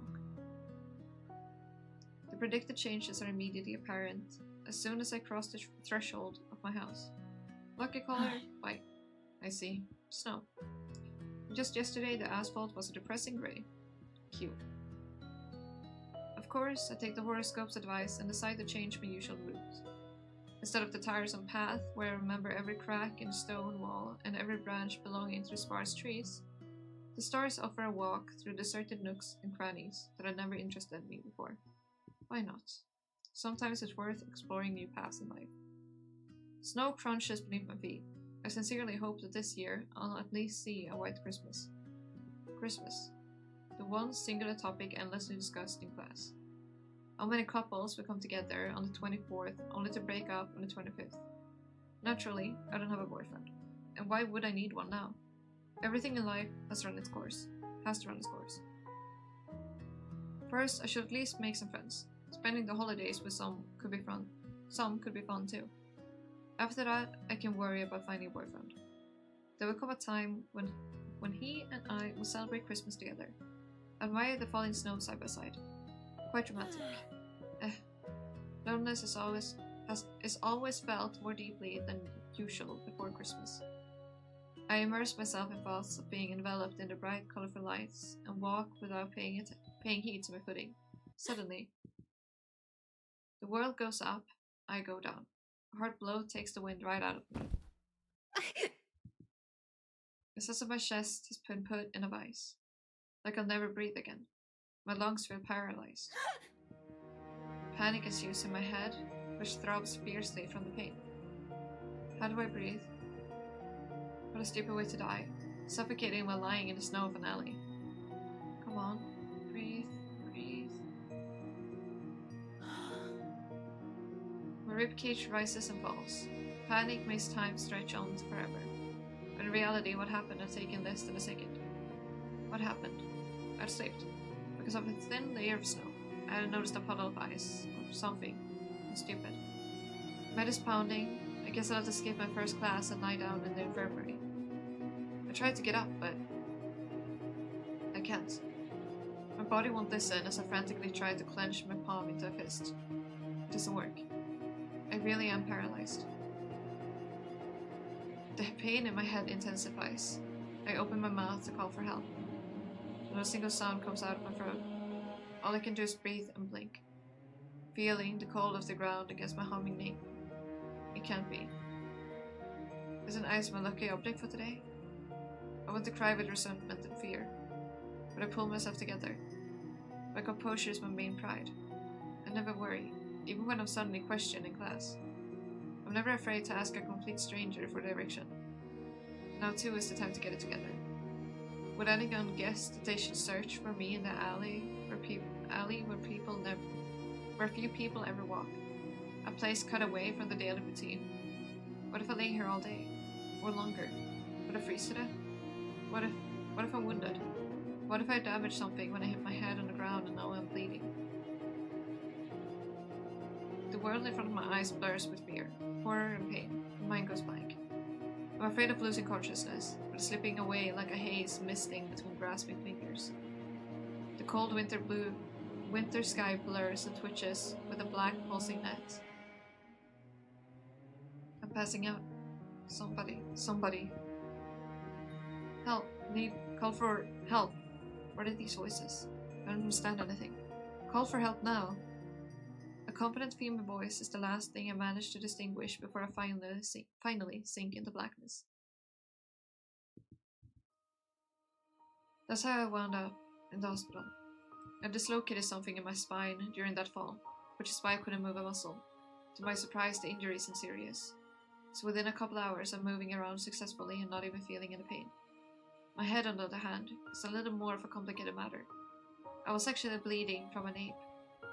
I'd also received a minor concussion, which is why I'm stuck in this hospital indefinitely. At first, the doctor's face doubles when I look at him. Same with walls, ceilings, and nurses. So I lie with my eyes closed and bide my time until the machinations, I don't know, of my head come back into order. When I more or less recover, I'm visited by the people who happen to be in the alley at that time. And I make friends with Mitsuki and Senpai, the most wonderful people in the world. Hi Sushi! How are you? How's it going? And I make friends with, whoops, the horoscope wasn't lying. Ice really did bring such great happiness into my life.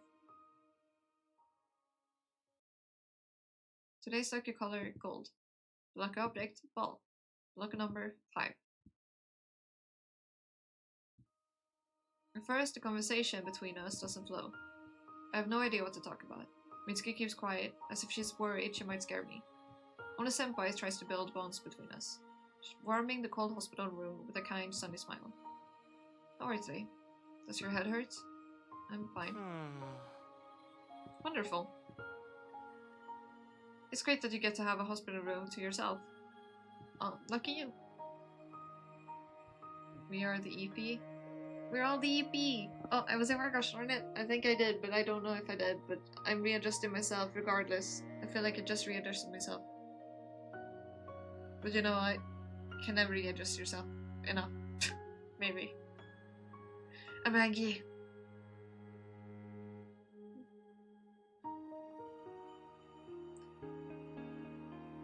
I hope you get less tired soon. But also, this game makes me so mad. I love it too much. The anger. You just want to see what Angie said? You just want to see me Angie?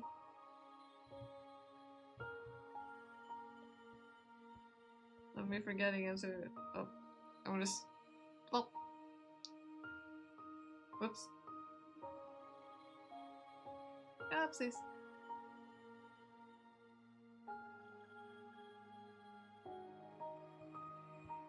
T.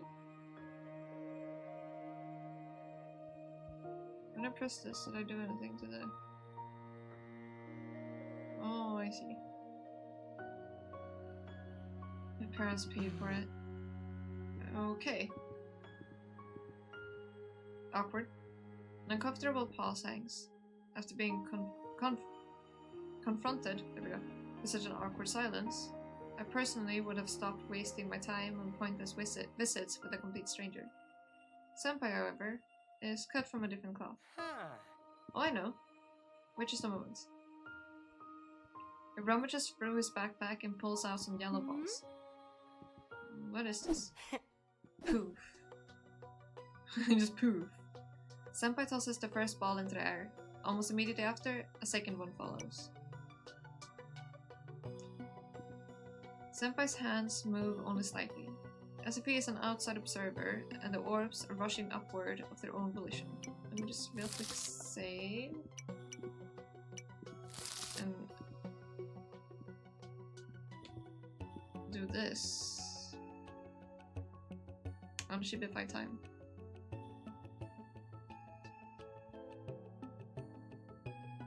Oh, even. No, I don't think I answered it. I currently am EP.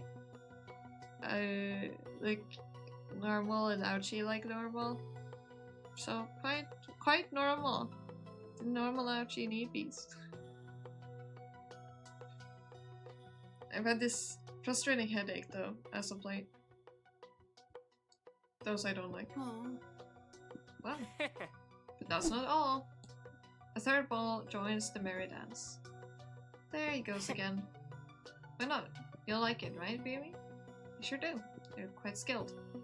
I am mesmerized by the confident, precise movements. See, she doesn't mind. Don't be deceived, Fuyumi. He'd only recently learned not to drop them all on his head. Don't be jealous. I'm impressed. His best record is 4 balls. I feel a little dizzy, but I want to see the enchanting performance through to the end. A 4th golden ball comes into play. You're on fire today. Senpai diligently juggles the balls while beads of sweat marks his forehead. His smile never falters, even by a nanometer. It's impossible to take my eyes off him. Well done! 5 of them, let's go!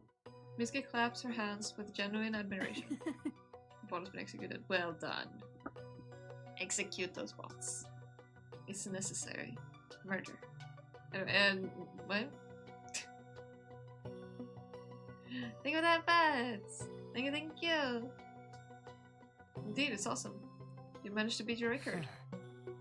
Yeah, today is my lucky day. The dazzling golden dance stops. I watch with reluctance as Senpai puts the balls back into his backpack. Where did you going to do that? Senpai and Mitsuki exchange tearful looks. We're both members of our school's Magicians Club.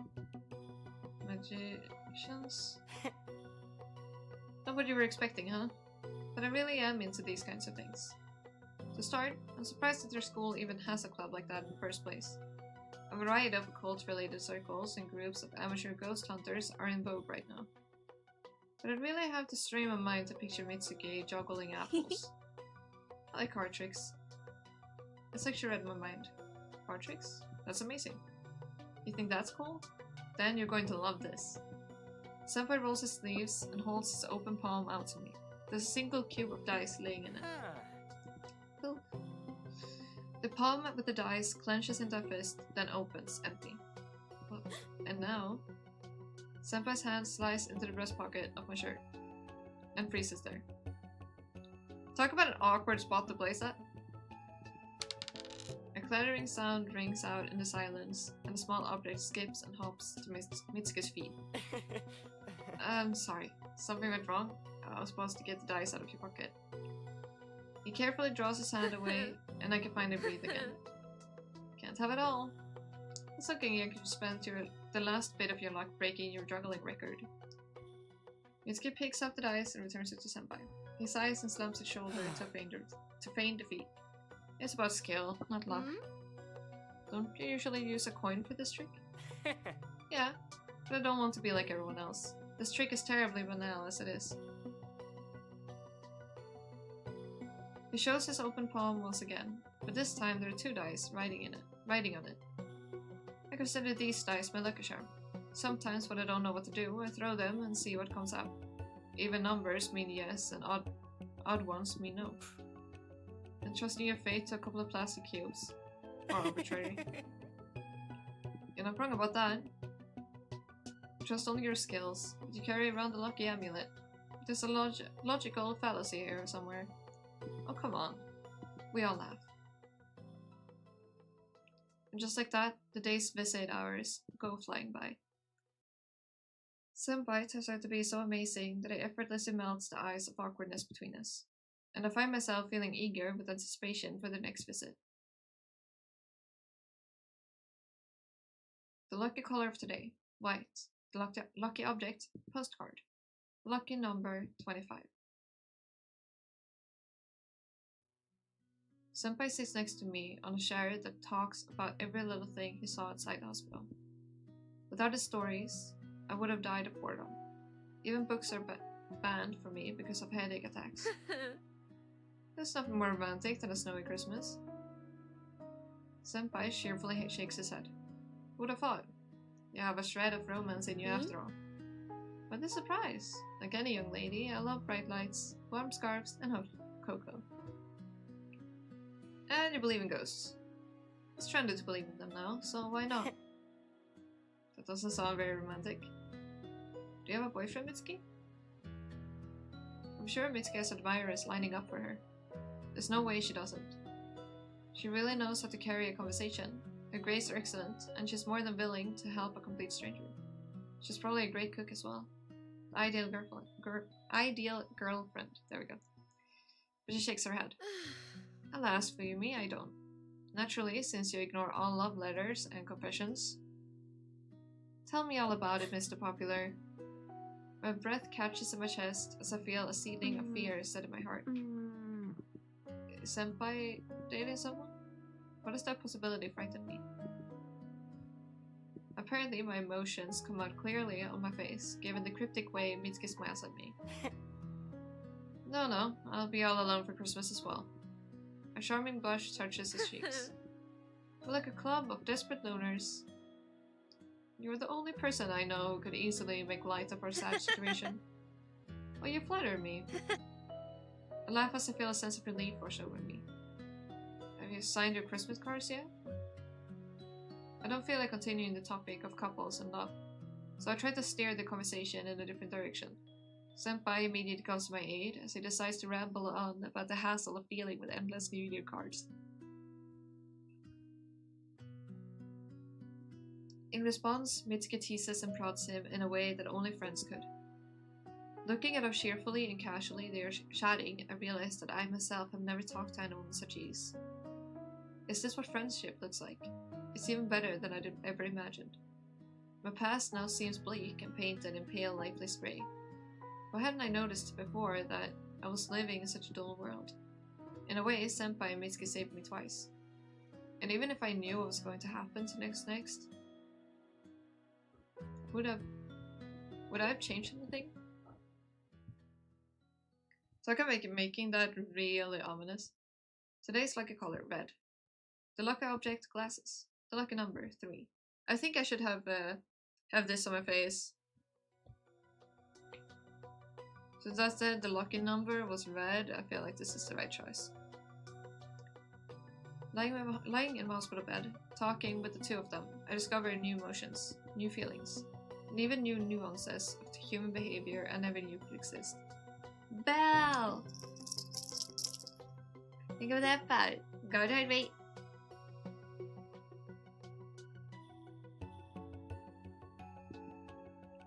Everything in my life begins to feel brand new, and it's all surprisingly pleasant. It comes naturally to me to hold faith that Mitsuki would never betray me. And Senpai, the stoic composure I'd prided myself on for so long, shatters to bits the very moment Senpai so much as looks at me. My face starts burning, my throat treacherously makes incoherent noises. Nonsense. Oops. My hands stop obeying me. I never know what to do with them. I've never experienced anything like it. And yet the storm of feelings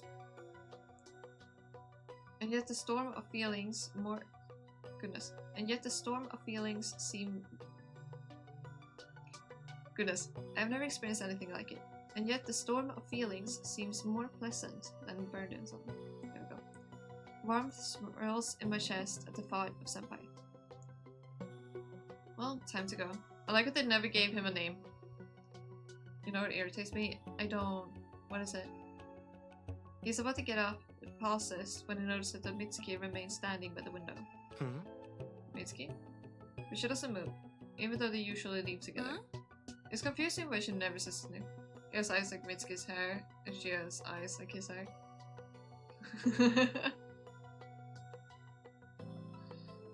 How come it specifically irritates you? Senpai and I exchange curious glances. Meanwhile, Mitsuki winks conspiratorially to me. I'd like to have a chat with Yumi, in private. Senpai blinks his eyes a couple of times, before a sly grin stretches across his handsome face. Girl talk? Exactly! Sometimes I feel like a third wheel to you two. He has more red eyes. Another picture. It looks not that bright. Yeah, his eyes are red.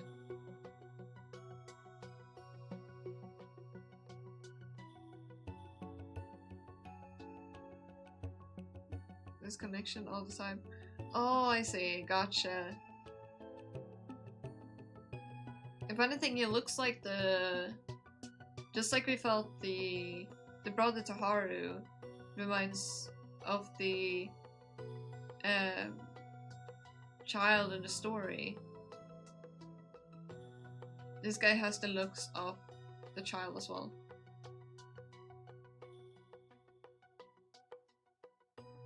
Did I miss something? Oh no, I felt like since the lucky color, I think, was the lucky color red? I think the lucky color was red, so I thought it was fitting. How rude. It does agree, yeah. Don't tempt your fate. What if you hear something you shouldn't? Senpai laughs.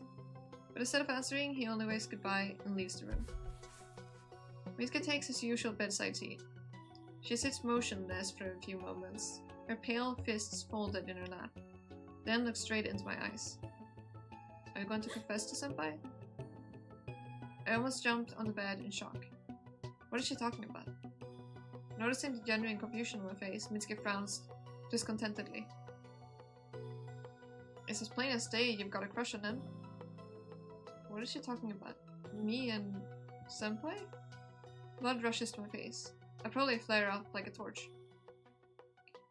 Mitsuki shakes her head contentedly. I knew it. Don't suffer. Admit it already. But how can I... Mitsuki lets out a heavy sigh. Listen to me carefully, Fuyumi. You like Senpai, and he, without a doubt, likes you.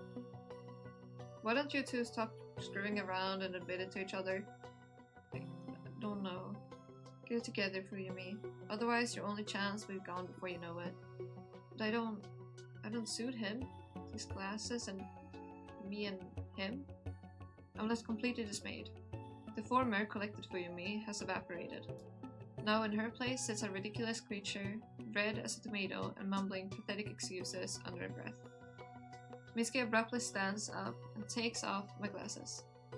Senpai doesn't care about that kind of nonsense, and if you don't like something, make an effort to change it.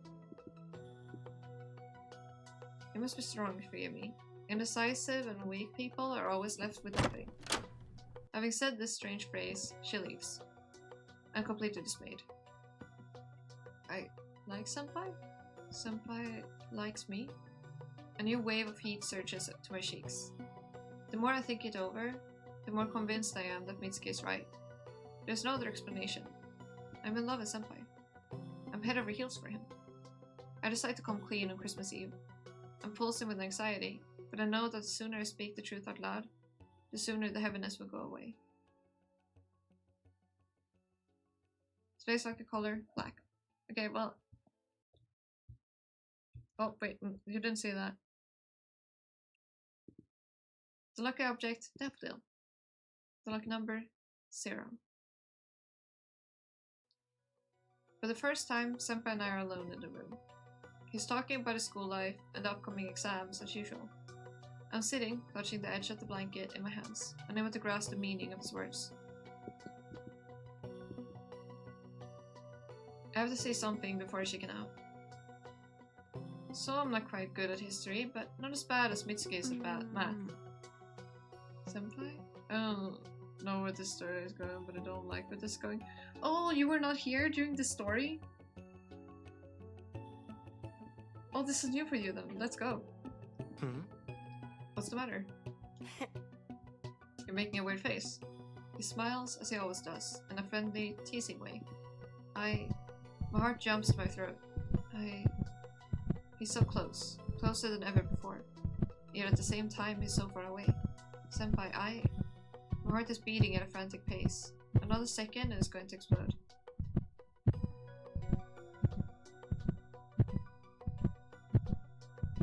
Oh, was I reading when you were awake maybe?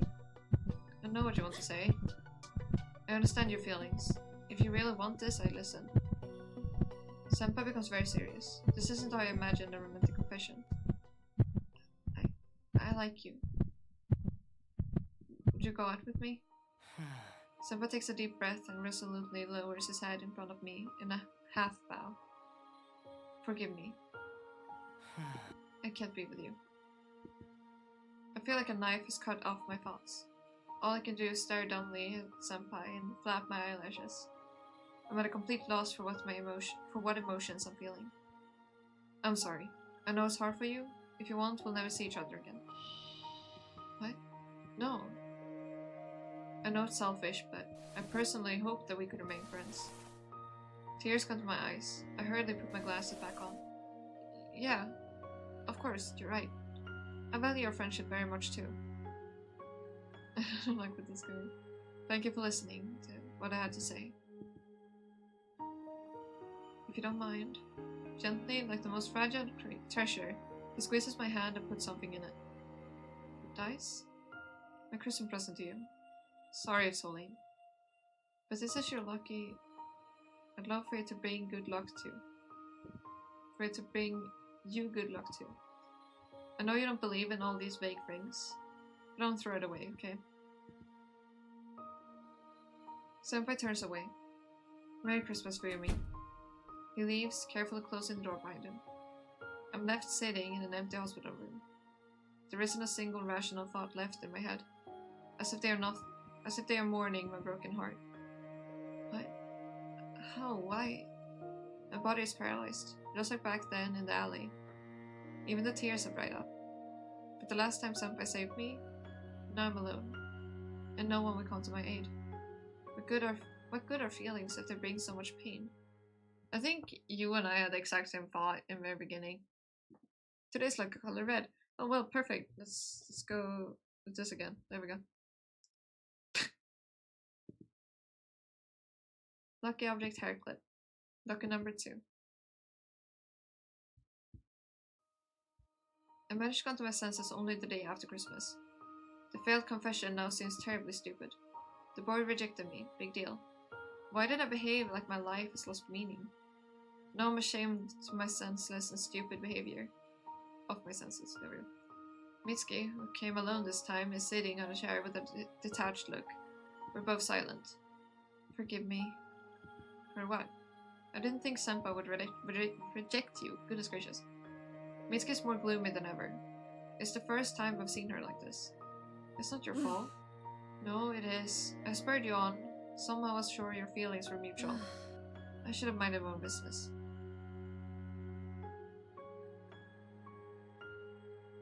Lucky for us, you have hair clips on, and with the cat there, are 2 streamers on screen. Lucky us. Lucky us indeed, especially with the fact that I have a cat here with me too. Come on. Yeah, your pillow is behind you, so you have to be in my lap. It's fine. You were right. It was for the best that I'd gotten it all out. Even if I had known that he would reject me. And now? Now? Now what? Do I feel better? I'm really more at peace than before I'd confessed it? Can I honestly say I'm happy with the way things turned out? No, never. I feel terrible. It's agony. You're laying nicely there. Aww. Well, he's laying with half his body on me and half his body on my desk. I clenched the dice he'd given me tightly.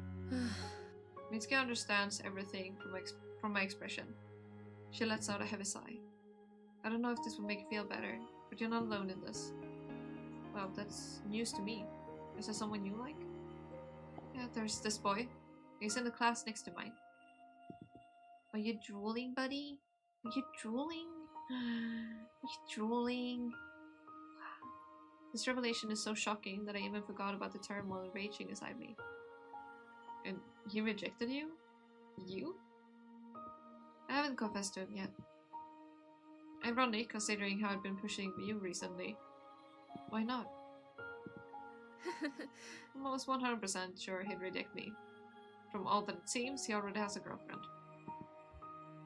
I don't have a chance. Not by any stretch. I genuinely feel sorry for Mitsuki. Besides, she and I are in the same boat. Caught in the same hopeless situation. I no longer look up to Mitsuki in admiration. Now I share her pain as an equal. I'd hoped that at least in your case it would work out, if only I'd known. It's fine. What's done is done. We fall silent, but it's not an awkward silence that would make any onlookers pity us. We become good enough friends that we can both comfortably share quiet moments together. He's just washing my hands now. Maybe come visit me on vacation when you get out of the hospital. Thank you for the kisses, buddy. And not happily. Thanks, buddy. I appreciate it. Soon I'm discharged. My stay in the hospital wasn't very long, but everything that happened makes it seem like years have passed. Mudkip. I'm noticing that. Oh. Okay, buddy. You wanna be in my lap with your pillow? You could care of Luna, buddy, and vice versa? Yes. I will take care of this old man. This 15 and almost 15 and a half year old man. You wanna come back up? You can come back up, it's okay. I have your pillow now too. Except comfy.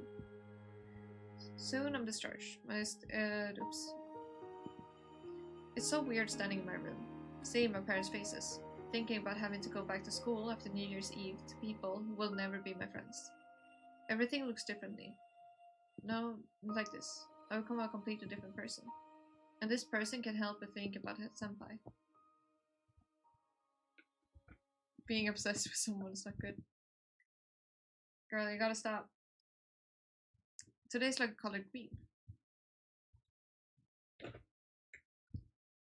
You're gonna hide in your flat? No? Okay. The lucky object dice. The lucky number 3. It's a 3. Hi, buddy. Want some candy? I can give you some candy.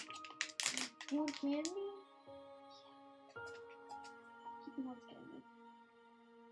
Here we go, he gave you some candy. New me doesn't waste time, and at the first opportunity invites Mitsuki to visit. For a while we discuss holidays and New Year's Eve, but very soon the conversation turns to the topic that we both care about. I love the feelings of our cohesion. Got it, mate.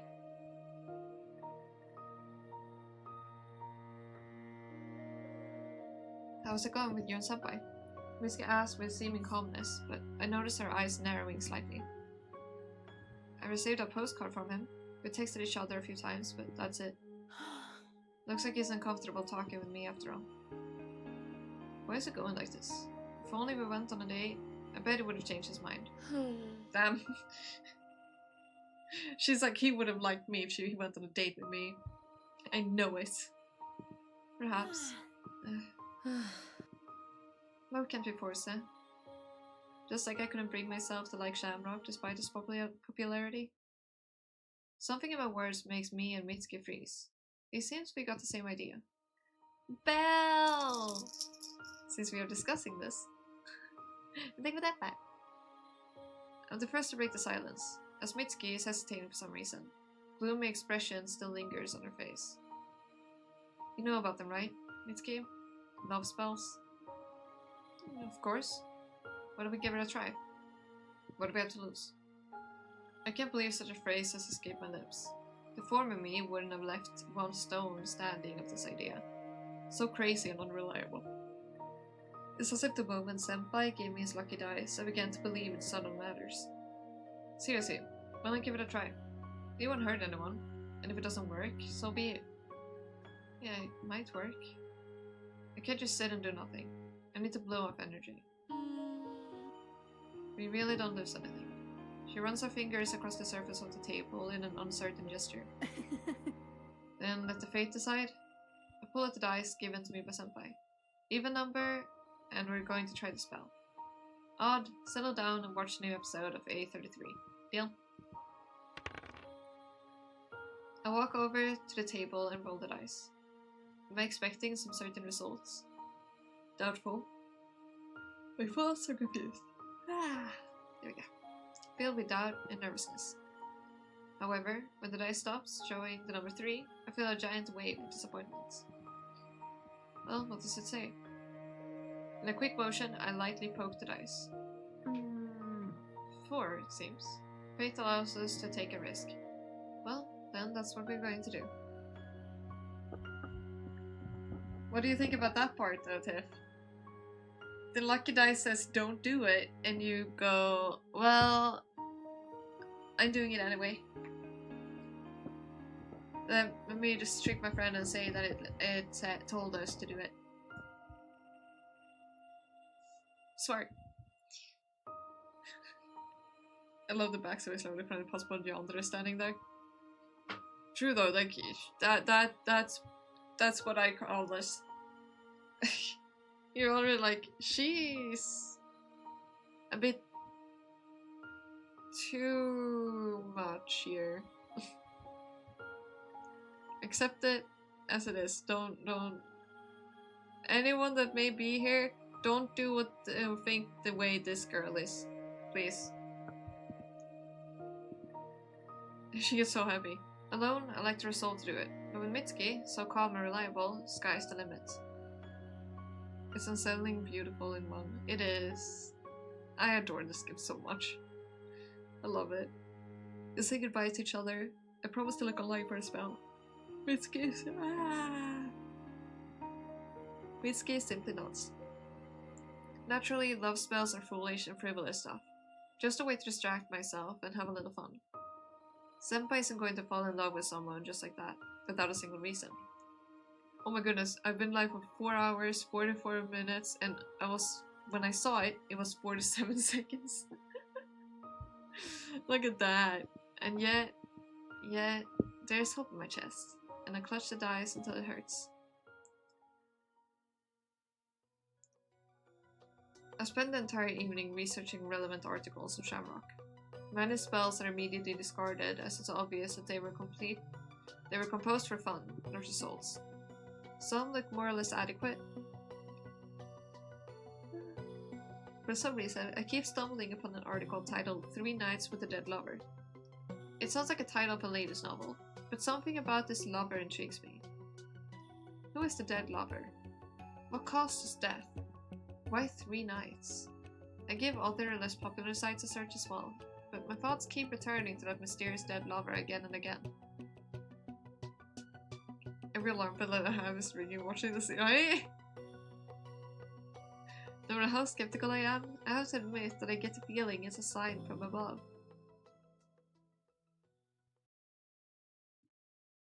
Lucky color for today, blue. Lucky object, smartphone. Lucky number, 3. Again, it's the 3.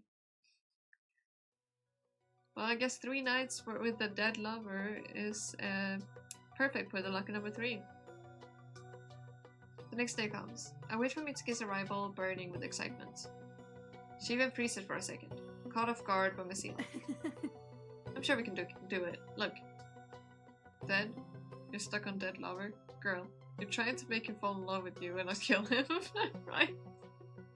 She's like, I'm very curious about this dead lover. I instantly find the article about the dead lover on my smartphone. It's like he wants us to read about him himself. The ideal option.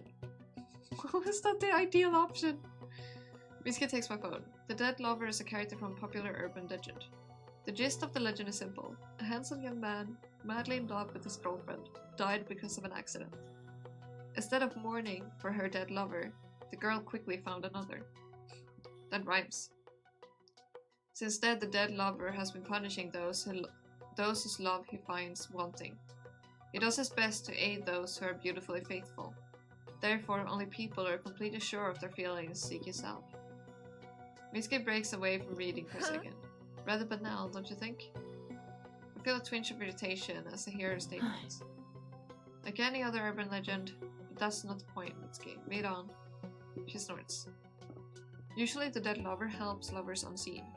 There is a way to request his patronage directly. Then the object of her passion will definitely reciprocate. But first you have to prove to your lover that your feelings are true. If he finds them wanting, you will become angry. He will become angry, remembering his unfaithful girlfriend and take revenge. Sounds scary. I don't understand what she's so afraid of. Is love ever not sufficient? Then it isn't love, and there's no point in using magic or spells. In order for a girl to summon the lover, she has to first apply pink lipsticks to her lips. Use the same lipstick to draw a silhouette of a man on the window pane. Second, take a photo of the target to put under the spell and paint over their face with the very same lipstick. Having done that, remain awake for 3 nights in a row and pay close attention to the silhouette. If the lover responds, the silhouette begins to loom in the window. And the wrong figure gradually erases itself. All 3 nights, the lover tests the feelings of the person who summoned him. In the case of success, the spell works as effectively as possible. You probably. That feels very likely. I think she was just never in love before, and now this just got into her yandere mode. Cappy, thank you for the braid! How was stream? How was stream? Did you have fancies? The bewitched person will begin to love you more than anything else in the entire world. Who would want this, by the way? What did you say you were playing earlier, by the way, Cappy? Like, who would want this? The bewitched person will begin to love you more than anything else in the entire world. Bewitched person. Meaning, it's not love. It's just fake. We warned everyone this topic we have here is not taken lightly. It's very dark. This is very dark, yes. My stomach is saying to me right now. Go give your stomach a break. Lay down a bit before eating. I think you're eating soon. I just played Roblox. Was it funsies? Was Roblox funsies then? Or were you playing on Roblox? They will no longer have desires for anyone else but you. It is possible to interrupt the ritual. To do this, spend one of the 3 nights in another room. Seeing this, Hello will realize that his services are no longer desired, and he will take his leave. However, it is not advisable to interrupt his trials once they have begun. God knows that the consequences for failure will be. Interesting. But I'm going to make it to the end no matter how the lover tests me. Stay awake for 3 nights? Are you serious, Fuyumi? You can sleep in the daytime. I don't think it's going to be a problem. So you want to summon the lava together. There weren't any rules against doing that. We painted on the window in my room. Wait at night and sleep during the day. Piece of cake. The ease of the spell involving the lover is one of the main reasons why I'm so entranced by it. There's no need to leave the house. Gather someone's hair and nails, steal or put an object down on the doorstep. All that needs to be done is to sit in front of my window for 3 consecutive nights. Photos also done. I just had a stream. Yeah. Lay down a little bit before you eat. Cappy. Give your stomach some rest. You need it. A small price to pay for my beloved to reciprocate my feelings. Mitsuki seems hesitant. But how exactly will he test us? That detail is strangely absent. It doesn't matter. You aren't going to change your mind, are you? After hearing this, I realized the simple truth. I will change my mind no matter what Mitsuki says. The story of the dead lover has captivated me. Captivated me. I'm going to do it no matter what. With or without a partner, and as soon as possible. Okay. Today's lucky color pink. The lucky object lipstick. The lucky number 3. 3 again. We've decided to commence with the ritual the following night. Also, I just realized the dice landed on 3, an odd number, and she changed it to 4, an even number. So, Mitsuki, you can be my friend. Just leave her as long as you can, girl. I mean, Mitsuki is kind of messed up too, don't you feel like? With how,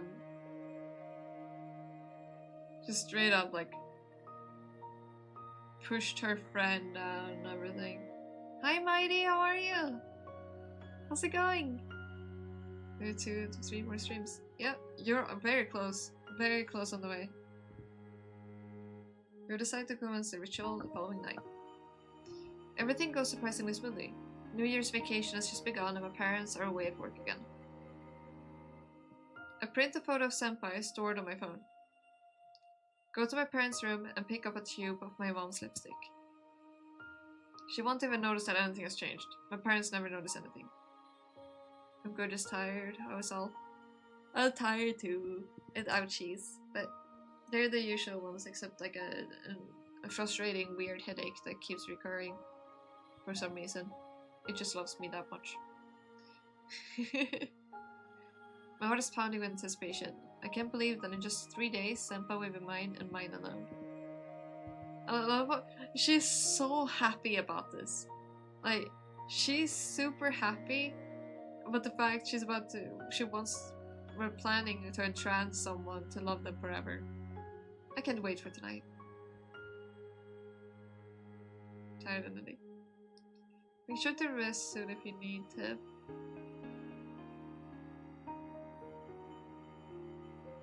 Just put to get some rest if needed, sister. Finally, Mitsuki arrives. We have dinner, go off to my room, and start preparing for the summoning of the dead lover. First, we apply the pink lipstick to her lips. It's the first time I've ever used makeup. Yet another sensation, another new sensation that thrills me to the core and makes the world blaze bright with color. Looking at my reflection in the mirror, I see a girl capable of making Senpai's heart race. Leagues above that dumb, timid girl who sat mute in her hospital bed, incapable of stringing together more than 2 words at a time. A willing bit, yes. Gotcha. Mitsuki doesn't seem any different at first glance, and it involuntarily gives me a feeling of superiority. Why have you been up for that long? You've gotta get some rest. The next step. I draw a head on the window pane, then shoulders, an illusion of a person approaching the window and looking in. Except my room is on the second floor and it doesn't have a balcony. It looks both creepy and funny. Mitsuki looks at my masterpiece with a slight sneer. The cogs are all in freeze. Never mind, there's too normal. I hope this will be enough. I don't think ghosts are the type to be so picky about such petty issues. He'll be testing our love, not our artistic abilities. School and work. Wait, school and work is not giving you like a singular break? Like a moment of your time where you can at least sleep a little bit? I don't want to disappoint him. What if he takes offense and doesn't show? Then this ghost is a dime a dozen. I shake my head disapprovingly and pull a picture of Senpai. Ah! From the nightstand. He stands against the wall in my hospital room with a glow of joy about him. A dazzling smile shines on his face. My heart brims with tenderness when I look at it. Alas, his enchanting smile has to be covered over with the glossy pink of the lipstick.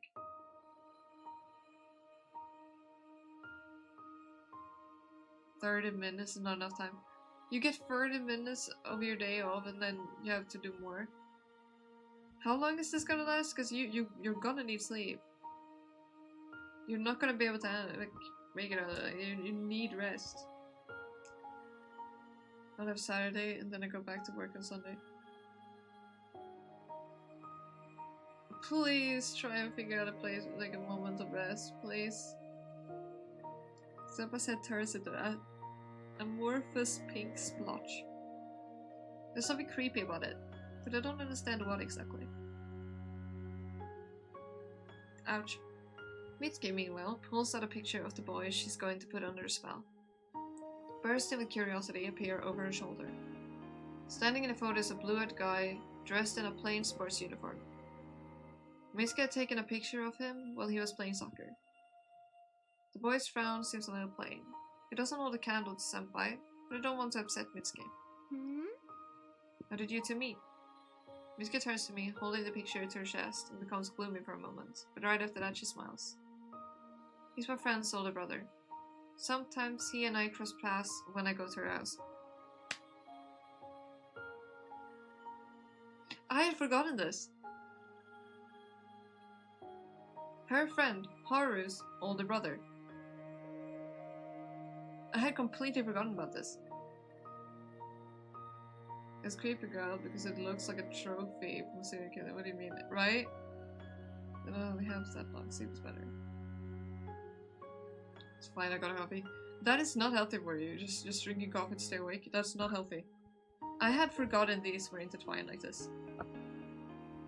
Straight up, I had forgotten that. Oh. I see.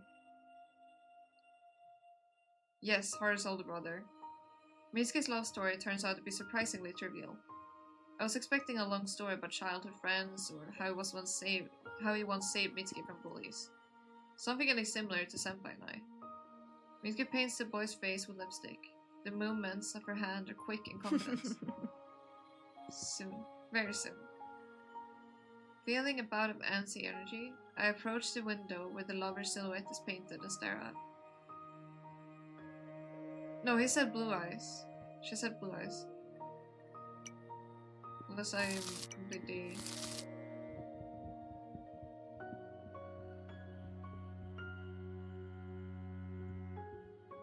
Standing in a photo is a blue-eyed guy dressed in a plain sports uniform.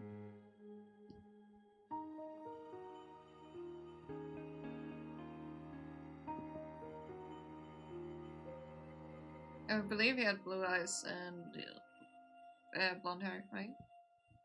I think it wrong. A sickle of one waning moon adorns the cold, cloudless sky. It seems both near and far at the same time.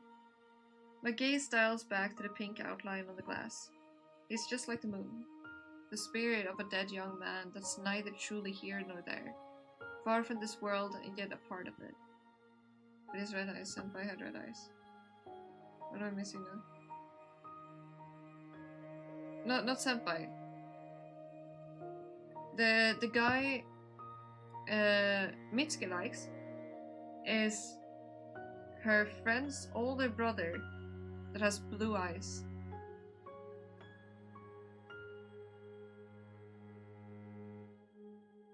And unless my memory is failing me, that is how her brother looked. Or his brother looked. Blonde hair, blue eyes. Only those who choose... I missed a piece of information. Yeah. Only those... That's why I reread it, but I think I should have read a little bit further back as well. Only those who chooses can meet him and have the chance to touch his ghostly apparition. Mr. Boy she has a crush on. Understood. Yes. It's exhilarating. I'm drowning in anticipation for the night to come. I guess I'm just crazy. Mitsuki turns off the lights. We sit on the bed and stare out the window.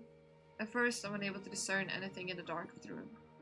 Gradually, the furniture takes on a familiar shape, and the outline of the lover's head and shoulders show on the glass. I clutch the edge of a sweater in anticipation. Mitsuki breathes quietly beside me. We keep our eyes fixed ahead. An electronic clock sits on the nightstand across from us. It reads 1:30 in the morning. My nerves are so bottled up that I feel completely alert. Mitsuki, on the other hand, occasionally rubs her eyes and yawns. So she doesn't take the spell seriously after all. Hmm? What's the matter? No, nothing. Fuyumi? Yeah? Aren't you afraid? Of course I'm not afraid. I'm looking forward to the lover's arrival. I'm not. You? Mitsuki shivers. I don't trust dark forces, Fuyumi. There's too much evil in our world as it is. Except it comes from people, not some netherworld. What do you mean? We don't know what lurks inside us, what dark secrets our hearts hold, and we don't know if we can overcome them. And yet we're trying to contact some evil outside of us in addition to managing what we already have inside ourselves. Isn't that a little presumptuous? I don't understand. She doesn't even believe in the spell, so what's with all this pompous talk about evil? Or is what Mitsuki is saying just her being influenced by the gloomy atmosphere? I hope everything's going to be alright. Having doubts, I just have a bad feeling about this. Her fear and mistrust come as an unpleasant surprise. In the end, even though Mitsuki and I are bound together by the same misfortune, there's actually a chasm separating us. I fix my gaze on the rudimentary painting of the lover. As I admire him, I feel my irritation morph into joyful anticipation. Silence. We sit in complete silence. The only thing that breaks the silence is the sound of her breathing. 1:20, 2:30, 45. Where is he? I'm getting drowsy as well. My eyelids are way heavy. I yawn so wide that it stings my jaw. Mitsuki ruffles up a pillow in an attempt to stay awake. 3:33. Oh, there he is. Mitsuki and I hold each other's hands firmly. I share in her trembling. Look, it's Divine! Divine is back. He's there. The silhouette that had been drawn on the window fills with a black color. It's no longer simply an outline of a figure. Now it is a full-fledged being. I think it's supposed to be being. Of course, 3:33, they go sorry. Yes. 3:33, of course. It's always 3. Standing at the window. His head bobs slightly from side to side, peering at the contents of the room. The figure feels cold, and I expect him to bring the musty odor of a grave or rotting flesh with him. However, my nostrils are tickled by an airy, sweet scent. The contrast is so bizarre that it's repulsive. This isn't a joke, right? No mere mortal could come to my window. My room is on the 2nd floor, and we certainly aren't imagining it. There's no way we could be. The drawing has indeed become a person, or a dream. Quite possible, but when did reality end and the dream begin? Everything is just like it was while we were awake. I feel Mitsuki's warmth next to me. My leg feels a little stiff. A yawn is lodged in the back of my throat. Struggling, I look away from the black figure. The room hasn't changed one bit. The clock blinks in time, displaying its bright light-colored numbers. Every piece of furniture is clearly visible in the darkness. I can even count the number of textbooks on the desk. My dream couldn't be this vivid. I'm not dreaming. And the dead lover is real. I clutch Mitsuki's hand more tightly. It's him, right? It's definitely him. Yes. Mitsuki's voice is quiet and tense. He really came. He came to us. What now? I don't know. The lover would test our feelings, but how? I haven't thought about that. Maybe he'll ask us tricky questions? Then we better choose our answers carefully. Dunk. There's a sharp smack on the glass. Mitsuki and I jerk backward in horror, our backs pressed against the wall. The black silhouette doesn't move, but a hail of blows rains down on the glass. What does he want? Mitsuki's angry. She quickly gets off the bed onto the floor. She's about to head for the window, but suddenly the pounding stops.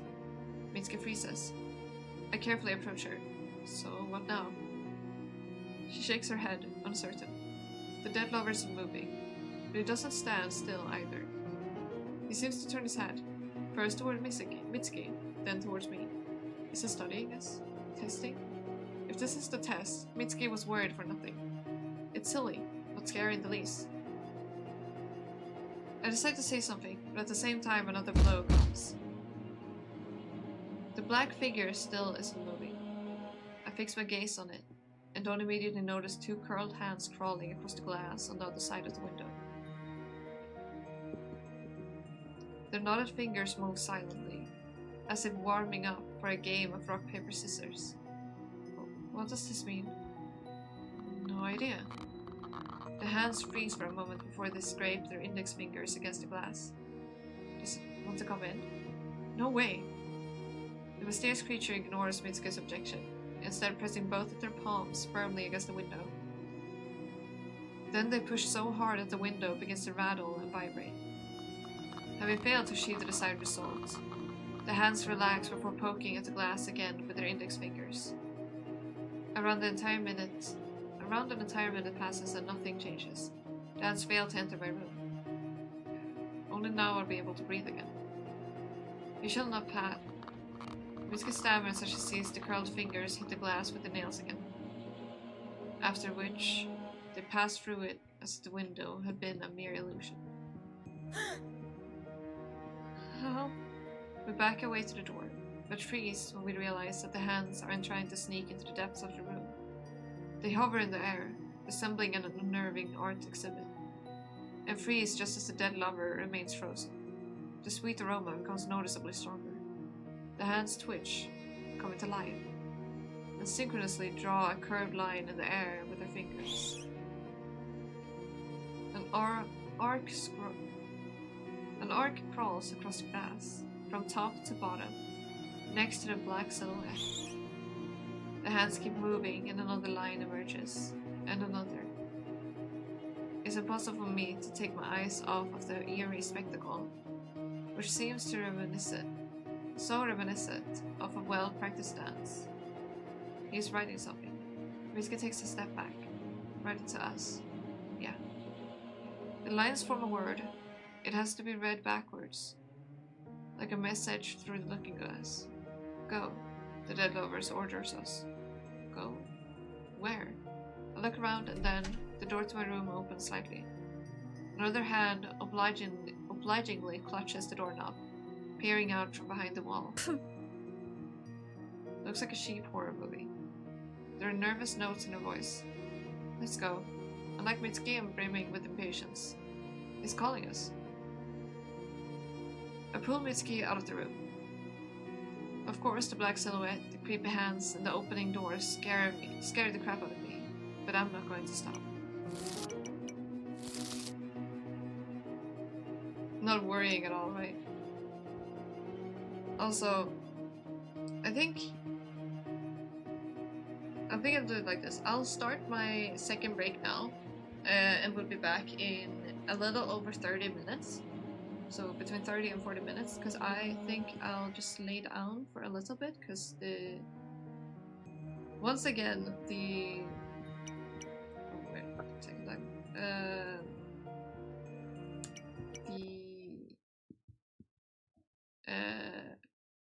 Rose, how are you? What a timing.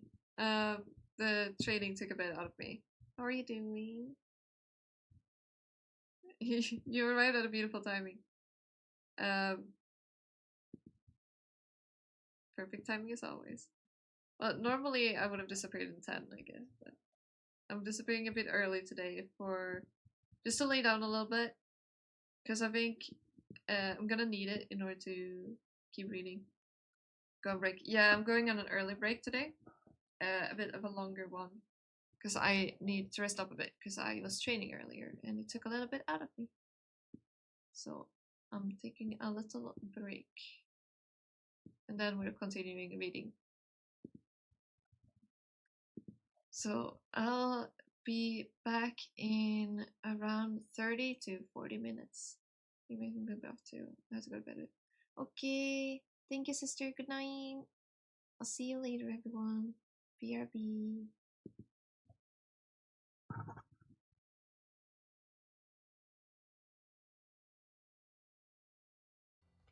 So you're about to see something beautiful relatively soon.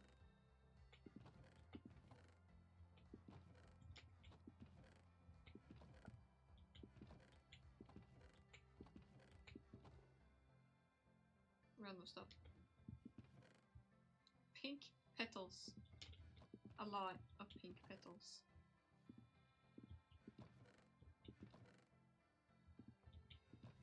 I just put that back in there, I don't want it.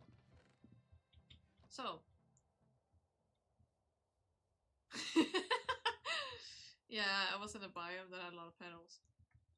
And here it is. My circle. If only Plop were here. Do you know Jacksepticeye? Look how similar this is to Jacksepticeye's Sam.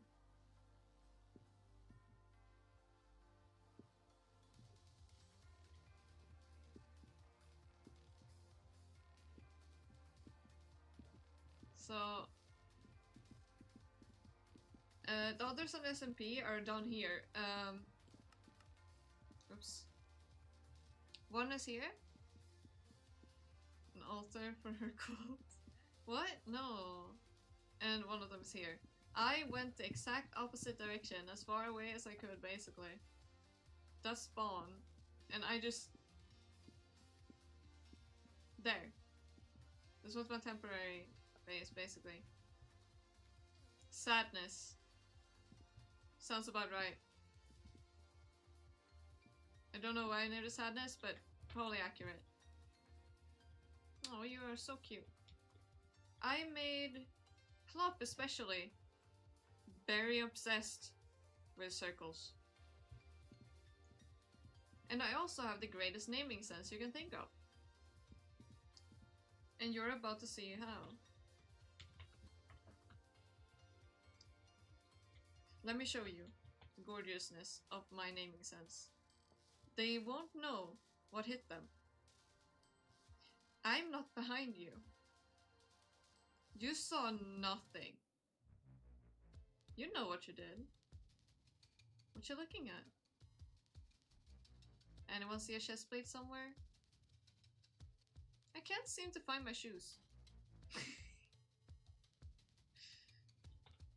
Do you like my naming sense? I think I'm quite good at it.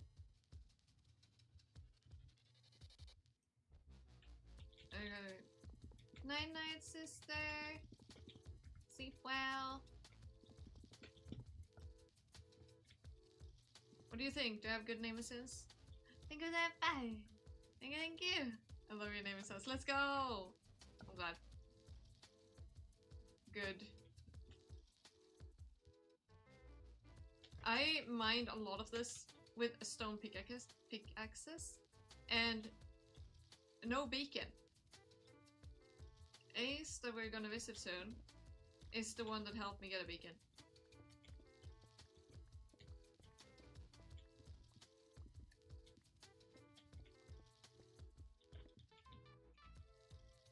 Okay.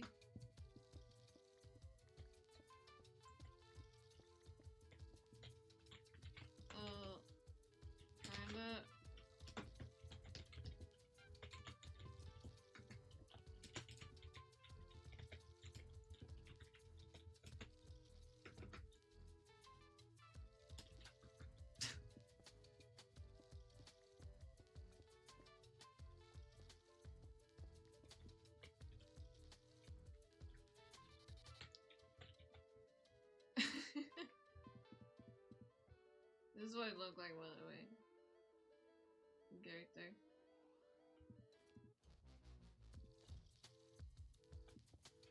Noise. Wait, did I read lore? Yes! I have not acted accordingly though. It was a public one I found way long ago. I feel like I in reality should have one meant for the SMP. But I was kind of like partially invited by my friend, and then I got like, and then I ended up being like, you know, I gotta ask if I'm allowed to, basically. That's where I went.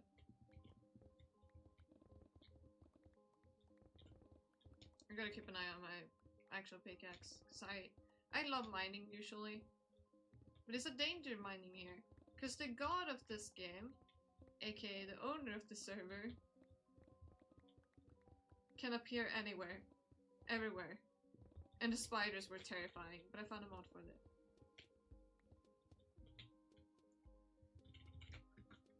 Okay, we're reaching the amount of that is like. I don't think I've ever seen more than 5 people at once on. But yeah, lore accurate. Oh, right. I forgot it does that.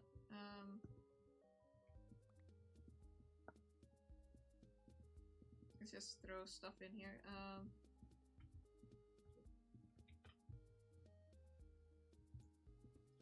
It's interesting. Yee. No one here actually knows the lore that I'm going for.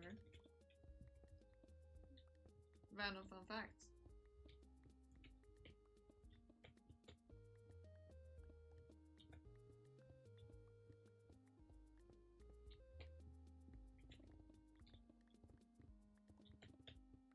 Actually, I basically don't know anyone's lore.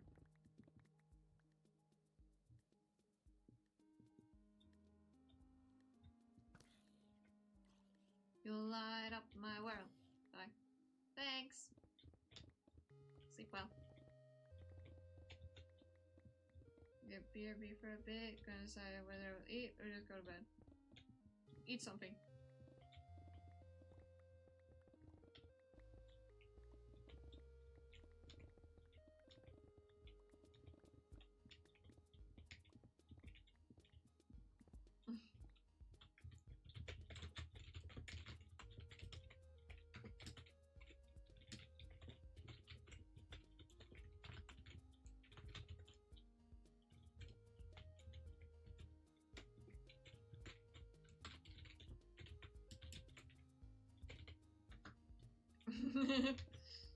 I'm honest, at least.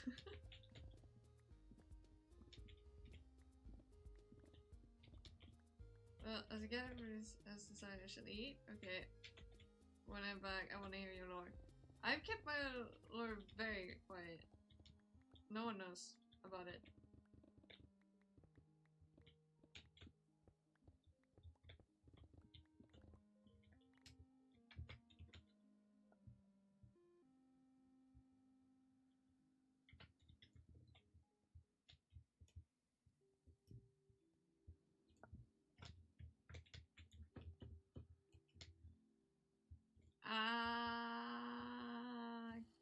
Peep, creature, danger.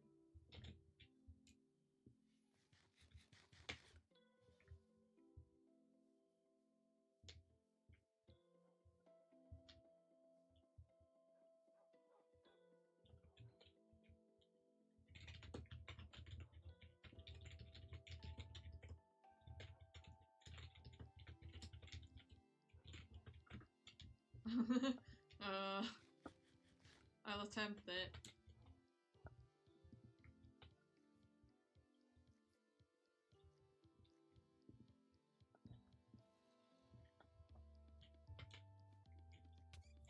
Oh my goodness gracious. Dude, stop. Stop it! That's mean. Jeez. That's so rude.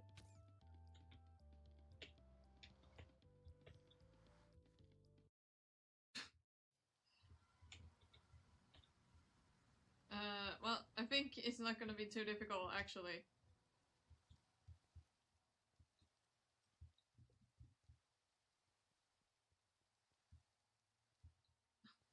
He made it a little bit easier than I thought for me to find my way. Yippee!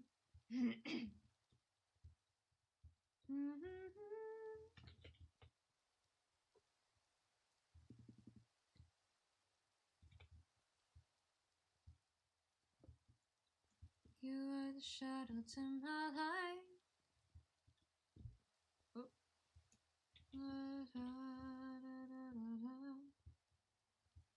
Afraid of you. Can you both that, Luna? Yeah, probably. I'm just way too lazy. And yes, you're right. I'm way too lazy to get a boat ready.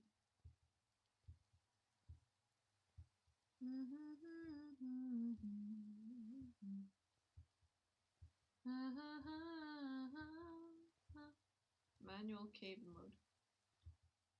Day 406. It's a few days in. Fair. Yeah, probably have one in my backpack, but like opening my backpack though. Do I really feel like doing that?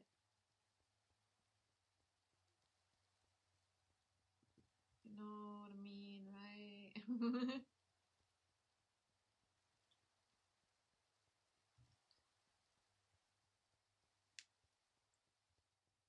According to what I have thought out, I am very much not around people. Legitimately, I am not even close to people. I have stuffed peppers. Wait, what? Stuffed peppers? We'll see how much more I actually divulge, but at the moment,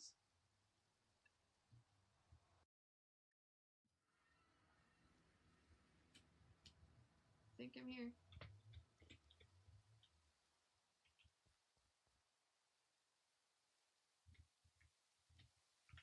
I should probably get this on just in case.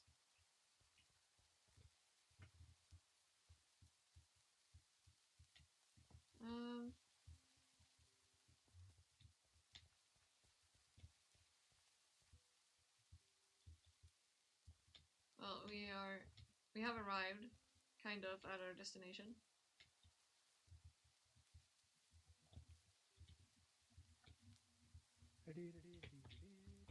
Hello! Oh, hi. Hello, human. Oh, fuck. Fellow human. Look at you. Hang on. Oh? Hi! Am I early? Quite. Okay. I was like... One of the guys isn't even online yet. I was a bit worried I would probably be late. I have a tendency of being late, so I was like, you know, I'll be early today. For once I don't in my normally life. host things, so I'm normally very early to everything. Yeah. Anyway, nothing's changed much around here apart from him. Well, it's close to... Look how epic he is. Oh my goodness. It's my butler. I just realized you are very loud. I'm so sorry. No, I don't know if you're very close to the mic. Can I change? Yeah, you should be able to V and then adjust volume. I like how we're supposed to be like in character and I'm immediately like, It's fine, nobody's here. could you help me? Hey, talk a bit? Huh? Hello?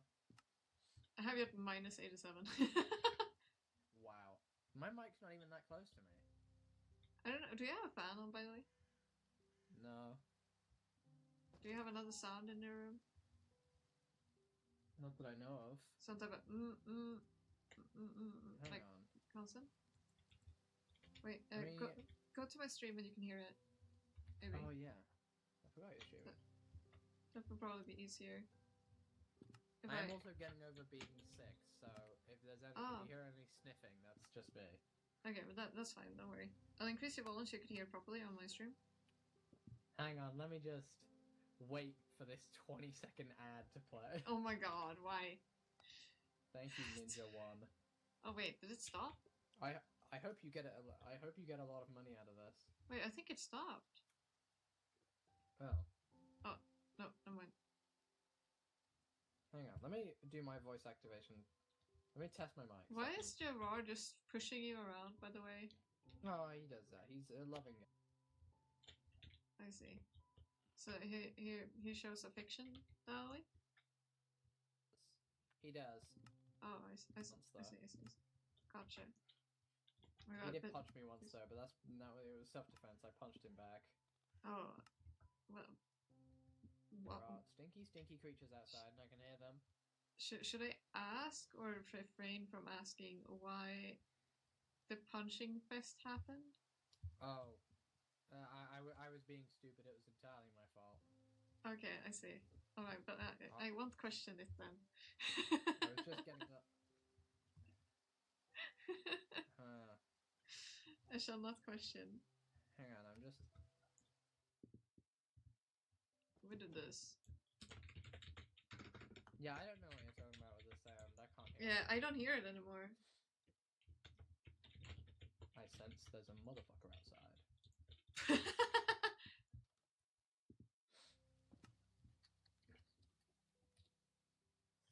I'll just like every time someone. Guys, two people come over. Come over. Oh, I hear them. Just Whenever someone, stay in the... if I'm answering someone in chat, I'll just mute. I'm here. Alright. Hello, You person. just go stand in there. In here? You guys just stay there. Yeah. Okay. I just gotta psych myself up first. No, you. Go with. Do you want me to go out? Go with them for a minute. There we go. I was like, Alright, you should probably have me go out.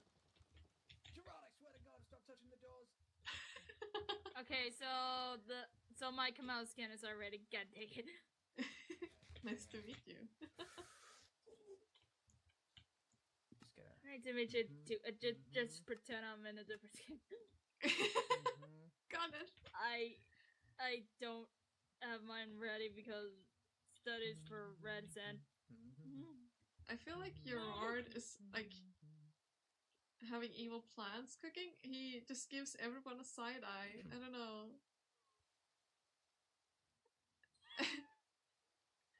So hi, Teco. Anyways. Alright, everybody get into character. I'm ready.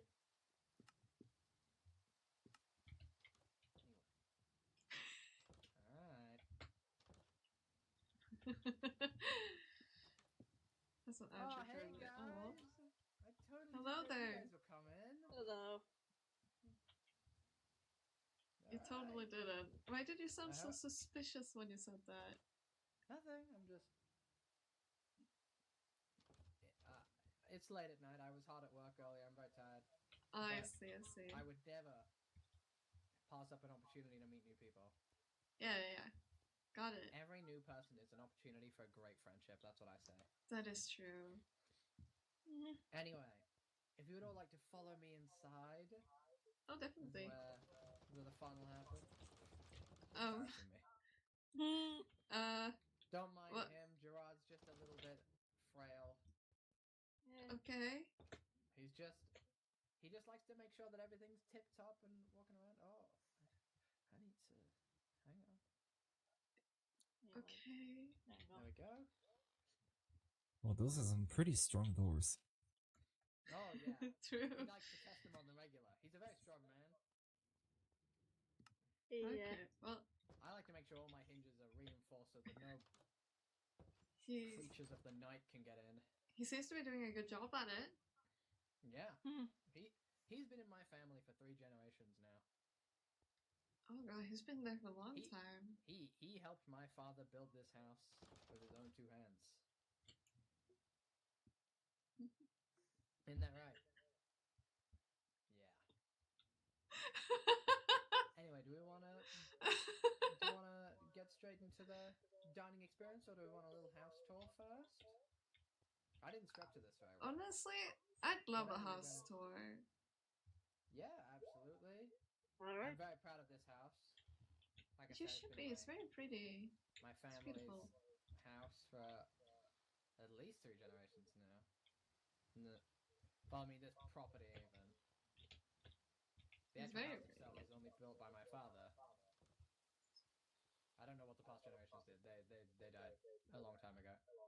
Okay. Anyway, this is the main area. It's not really much going on here.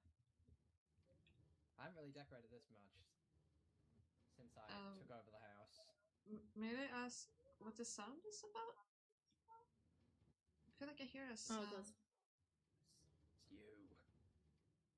What? I don't know. I can hear myself through somebody's mic. It's little. I think It's they late. mean that rumbling from that one room. What rumbling? There's a sound here. I can't Sorry, quite I'm talking place about it. technical issues. Oh, this is the kitchen. This is where I have my Oh, I very see. high-tech oven. Oh. That This explains a lot. This baby will grind out as much food as you need it to and more. That explains a ton. Sure I is. see. I got it for my birthday. Ah. That is a very It's a sweet new- birthday To get all present. of that set up. Just like a new oven. I'll just for a close the door birthday here. present. I'm so proud of it. You should be. In here is just where I store everything. It's just a junk room. They're not organized very well. I just kind of every time I bring back new little trinkets, I just chuck it in here. And then if I need to find it, I'll just go through every single chest. I understand the pain of doing that. Yeah, organization is pain. Yeah, I is. have a tendency It of is. misplacing things so often too. Well, that's you. Sometimes I can be so precarious and thoughtful about things, but other times I just throw things at the wall and hope it sticks. Yep, I've tried it. In Most here is of the time it dining doesn't room. work though. This is the room that I took the most liberal renovation with. It looked very boring when I took over this house. Ooh, I like the Your color. backpack could be open. Close that. What? Her backpack. I can open her backpack. I was asking for her to just turn that off. I don't even remember how to take my backpack off. It's been so many years. I tend to always carry it. Where all the socializing and gathering happens. I was thinking about investing in a I'm gonna big close your backpack. Just I think press outdoor space. seating's Go to very settings. Okay. And then, if you'll follow me upstairs, the upstairs is the most. I don't know. It's not like very exciting, but Okay. I think I fixed it. we've got a medium-sized utility room. It's just got this stuff in it for now, but I do. Hello, little Jimbo. I like that name. Jim Bob. I found him just outside of this town. He was very cold and wet, and so I brought him in. And he seems pretty content now. He's very cute. I mean, it's just a wolf dog. It's just a dog. I like it. He's like Very I don't think adorable. he's even a year old. He seems very, very young. Upstairs in each upstairs room, there's an attic which doesn't really have any purpose right now. There's somebody living up there right now, so I wouldn't disturb him. I rent the rooms out sometimes. Sometimes? Because, yeah, you know, just extra bit of cash, and also it helps helps travelers that are coming through. Maybe they don't want to stay at the inn. Okay. Well, that's very sweet of you. Oh. This is is very my cozy. living room. This is where I spend the majority of my time. This looks very expensive, this carpet. Yes, I was only able to get the center of it done in this way because it did cost a lot. Well, Very one day I plan to understandable. replace the whole carpet with that pattern. I'm sure you will one day. Yeah. Yeah, there's another attic room up there. There's not really anything to looking at. And then here's my bedroom, where you can go in it if you want. I don't really mind. Walls are mossy. How does it ever? Yeah, they have developed some. I do have a question because I couldn't help but notice downstairs that there was a trapdoor. Oh, that's just the basement. Oh, I see. I was very confused. I was like, it's just right. Gerard throws junk down there when there's not enough space in the storage room. Oh, yeah. Stuff that I'll either never need or stuff that I won't need. I thought almost that you were about to say that he doesn't want you to have. No. No, I trust him to determine. It's just like some sort of like family relics and stuff. Seems very protective of you, so. Yeah, he's like the only family I've got left right now. Even though he's not like blood related, but you know. Yeah. I think you can develop that bond with people. Oh, definitely. I'm sorry that I can't respond to you guys. That's about the house tour. That's all it is, really. Just it is a very lovely place you live in. Thank you very much. Now, we all want to come in here. We can do a little bit of sharing with ourselves. We want to take a seat. And just like you did in when you were younger, we're going to do some people might think this is cringe, but we're going to go around and we're going to share a little bit about ourselves. I think it's good to get to know each other on a similar playing field. So, does anybody want to go first? Or I can go first? I think you probably should go first, honestly. Alright, that's fine. We're very curious about you. Yes, that is alright. Curiosity is but a natural thing. As two, we don't know each other at all. My name is Ace Rivers. My family's been civilians of Sylvan for many, many years now. My descendants go all the way back to its roots, actually. We're one of the root families. And that means over time that I've obviously been left with quite the wealth after the... Oh, Jesus Christ. After the unfortunate death of my parents, and obviously their parents before them. They've all gathered a lot that has allowed me to live in such a nice condition, which I am very grateful for. I don't really do anything for work, but I like to spend my times mostly doing woodwork, chopping down trees and stuff. And I always replanting them, though, because I don't know, it's very unpleasant for people to just leave empty plots where trees used to be. Agreed. It's a big eyesore. Yeah, that's about all that's important about me. You wanna... Somebody else go next? I guess I could say Anybody? about myself next. We all seem very quiet. Yeah, save everybody the embarrassment. I am quite the old one, I'd say, but I guess that would depend on how old counts as old. I live very isolated. My family, my people, have sadly all passed on, so I protect their legacy and make sure their lives will never be forgotten. I very much care about nature, and I hope to always keep the place I reside in safe. I think that's about it about me, I'd say. Yeah, I think one of the core beliefs that we hold around here is that your family's legacy is like one of the most important things you can have. Because it's like, we all talk about wealth and having material items, but your family's legacy and what they leave behind is something unique to you. Nobody else could have that. Very much. Worth preserving. So, in all honesty, that's the most like luxurious thing you can have. because nobody else can have it. I very much agree. I'll go next. Yeah. The name's Camilla. I'm a wandering adventurer. It's okay. I originally came to this area of the continent for a investigation. Nowadays, I just search for adventure and to find secrets around here.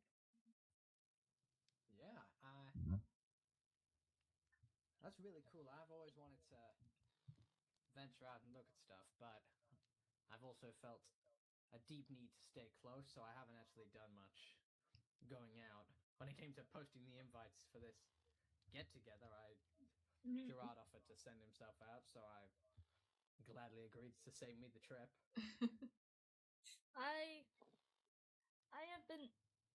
don't remember what was the investigation was anymore, but I do know it's just moving, and I do know it's just to move up on, even regardless of that. Like, live your life to the fullest. Yeah, there's no point standing around waiting for your life to end. You've got to take life. You need to take life and Not ring like it. Take life. Even if it... I think we understand what you mean. No, not that. No, like you have to take... How do I say this? I think we all understand what you mean. You don't have to worry. I don't need to... Yes. I don't need to... It's fine. Sound any more incriminating. Don't be nervous. We understand you. I hope one day you could share some stories from your travels, Lee. It would be an honor to listen to. Sure. Sure. Though it's mostly still beginning, because it's still beginning, but something unique will pop up, whether it be me, when Red, or when any of you all. We all have stories to tell and a legacy to preserve. Yeah. But even if everyone will forget them, we shall make them unforgettable. On a note of adventuring and the world in general, have you guys been hearing noises lately? A lot. Do you mean the whispers? Yeah. The trees have been very active. Yeah, the trees have been very active lately. Okay. I haven't talked to the trees personally. But there's been like... I've been trying to sleep, and there's this big rumbling. Like the earth itself is trying to move. I've been worried about that. Can you tell me more about the sounds? That I don't really know. Also trying to go into. I don't know if it's a small earthquake or whatever. It seems very unlikely around these parts. Could you tell me, say me what you said there? I couldn't quite catch that. Let's just say I'm also trying to look into that, like why is it happening and stuff like that. I have encountered something. I am not gonna explain it here, though. Probably later. Okay, we're looking forward to you finding out more and being able to inform us. If I find out anything, I will make sure to tell you all. All I know for now is that the trees are extremely nervous. They seem to be fearing something, but I don't know what it is. If nature speaks it, then it's probably true. Unless it's just nature itself. I doubt it, considering the way the trees are acting. Usually they would only warn if something is very dangerous or bad. They've got a connection to the earth, I mean, literally. They do. So, if anyone was going to know what was going on, it was definitely I am too. I am playing up my role and my actual lore that I fought forward, but sorry. I feel awkward as hell. Do you want to introduce yourself?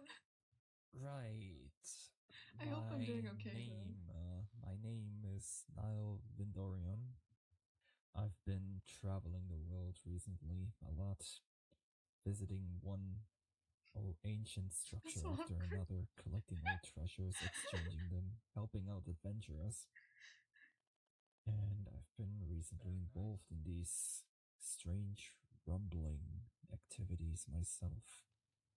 Yeah, it's very strange. I hope nothing bad comes of it.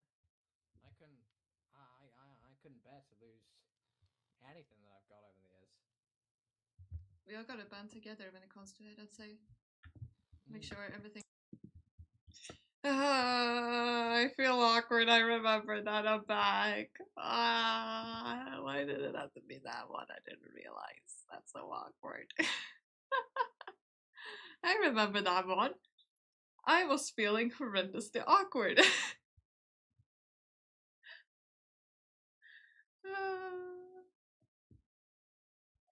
My god. Thing is, when the caretaker came back, I saw what was happening and I was like, I know what is about to happen. Oh no. Oh no. Ah, that was painful.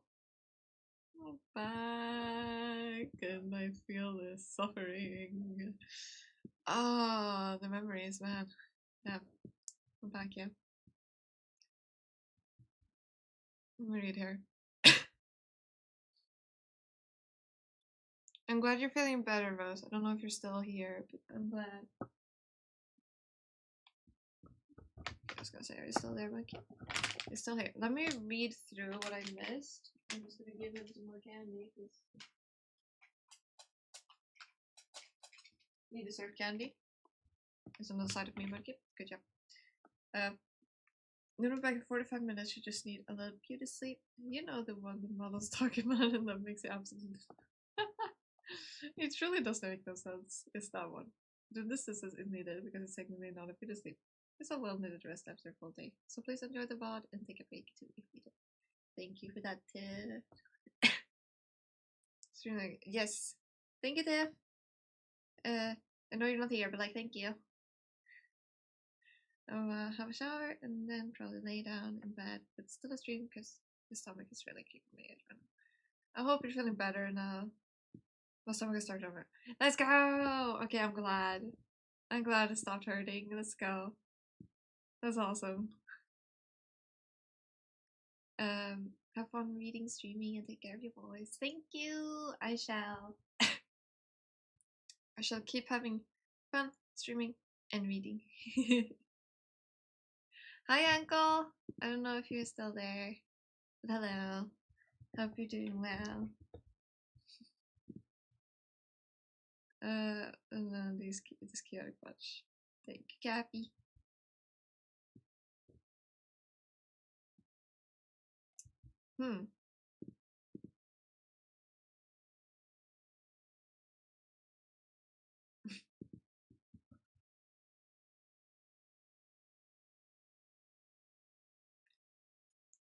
Let me just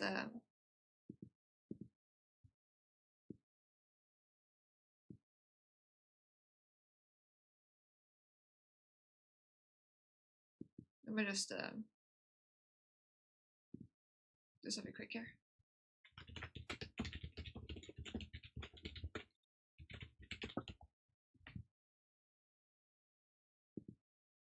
There we go. Anyway, where were we? Now that that's dealt with. Reading time! Think of a tag. I was going to look after Luna. Thank you. Just make sure you're looking after yourself as well.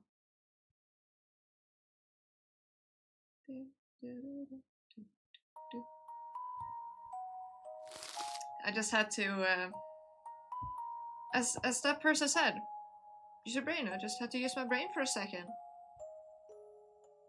I did what he told me. I just used my brain. I took him behind the shed, don't worry. He's dealt with.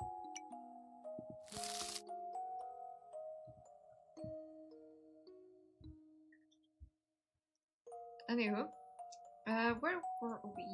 This one, right? Yes. Of course, the black silhouette, the creepy hands, and the opening doors scared the crap out of me. But I'm not going to stop. My curiosity is stronger than my fear. What else will I see today? What new feelings will I discover? It doesn't matter if they're positive or negative. I want to feel them all. We leave the room. The hand vanishes. Damn, I want to know what what its owner looks like so badly. I just now realized there's a what's it called? A snowflake on the railing of the staircase. And stars in the windows. The hand vanishes. The hallway is dark and silent. Even the dust in the air seems to have frozen in place. But in the darkest corners, there are obsidian clots that coil and entwine like slithering serpents.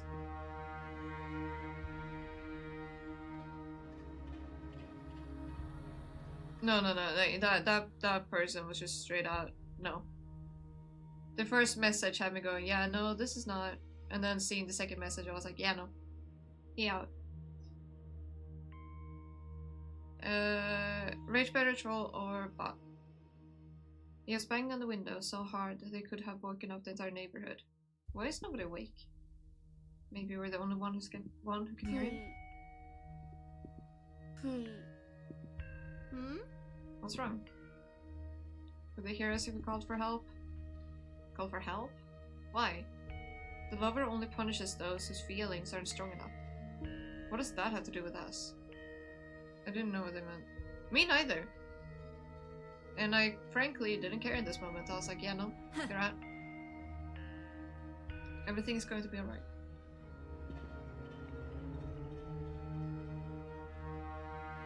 Sometimes I don't understand where your confidence comes from, really. For the most part, I'm like very chill. I don't mind. Someone can say the randomest of things, but they were rude about it, so they're out.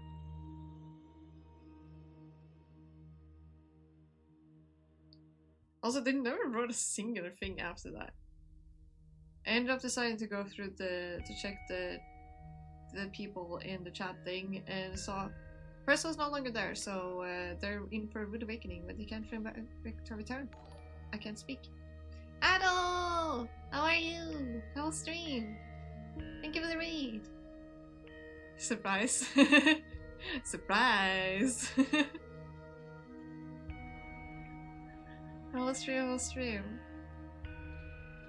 Does that mean I followed the raid into my own stream? That indeed means I followed your raid into my own stream. That's funny. Lolsies. Also, I hate this. It won't. Why is it bugged like this? There we go. Fixed it. There we go. And also, there.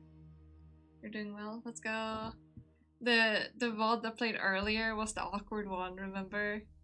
The one where I was playing Minecraft and the roleplay? Yeah, that one. And we also banned someone. Hey.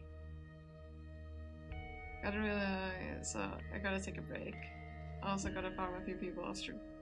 Farm a few people? What do you mean? Yeah, no, he got taken behind the shed. He said like, what was it? He said something and then just when Cappy like sends a question mark, confused. They were just like, use your brain or something. So I was like, yeah, no. Out. Go behind the shed. Don't worry about it. Don't worry about it. Just go behind the shed. You'll be completely safe. Go behind the shed, you know? You're safe there. Nothing's gonna happen.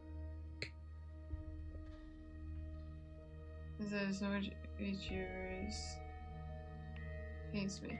Oh yeah. They should have wrote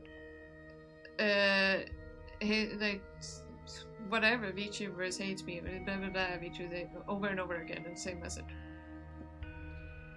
I'm about to mind break my companions so they like me more in the game. That sounds kind of you. Maybe for a bit. See you later. I'll try and take care of everyone. No one will be taken behind the shed right now. I have no idea what that's supposed to mean. It's just weird. Yeah, welcome in all raiders. I shall do this and very much hope that I still have my mouse when I'm pressing back into the game. I do! Let's go! Yippee! Everyone go follow Adel if you haven't already. Sometimes I don't understand where your confidence comes from for Yumi. Her statement sounds like it wasn't fully finished. Where does it come from? Bravery or foolishness? Is that what Mitsuki means to say? Irritation searches through me once again. Come on. The sound is so sudden. Mitsuki and I flinch and almost trip. I merely fall back into the room while Mitsuki leans against the wall. What? A message. With a trembling hand, I pull my phone out of my pocket. An icon glows on the screen, notifying me of an unread message. Huh? At this hour? Who? Yes, follow the literal cat. Curiosity killed the cat, you know? You should probably not follow them behind the shed. Maybe. Depends on the cat. No, the number is hidden. I show Mitsuki the phone. The screen light illuminates her tense face. Don't stall. I press the button and a message opens. Are you brave enough? Oh, I just realized it says dead lover. At the very top there. It does say dead lover. I don't know, am I?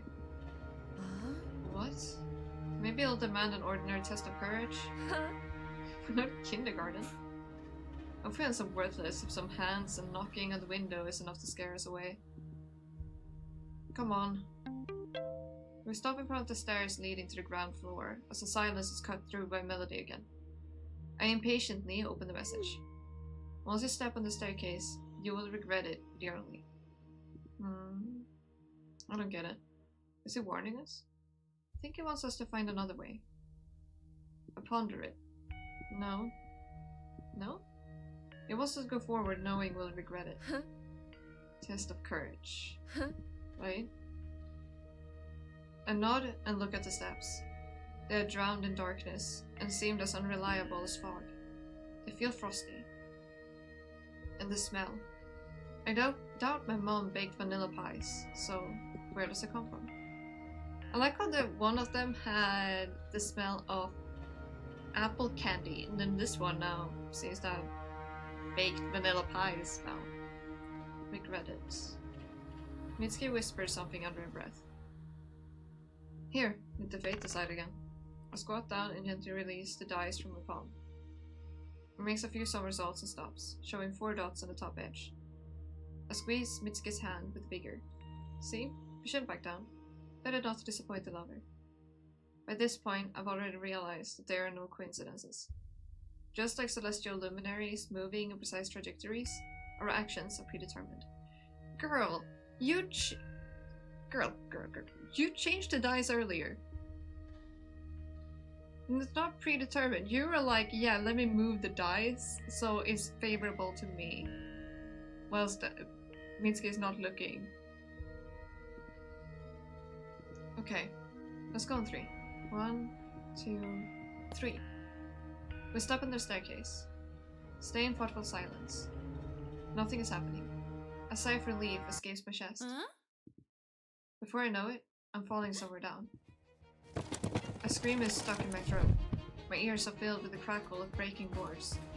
I vaguely remember wave my hand, trying to grab onto something, but in vain. My other hand continues to squeeze Mitsuki's palm. Air rushes out of my chest with a barely audible groan. A pulse of pain runs up my spine, and for a moment I don't understand who or where I am. My body refuses to listen.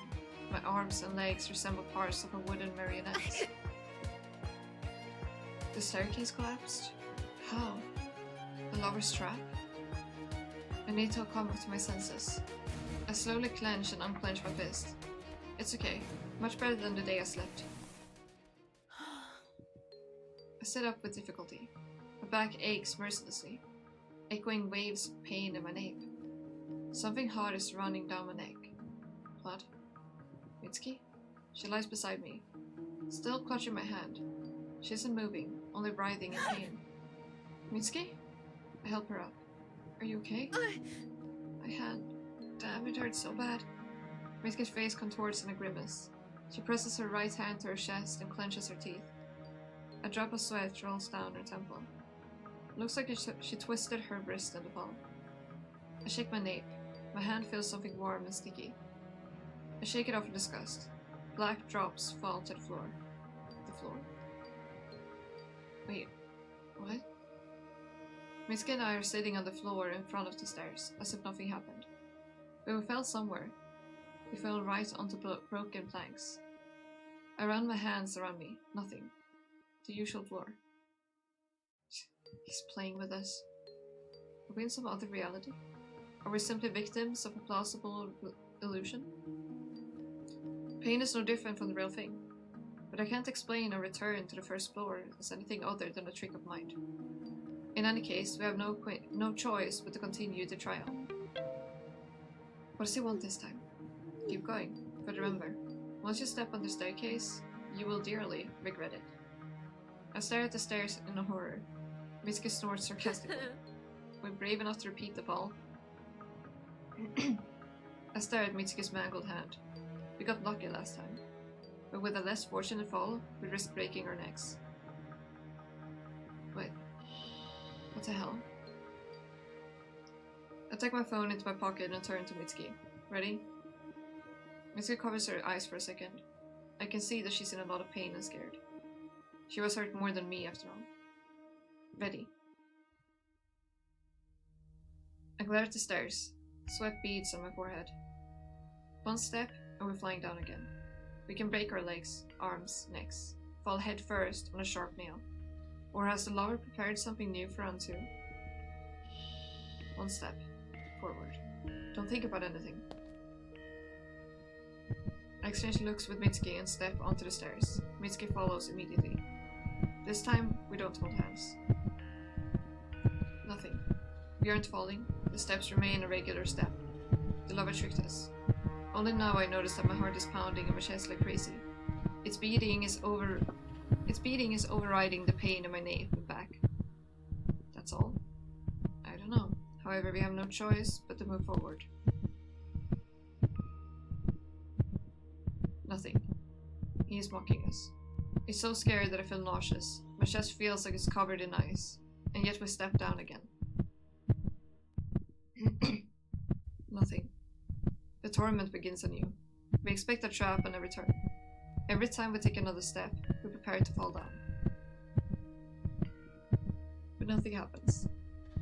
My bangs are sticking together with sweat. I wipe my forehead with my sleeve. My throat is dry. We walk and walk. And at last, we walk down the last step. Oops. Mitsuki nearly falls to the floor. I can hardly stand on my own 2 feet myself. Descending the regular staircase proves scarier than the proverbial fall. Feels like going down it took us hours.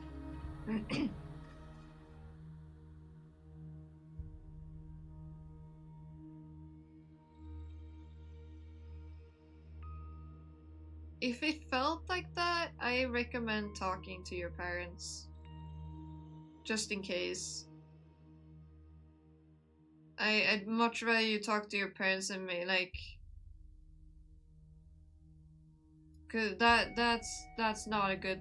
If you feel like that, you definitely should talk with your parents.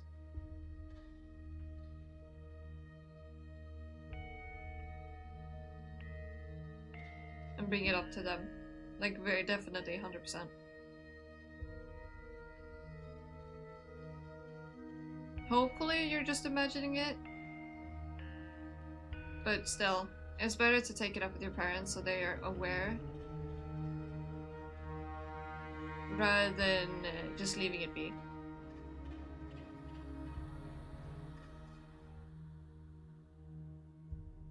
Yeah, I figure when you said you're like paranoid or something with that you look back and nothing was there, I still strongly recommend talking to your parents so they are aware of the fact that you felt like that. It's always good to listen to your gut's instinct. First of all, and talk to them. Promise you talk to them. I'm staring at you. You better. You're talking to them. You got that? You have to. If the lover wanted to wear us out, he's done a fine job. If it does happen again, I would. No. You're doing it tomorrow. Like you're telling them. Not if it happens again. You're telling them this time. Is that all we passed? I don't know. Oh no. I pull up my phone and read another message. Kitchen. Well, we have to go. The trial isn't over. Come on. You seem to be enjoying this. What makes you say that? You're smiling? I do? I didn't even notice. Also, I don't recommend watching me read a psychological horror at the moment, Cappy. I didn't even notice. I'm still nauseous from the anxiety. My nape is aching like hell, but am I really enjoying this? I'm not sure. I'm too anxious to accurately characterize my condition.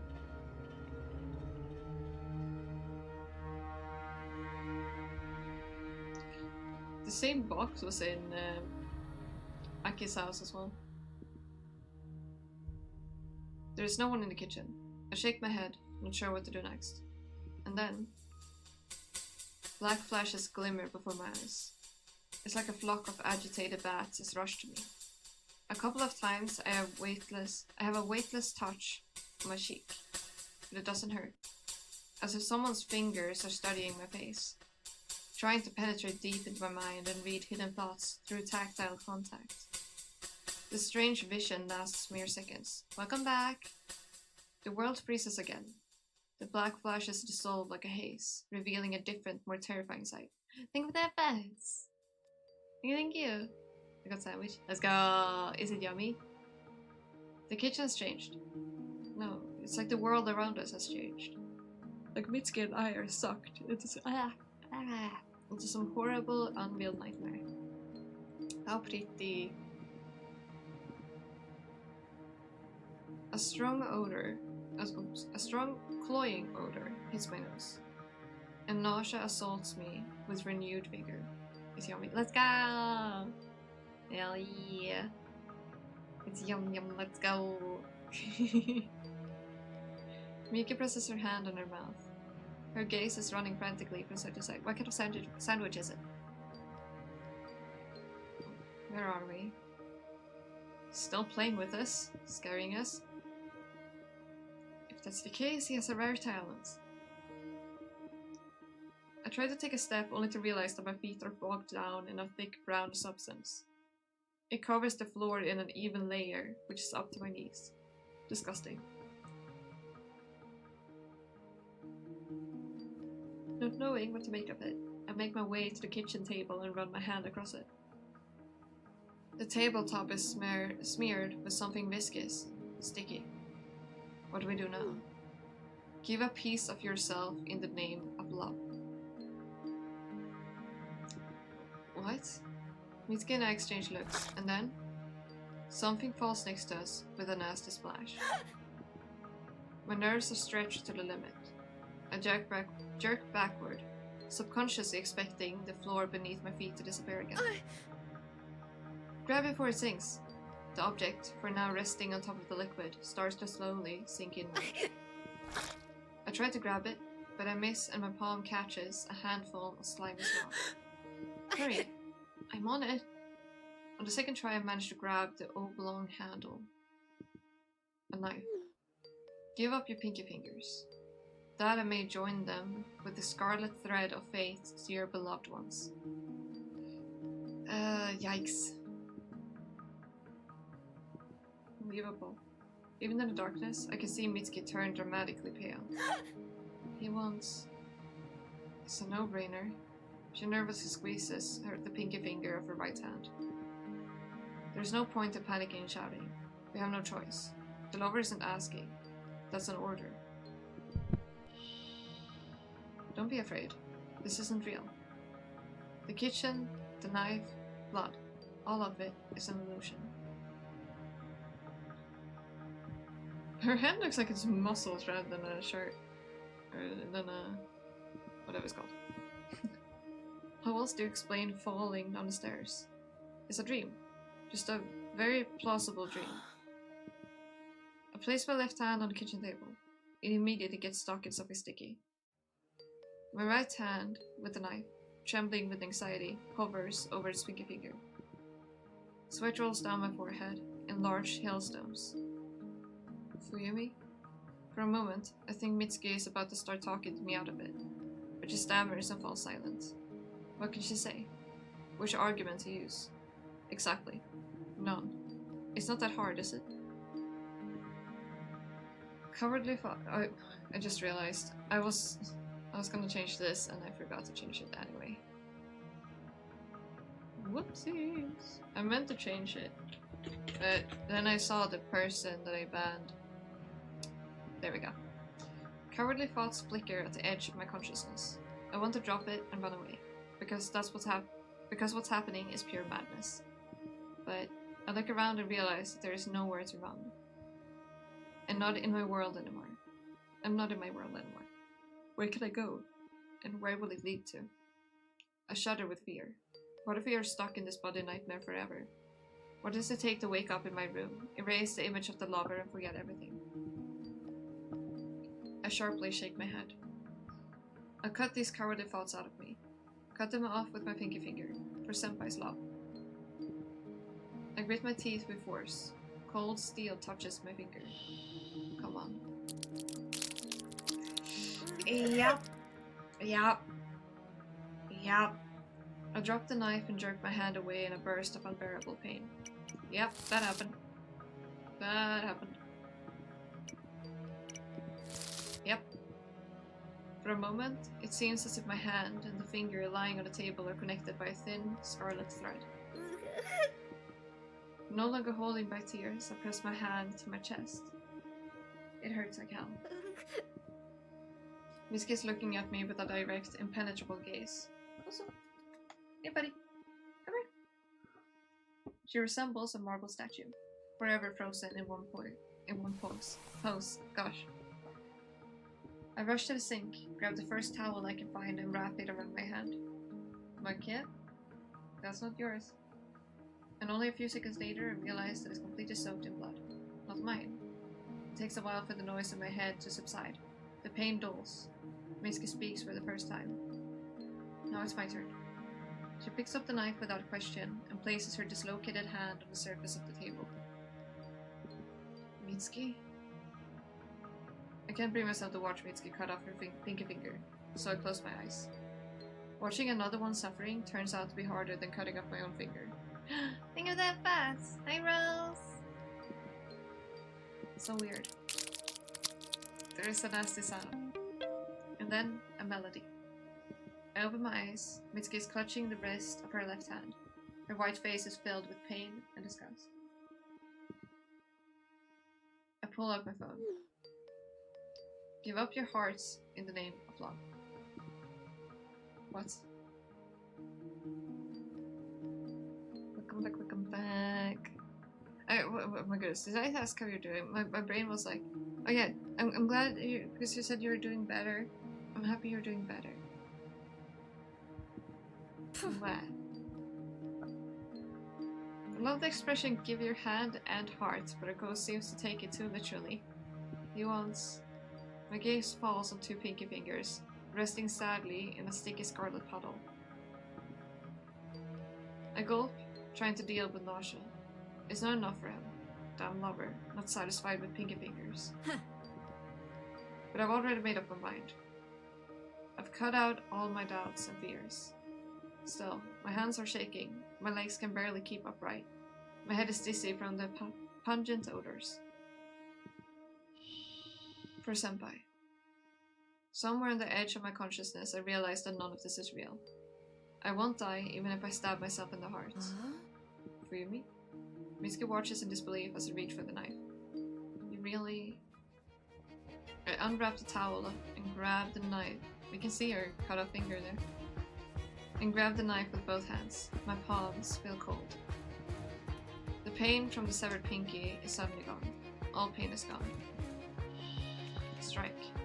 Don't hesitate. Strike. My mind goes blank. Senpai? For senpai. Wait. Forgive me? It hurts. It hurts so bad. I don't know anything right, yes? I stabbed myself in the chest, but did I hit the heart? I'm not sure. It hurts so much. Lover, you have to accept it. You have to. If not, then...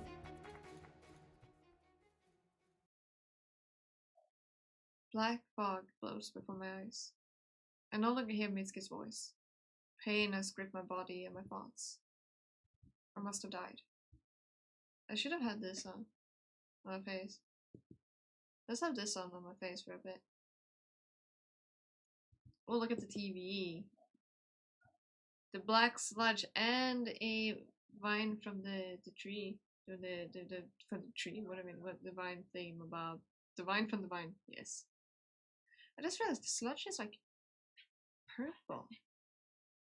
Hi, buddy. Hey? Hey, sweetheart. Wanna cuddle? Wanna actually jump up and cuddle? Wanna jump up and cuddle? Yes? Come here.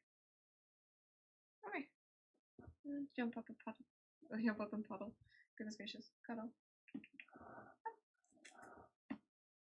here. The lucky color for today. Dead. That is a nice lucky color, isn't it? The lucky object. Death. The lucky number. 4. A 4, I see. Fuyumi? Fuyumi. Someone is shaking me violently by the shoulder. I struggle to lift my eyelids. Come on, instead of scratching my my chair, you can just jump up. Come here. Can I hop up? Hi, good. Hi, buddy. Yeah. You wanna jump? Or do you just want me to give you even more candy? Because I think that's what you want. He just wants more candy, doesn't he? He does want more candy. I'll give him some. This is adorable.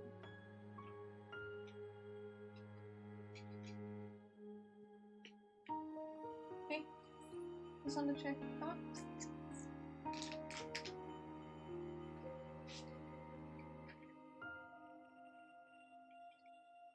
It's on the chair now.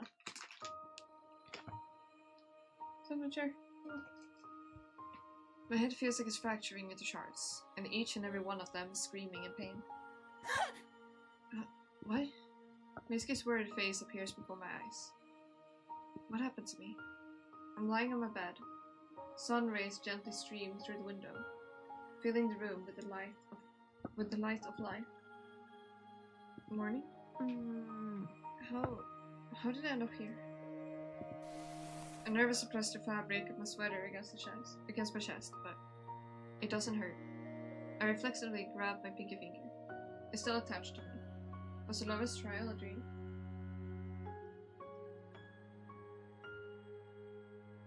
You're up here. Right there. Good job. I sit up abruptly on the bed and look at Mitsuki. She is sitting there as if nothing had happened. not a trace of yesterday's agony on her face.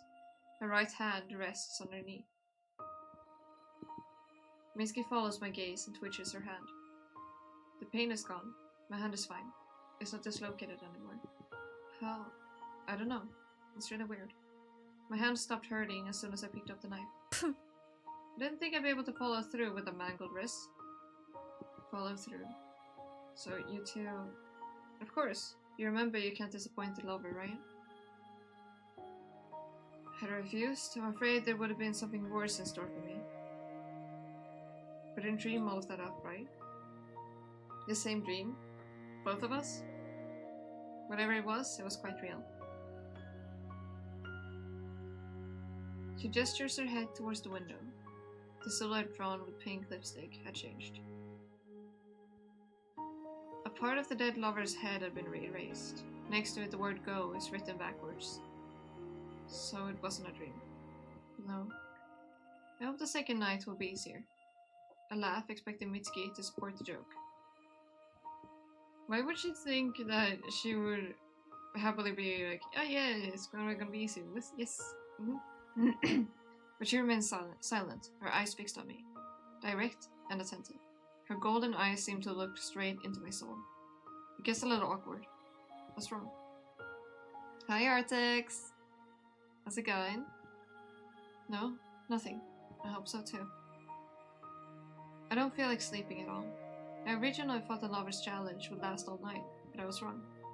It didn't take us more than an hour to get from my room to the kitchen, so Mitsuki and I slept like corpses for the night. As a result, during the day, we rest, and specifically don't touch topics related to the spell. It's going. What was the woe about it? However, my thoughts keep returning to the ritual. What else would the lover want from us? We passed the test of courage. We've overcome fear and gone through pain. Is that not enough? How else do you prove that your love is genuine? Apparently it's not enough. True love requires something more.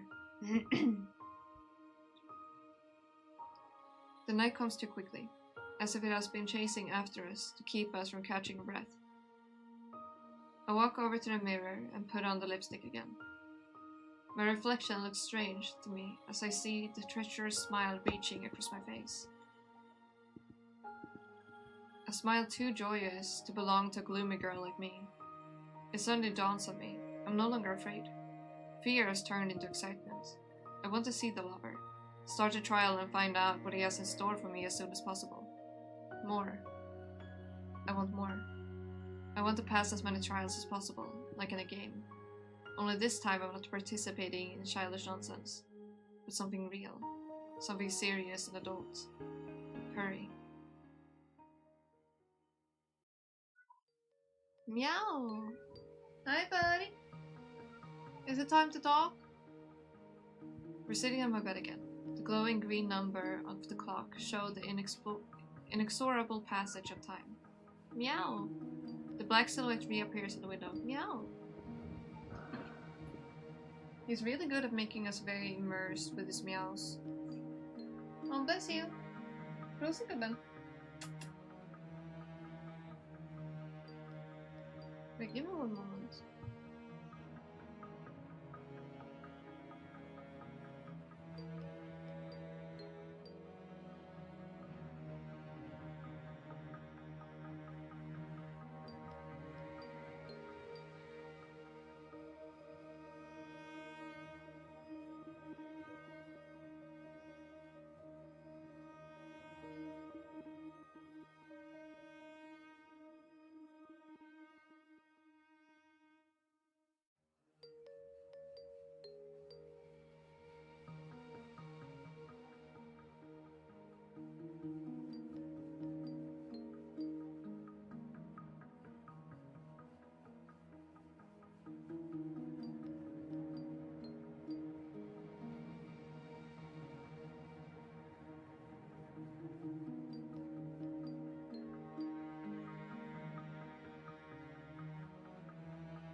I returned.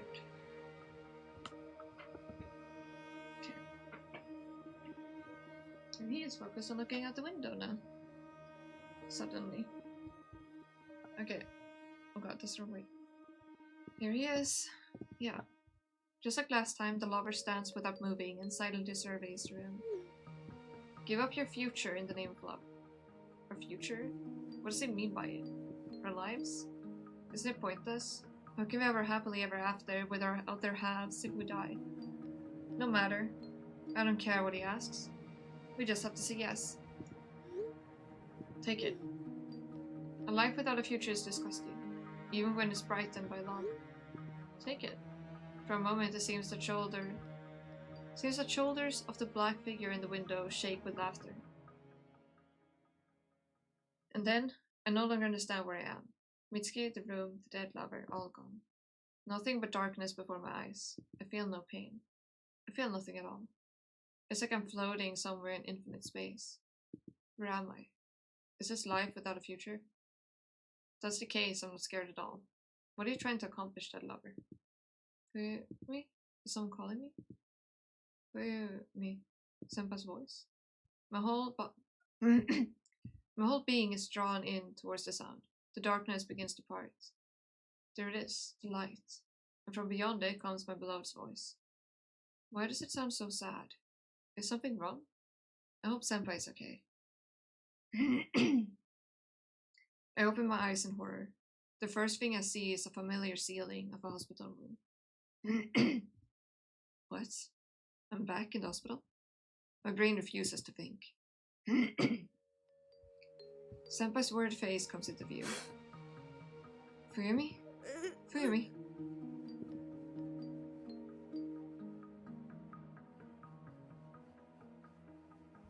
My tongue refuses to obey me. What the hell? Fuyumi can hear me? Yeah, I'm so glad. It's the first time I've ever heard Senpai sound so anxious. His eyes brim with love. Love for me? My heart does a little somersault in my chest. Give up your future in the name of love. If I'd received the love of Senpai, what would I give in exchange? What did the lover mean when he said the future? I'm so happy for you, me. I thought you wouldn't make it. I was afraid I'd lose you. Wouldn't make it? From what? What happened to me? A damn car accident. It's so good that you're awake. A car accident?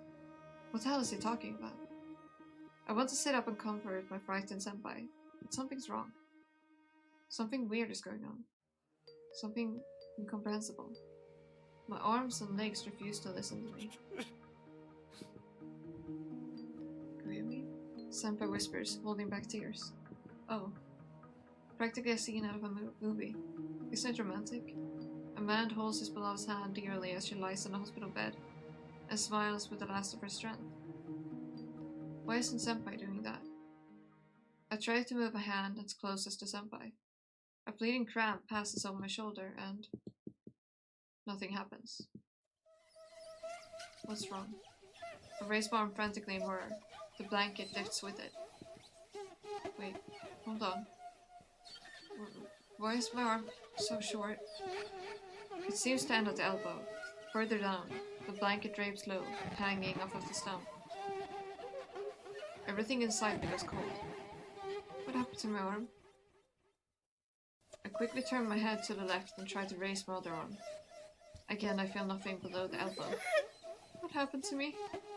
For me, everything's alright. Oh, wait. Like hell, it's alright. I've lost my hands. A vague realization dawns on me. I move my legs. They seem lighter than usual. No. They're gone. Hands and legs both. A dense fog envelops the world, hiding Senpai's worried face. What do I do? How do I live? Am I going to be transferred to a handicapped school? I can't take notes now. Wait, it's irrelevant. How will I dress? How will I eat? How will I use the restroom? I can't do anything anymore. I'm helpless. Like a broken doll, only capable of lying on a bed. What was the point of studying so much? It was all for nothing. How do I move on? What do I do? I helplessly move the stump of my arms. No. What am I now? A cripple? A burden? What would my parents say? What will I see written on their faces? Disappointment?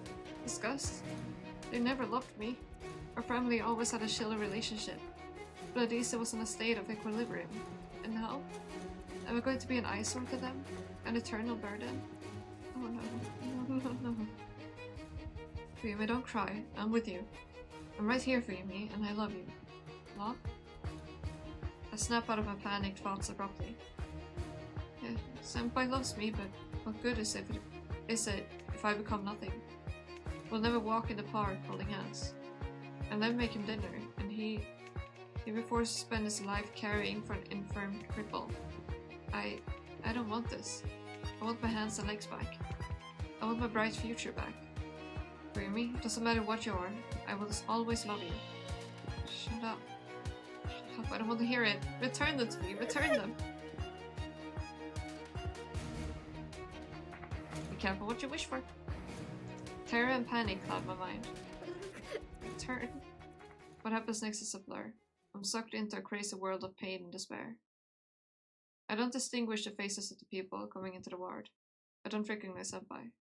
I think Mitsuki visits me sometimes. But I don't know if any of it is reality or just a dream within a dream. I am slowly losing my mind. So scary. I don't want this to continue. Somebody. Senpai? Helplessness and despair deprive me of my will. I can only shed empty tears and suffer. I've lost all will to live.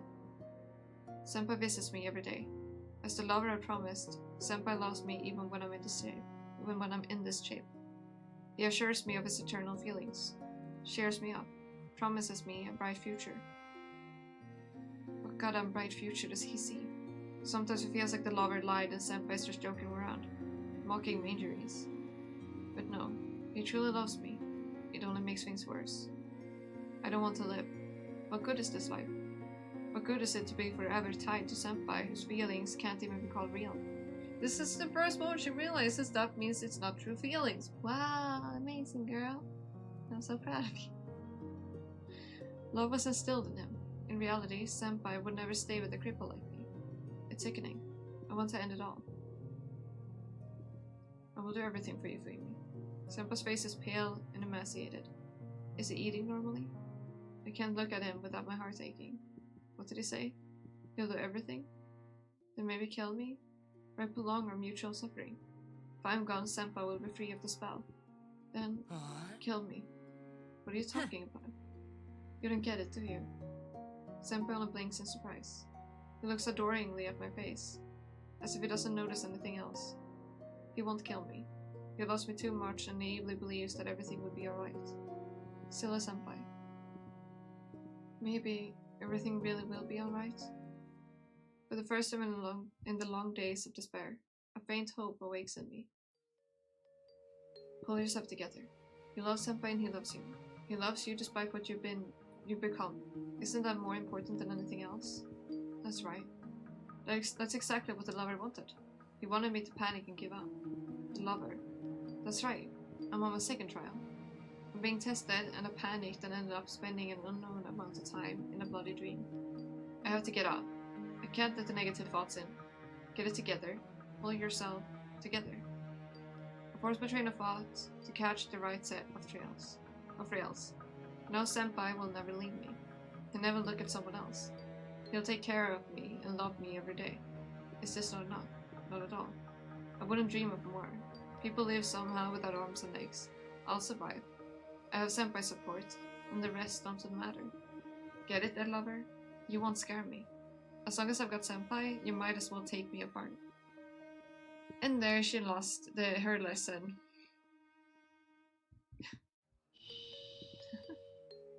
My mind is consumed by hysteria. The one thing that keeps me from falling into an abyss of madness is the image of Senpai. As long as I hold on to him, no creepy nightmares are scary. Maybe I've lost my mind, but I'm not giving up, and I never will. Lucky color for what? I don't remember seeing him before in the TV. Lucky color for today.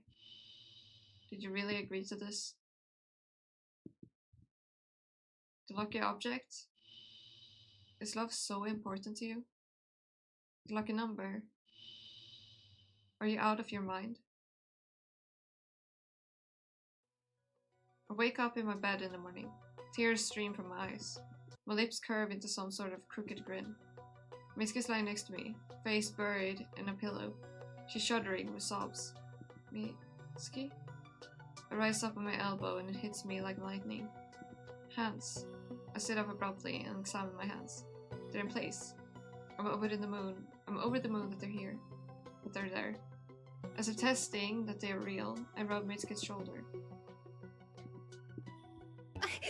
You okay? Did you see this too?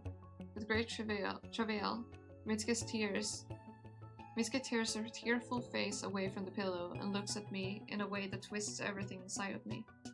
Her gaze is fraught with grief, anger, madness, and something else I can't quite place. I drown in her golden eyes, feeling myself being swept away by waves of phenomenally powerful emotions. Did you see it? The hospital? Hospital? Mitski blinks. Her lips curve frighteningly for a moment. In the next instant, she sighs heavily and sits up. No, I didn't see a hospital. No? Then what? I don't want to talk about it. I can generally understand. Her recounting the details of such a horrible nightmare seems inappropriate and vulgar. However, the horrors I'd experienced are quickly fading, as if my mind is purposefully tucking all of the unpleasant memories away on the far shelves of my soul. But the law was testing you, right? He was showing you what would happen if your future was taken away from you. Mitski nods very slowly. It's as if her body had become as stiff as wood, requiring great effort to move it. He was. You passed the trial, right? It's still a question to ask since Mitski is in one piece. Had she failed, the lover would have done something terrible to her. Mitski nods again. It's awesome. Only one trial remains. Just a bit more, Mitski. Mitski says, stay silent. Her gaze becomes stern. What's wrong? I don't want to do this anymore. Huh? What is she talking about? Not wanting to do this. Is she abandoning me? What I saw this night? I can't take it anymore, Phoebe. The fall from the staircase and that night were, of course, not quite pleasant. But what I went through last time? I give up. I can't. You can't? If you want, I'll stay the night with you here. In your house, so you won't be alone. But I'll be downstairs in the lounge.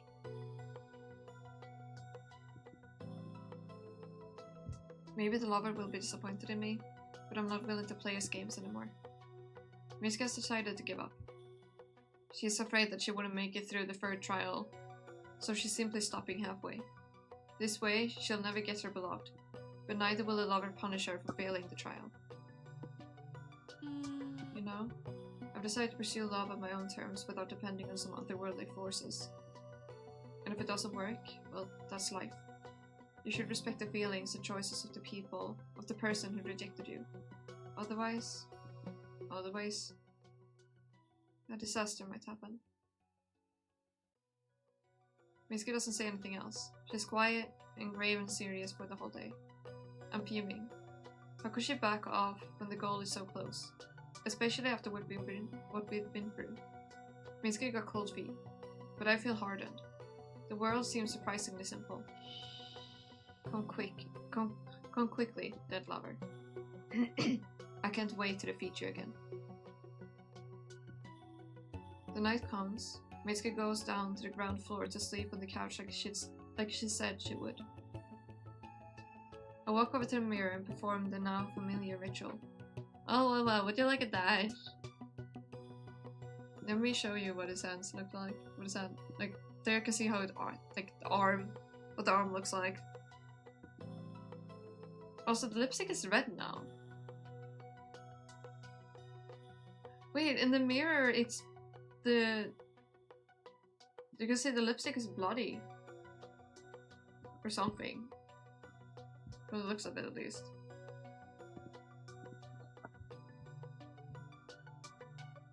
Is there anything else that is different?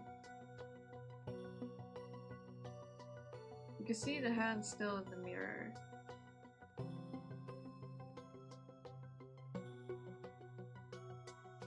He's not really in the same angle, that's for sure. The lipstick is taking on another hue. Just as well, the lighting in the room seems somewhat strange, otherworldly. Are these my eyes? My face? The features reflecting in the mirror are outrageously symmetrical. A smile of anticipatory joy plays on the lips. A black, wrinkled palm rests on the shoulder in a reassuring gesture. Beautiful. Like a macabre art piece. Is this how dead lover sees himself when he looks in the mirror? How I envy him. I step away from the mirror and sit on my bed. Waiting for the trial to begin, it's exciting. Waiting for the trial to begin is exciting in its own way. All alone? No. He's standing next to me, separated only by the window pane. I don't just see him, I feel his presence. He isn't looking around the room anymore. No, he looks directly at me. What are you waiting for? Hurry and begin the trial. I'm prepared to accept any and all pain and suffering. That's not so difficult to accept, is it? The silhouette in the window twitches. Have I scared him? She's crazy. I press my palm to my mouth and keep myself from laughing. Here it is, the final trial. I read the message. Only fools revel in suffering. Huh? Is he mocking me? I abruptly look at the window, but don't see the lover's figure. Indeed. Oh, that's when he disappears. Oh, this disappears.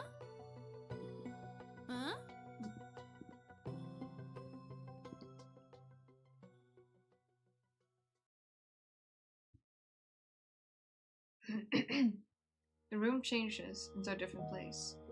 Another illusion. Go somewhere. Lover, you're repeating yourself. Is this the room upside down? Wait, it is her room upside down, isn't it? I'm trying to turn my neck upside down. I didn't realize this the first time I played it. The translucent clouds hover around me. I reach out, trying to grasp the floating mist, but I can't feel anything. Where am I?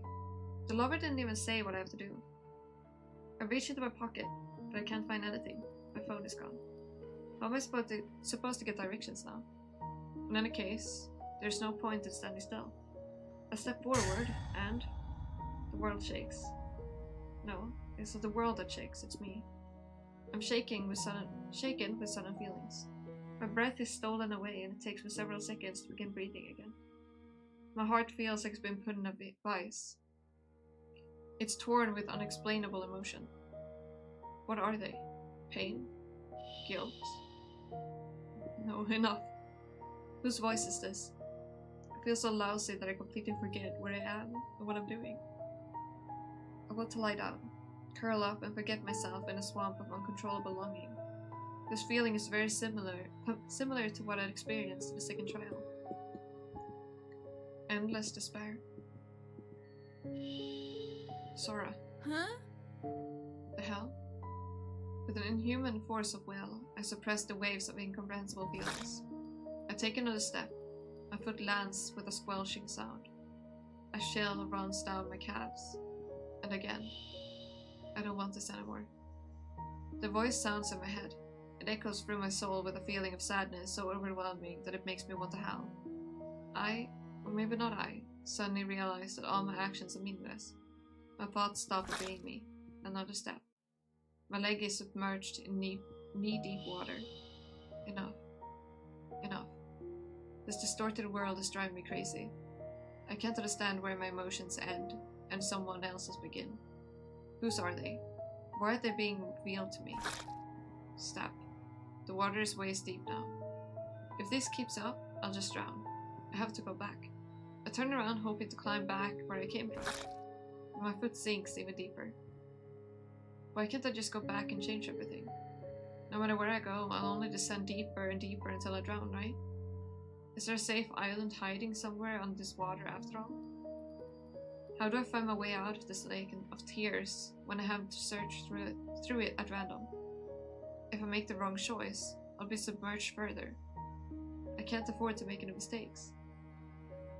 A wave of terror ripples through my body. Not because I'm afraid to die. The inevitability of every step I take is frightening to the point of insanity. I'm afraid to move, lest I make a mistake. My legs are paralyzed still. I don't want to go any further. Any choice I make feels even more terrifying than death itself. I will never get out of this mire. I'm destined to go on forever until I hit rock bottom. I yearn to go back. Whose thoughts are these? Whose feelings? I'm dizzy with helplessness and despair. I nearly stop breathing as I grip tightly in my fear. So I stand completely still for a long time. A very, very long time. I have to keep moving. My body begins to move on its own. One more step, and that's it. I will be completely underwater. Forward, forward, to the bottom. The support on my feet disappears and I slowly slide down, feeling my lungs filled with cloying sweetness. Is this how I die? Is this how it ends? No. Absolutely not. I must live. I was here Senpai's confession. I made all these mistakes for his sake, and I'll be damned if I don't create the perfect love life off of them. Crazy. I collapse to the floor. A soft carpet cushions the impact. I cough. The only sounds coming from my throat are wheezes, as if my lungs hadn't been filled with water just a second ago. It's vines everywhere. Is the trial over? Am I alive? And where am I this time? The quiet, peaceful ambience of my home's living room seems foreign and wrong to me. As if a child has painted the objects in different colors. I sit on the rug across from the couch, where Mitsuki sleeps peacefully, wrapped up in a plaid of a fussy grey shade. I frantically fumble in my pocket for my cell phone. So you're back, huh?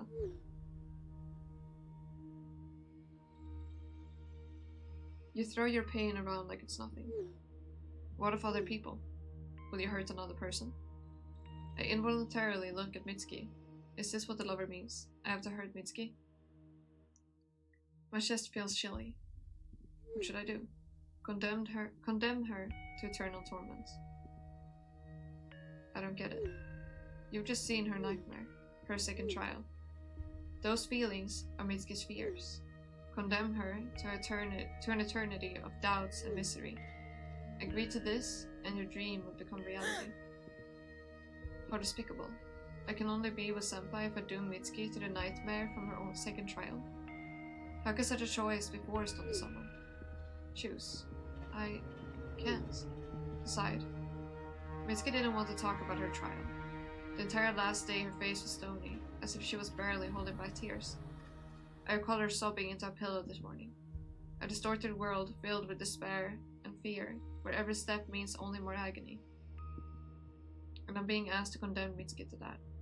What should I do? I was ready to do anything for love. Complete any challenge. Endure any pain. Find the strength to continue no matter how difficult it could become. What does Mitsuki have to do with my dream? How is she related to my problems? Involving an outsider is just dishonorable. I have no right to meddle in her life. Right? Could Mitsuki have foreseen what the third trial would be like? Was that why she refused to continue? No, I just can't. Are you sure? The lover seems to mock me, as if he's punishing me for my arrogance. How does the legend go again? The dead lover severely punishes those who aren't willing to fight for love. So he's testing my resolve? Plus Leviathan. It is Aki interfering. It has to be, right? Don't fear me. Oh wait. Don't fear me. You're not like this. So last time it made us go all the way for love, I think. We are gonna have doubts. I hesitate. No, I'm almost ready to back down. I can't take that risk. I can't put Mitsuki in danger. I look at her pale, sleeping face twisted with anxiety. Mitsuki looks older than her age, the perfect image of a caring sister. She would have supported the decision to back down, right? What would the sensible, competent Mitsuki do? Of course she would have refused to hurt her friend. And still, doubts. Maybe that's what the lover wants. To confuse and scare me, to make me retreat. A sly manipulator is playing on emotions, forcing the easy way out. Which means, I figured out your ruse. The lover is lying anyway. He can't hurt an outsider. So I need to take the risk. Dang it. And when I wake up, Mitsuki will commend my courage. I've decided. Condemned to torment. You're lying anyway. Thy will be done. I squeezed my eyes shut, and I wanted to see the silly illusion anymore. The Mitsuki lying on the couch isn't real anyway. I think, at least. The other option was the only one we got. So is the house. And me. We sleep peacefully. We are safe as long as we pass our trials honestly. A wave of comprehensive calm washes over me. Now I just need to wake up.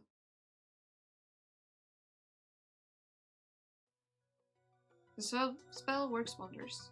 The very next day, Senpai calls me out for a walk and confesses his feelings. He is embarrassed and can't find the right words. But the light of love burns in his beautiful eyes. Never before has Senpai seemed so sweet and kind-hearted. I expect some insidious trickery. Mitsuki is acting as usual as well. I'm curious what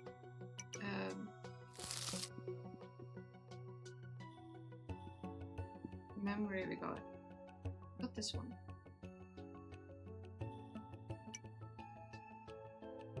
Interesting. Well, maybe she's become a bit more detached. But after all, it makes perfect sense to back off so that the couple can spend more time together.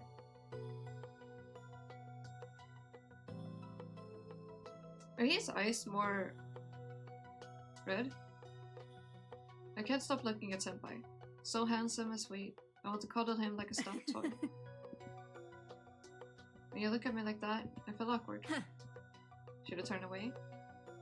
No need for such drastic measures. He's so damn cute. That's so weird. It was so weird. Mitsuki walks by. She looks even paler than usual and is wrapped in a huge scarf. She gives a barely perceptible nod of greeting and sprints forward without even saying hello. Mitsuki's acting weird, don't you think? I feel a pang of guilt. What if the lover wasn't lying and Mitsuki's under the influence of some kind of evil magic? Mitsuki, she... Senpai's running so hard, as if he has a headache. I'm about to tug on his sleeve when Senpai suddenly steps forward and picks up something from the ground. It's a photo of Mitsuki, with the face painted on with a green marker. What's this? Looks like a photo for the dead lover spell. I immediately regret not holding my tongue. A spell? Has someone put Mitsuki under a spell? Maybe. Do you think that's why she's so weird lately? I don't know. Fear pricks my heart. What if Mitsuki really is under a spell of some jerk? Some rascal playing with her feelings? Excuse me? My tongue feels bitter. A horrible coincidence, or... I don't really believe magic, but I'm worried about Mitsuki. There's nothing we can do anyway. The fog of love proves incapable of quelling Senpai's anxiety. He's gloomy and brooding, even if he tries to smile serenely when I'm around. Mitsuki continues to avoid us, looking more and more like a reanimated ghost with each passing day. The circles under her eyes become as black as if they have been drawn with charcoal. Senpai crosses paths with her at the Magician's Club every day, which fuels his anxiety more. I want to console him, but how? And even better, to help Mitsuki. One day we're sitting in my room. Truly an exhilarating moment. However, Senpai is no mood for romance. I know what we should do. Senpai's face was so close I can count his long lashes. Oh god, I'm scared. Well, I'm not scared, but like I'm worried right now. There's nothing about it on Shamrock, so I needed to do a lot of searching. Searching of what? Looks like lifting the spell isn't interesting enough to post it on site. Huh? What? What is he talking about? It took me some time, but I managed to learn that the dead lover ritual can be cancelled. Senpai's eyes flashed with delight. I felt a strange feeling akin to jealousy. Hold on, are you sure Mitsuki's under a spell? Maybe she's sick or there's trouble in her family. No, I asked. Everything's fine at her home, and you don't have to go to school with such serious illnesses. You saw her. Mitsuki looks like she's about to die of attrition. And then there's that photo we found. I'm positive that she has been bewitched. I don't know how to answer this. A painful and familiar feeling swirls in Senpai's eyes. Obsession. And not just any obsession. Something weird. Otherworldly. For some reason, looking at Senpai, I remember the black ghostly silhouette in the window of my room. Do you know the legend of the lover? For some reason, I shake my head negatively. A certain young man loved a girl, but died because of an accident. The girl didn't grieve long, and found another guy. The lover's heart was broken, and he began to help the unfortunate lovers from the other side of the world. Those who aren't willing to fight for love, he punishes severely. He despises the thought that for someone,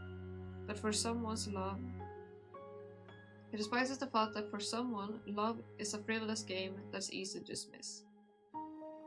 I see. That's why I didn't risk to back down. Who knows how the lover would have punished me? Because of this, cancelling the spell is very difficult. There's a heavy price to pay for foolishness. I'm getting worried. As much as I feel for Mitsuki, I can't let Senpai come to harm. It's too dangerous. No worries. I smile encouragingly. In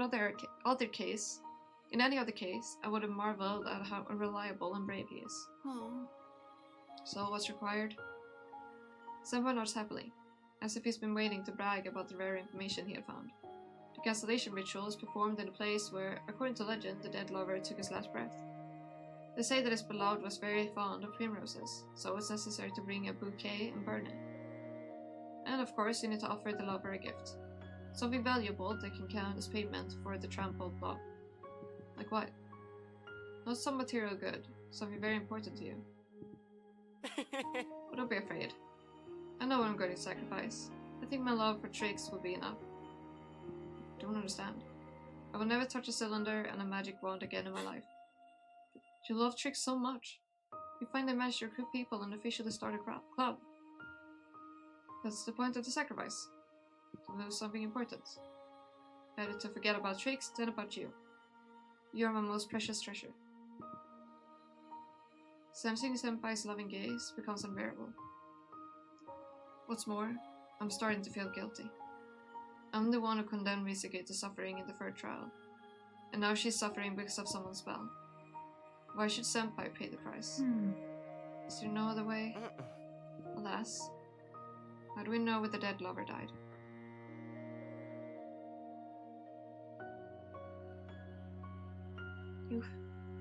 It was difficult, but I managed to find out. It's mentioned on one mystical forum that unusual flowers bloom where the dead lover died.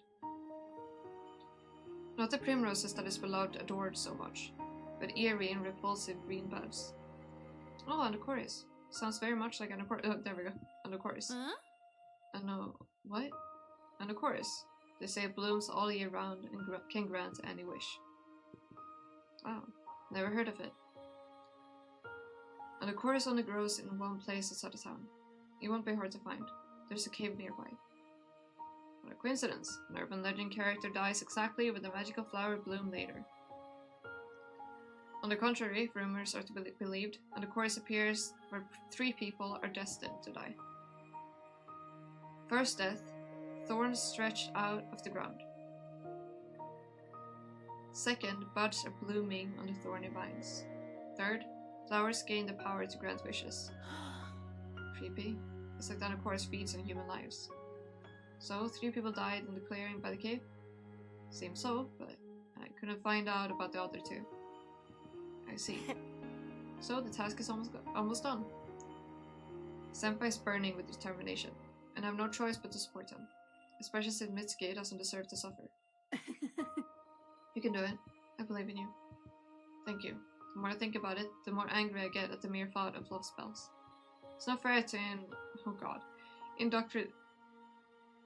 to indoctrinate a person into something they don't really feel. I'll never forgive whoever bewitched Mitsuki. Uh-oh. Awkward. I'm even glad that the cancellation ritual has consequences. A chill of bad feelings run down my spine. What consequences? The cancellation ritual will nullify all the love spells performed in the last 3 months. I don't know why it is so. Maybe the lover has a bad temper and is mocking people. Personally, I don't mind if love spells stop working. You can't force love. Yeah, it will be right. I stammer, realizing the meaning of Senpai's words. All love spells performed in the last 3 months will be cancelled, including mine.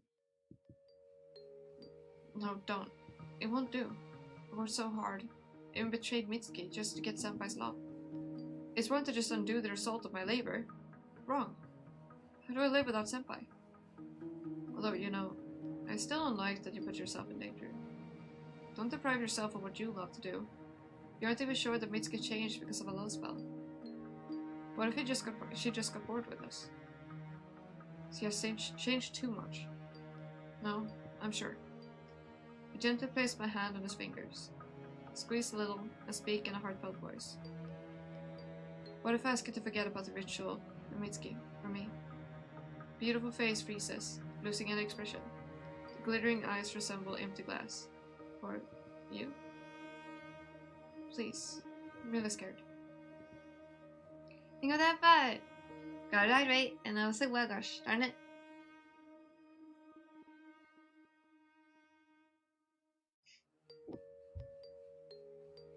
Senpai opens and closes his mouth like a fish thrown ashore by a wave. I'll squeeze his hand a bit harder. Please. No, I can't. He doesn't pull away, but his gaze becomes as clear as lake water. I won't be able to live normally knowing Mitsuki is suffering and I didn't try to save her. A coward doesn't deserve to be with such a wonderful girl as you. Awkward. The love spell made Senpai love me more than life, and yet he goes against my requests, retaining clear conscience. Amazing willpower. I would have fallen in love with Senpai again for such heroism, had a bright future with him not been jeopardized. Goodness. Fine, but I'll go with you. There's no need. I don't want to drag you into this. No way. I can't help you with the cancellation ritual, but I will at least be there for you. His eyes flash with love. I make myself believe it's a spark of true feeling, not dead lover's magic. Awkward. We go to the cave the following weekend. The ride isn't far, only a couple of stops, and I pray desperately that time would stretch as slowly as possible. In my hands, I hold a huge bouquet of primroses. According to the instructions, the ritual requires 33 stems adorned with lovely little flowers. Senpai's focused to the extreme and looks older than his age. The correct facial features become even more beautiful in the rays of the spring sun. I admire his long eyelashes and realize that I would do anything not to lose him. We get off at the station and walk for a while, admiring the sleepy quiet of the suburbs. Soon a small forest begins, and a slightly overgrown path easily leads us to the cave. Aww. Wow. The glade is covered with thorny vines. Gotta make sure that the cat is well taken care of. Thank you, I appreciate it. Thorny vines of a plant unknown to me. Here and there, buds splash with an alarming murky green fire. And of course, I feel like there's even more on the chorus now in the future. And the chorus. This is where the dead lover died. I recall the dark silhouette behind the window pane and the long wrinkled hands pointing the way. It feels like they'd leap out of the tall grass and grab me and Senpai if we dare do something wrong. Are their eyelashes green? Everyone's eyelashes have like a green tint for some reason. It's the art style.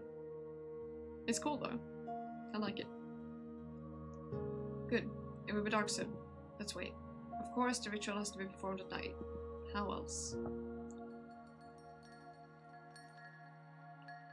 The more dusk thickens, the brighter and the chorus glows. Soon a sickly green mist fills the clearing. Cursed, I say. With stubborn determination, maybe. Senpai is burning down the flowers with his gaze. While he's in a world of serious spots, I carefully pull one of the stems from the bouquet of primroses and toss it into the bushes. God dang it, it's for the best. The cancellation ritual won't work and the dead lover won't hear us. It's time, let's begin. Senpai walks to the center of the clearing and takes a deep breath. Then he pulls a stationary knife out of his pocket and makes a cut on the pinky finger of his right hand. He extends his wounded hand, and a few drops of blood rush down from his finger. I've come to ask for mercy, dead lover, undo the spell. This is a new scene! We haven't seen this before! This is new for us. This is new.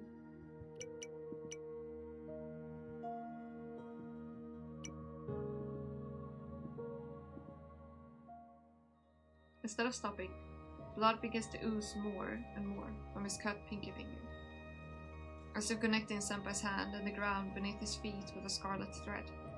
Oh damn. I beg you, forgive the mistake of stupid kids who don't realize what they've done. That's bleeding a lot. As payment, Senpai stammers, and I mentally urge him to back off before it's too late. He only draws more air into his chest with force and continues to address the night forest. I will sacrifice what makes me happy every day. Never again in my life will I study tricks and magic. I will stop doing what is bringing me joy to my life. You may think that the sacrifice isn't serious, just some silly little thing. Look into my heart and see for yourself how much I love tricks and magic. Who, if not you, would recognize true love? A gust of wind runs through the clearing, causing the rest to dusk to the ground, and then a chorus to rustle ominously.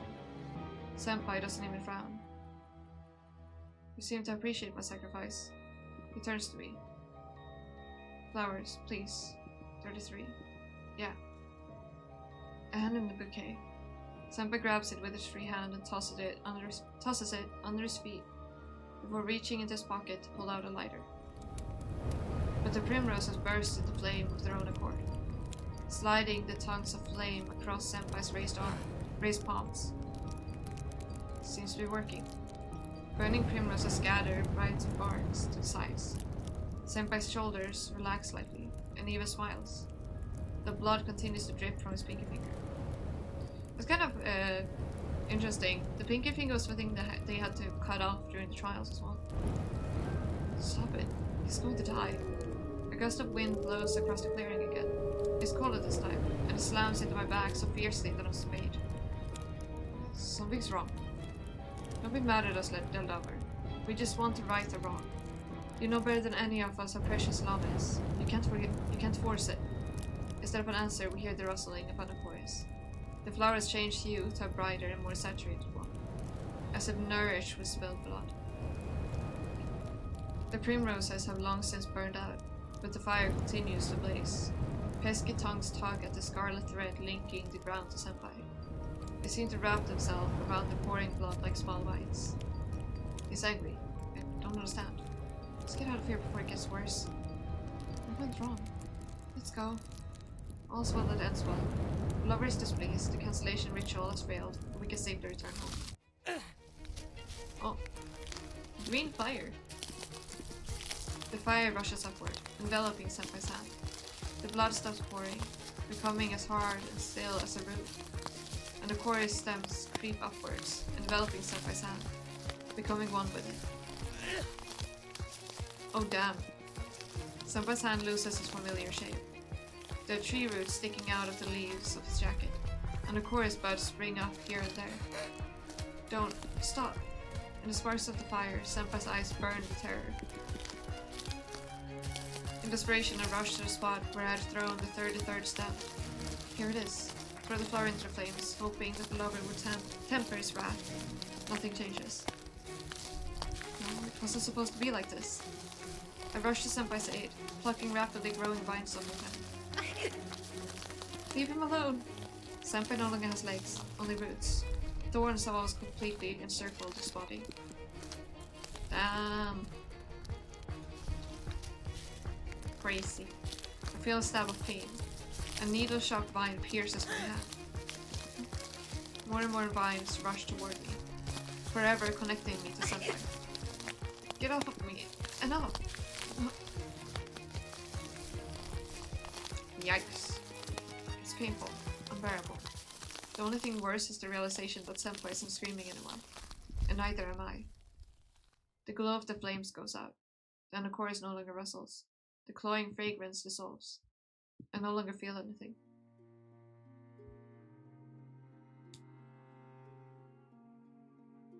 Then they become branches.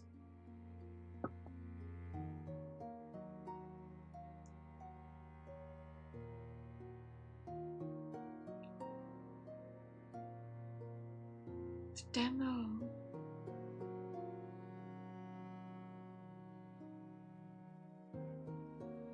Oh, snowflakes.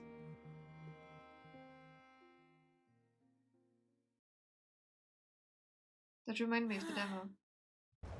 Oh. I lost the way again. I think my misfortunes are getting in the way.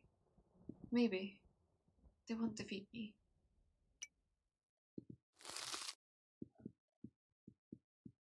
Got another death.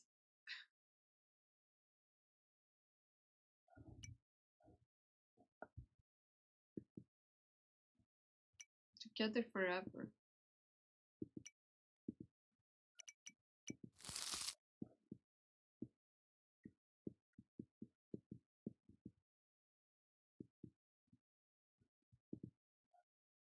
Third trial of the dead lover. We're skipping forward to where we were. Don't give in. Don't betray.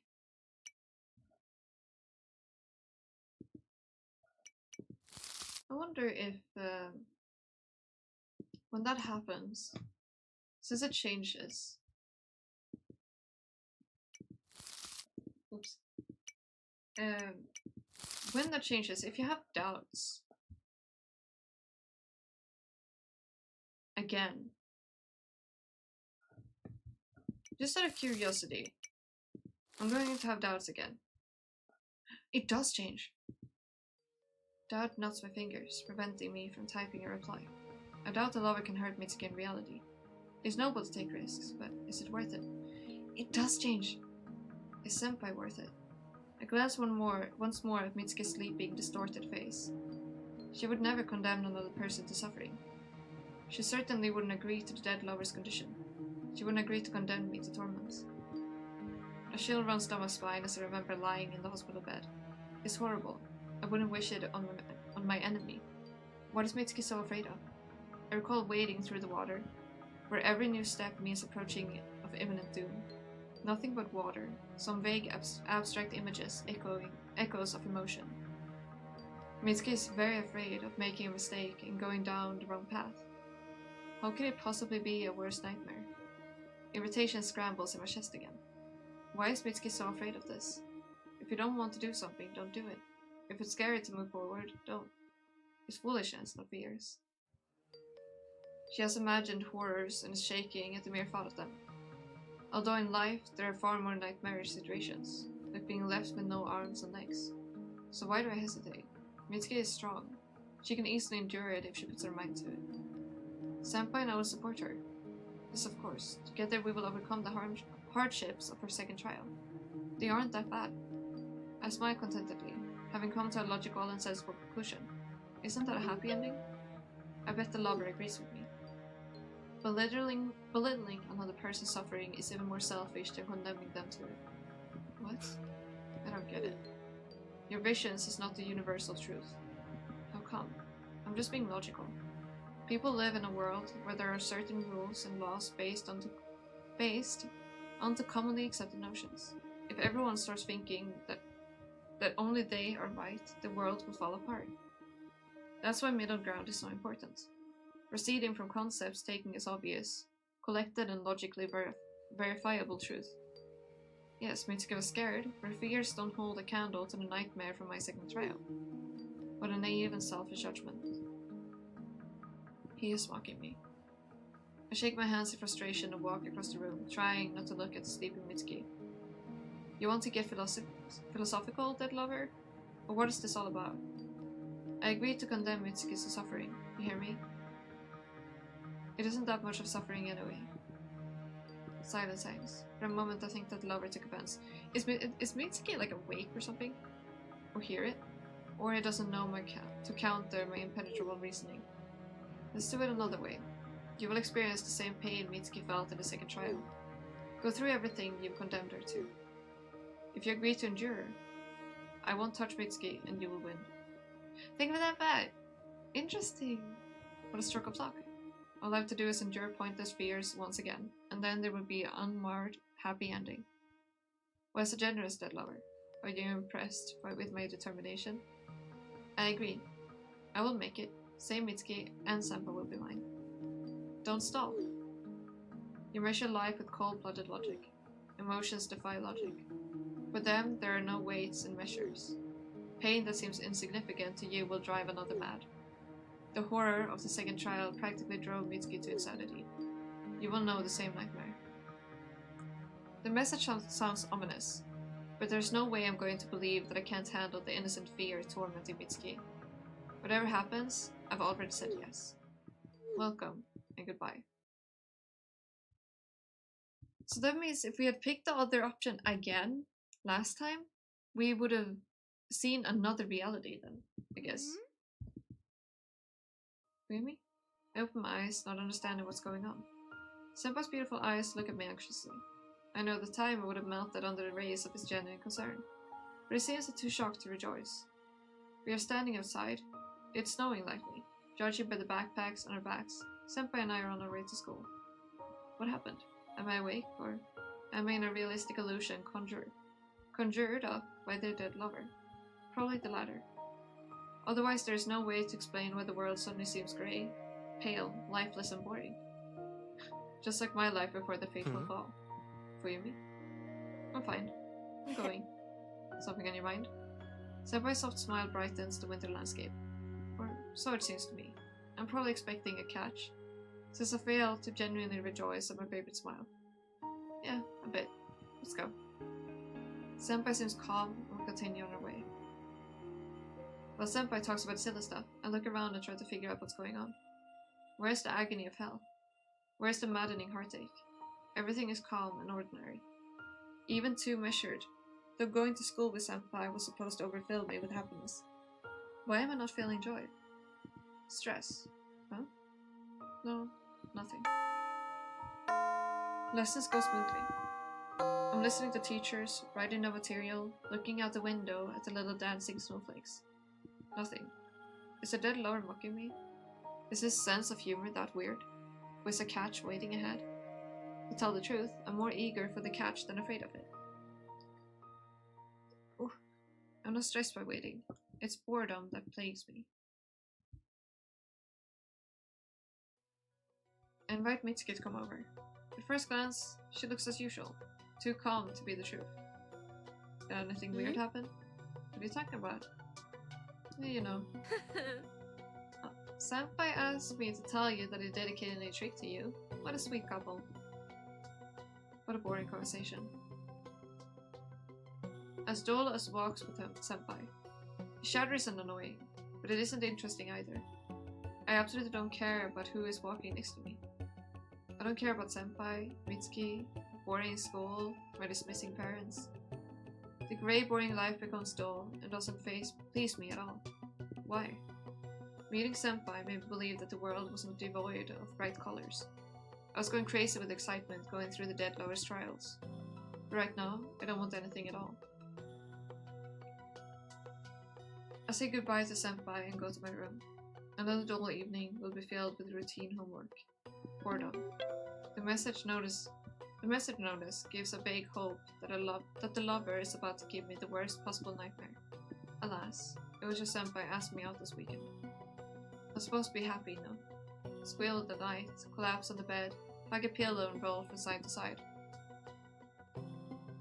Instead of love and jubilation, my chest gets filled with grey indifference. Yeah, I don't care one bit. What does this mean? Can it be... Is it the gist of the third trial? The lover sent me into a grey, dull world, devoid of the slightest emotion beyond boredom. That's it? That's all you're capable of? Ridiculous. As expected, Mitsuki's suffering was greatly exaggerated, not even close to my nightmarish second trial. I can easily put up with the silly grey of everyday life. Days go by. I'm going to school. On weekends, Senpai and I go on dates. Oh look, 333. Tomotaro! They cause me neither grief nor joy. Conversations with Mitsuki are also no longer enjoyable. I listen to her half-heartedly, wondering when the trial will end. Probably soon. The lover can't torture me forever. Days go by. So do weeks. The world is dull and grey. I don't feel anything at all. No, not quite right. Pressure is building inside me, as if someone is blowing up a balloon. Blowing and blowing without pause. And the balloon keeps inflating, but never bursting. The unpleasant sensation itches at the edge of my consciousness, and is more maddening than annoying. Never before have I wanted so badly to be happy, hurt, angry, to experience anything. I'm really so weak that I can't stand the ordinary measured life. Many people can only dream of it. Mitsuki couldn't stand her nightmare, but I'm different. I will make it.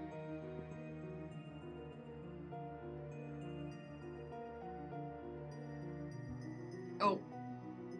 Your luck object for today. A rope. Oh god, the blackboard. Senpai graduates from middle school. We decide to go to the same high school, so I have to study for the difficult entrance exams. Senpai, of course, passes them with flying colors. The new uniform looks perfect on him. But of course, no joy, pride, or admiration awakes in me. It's annoying. What good are these days if I don't feel anything? How have I not yet lost my mind, remembering the intoxicating moments I spent with Senpai in the hospital room? Or how my heart was pounding when Mitsuki and I were going through the trials? I miss it so damn much. I have to begrudgingly admit that the lover was right. A world without strong emotions is like a nightmare. So what? I should give up? No way. This girl. However, it is no longer physically possible for me to live amidst the dreary grey gloom. I have to change something, to trick the dead lover somehow. I try everything I can. I devour horror movies, after which, according to the reviews, it's impossible to sleep because of fear.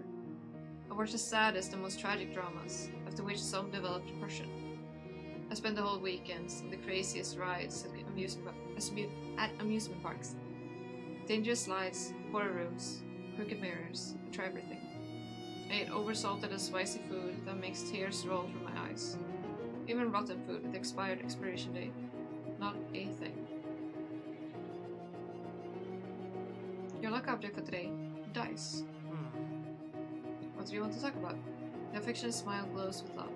To destroy such beauty is akin to death. Let's break up. Not funny. I'm serious. The smile fades, and with it, the sun freezes. Why? It bores me. At first, dating was fun, and I'm sick of constant nonsense about tricks and magic.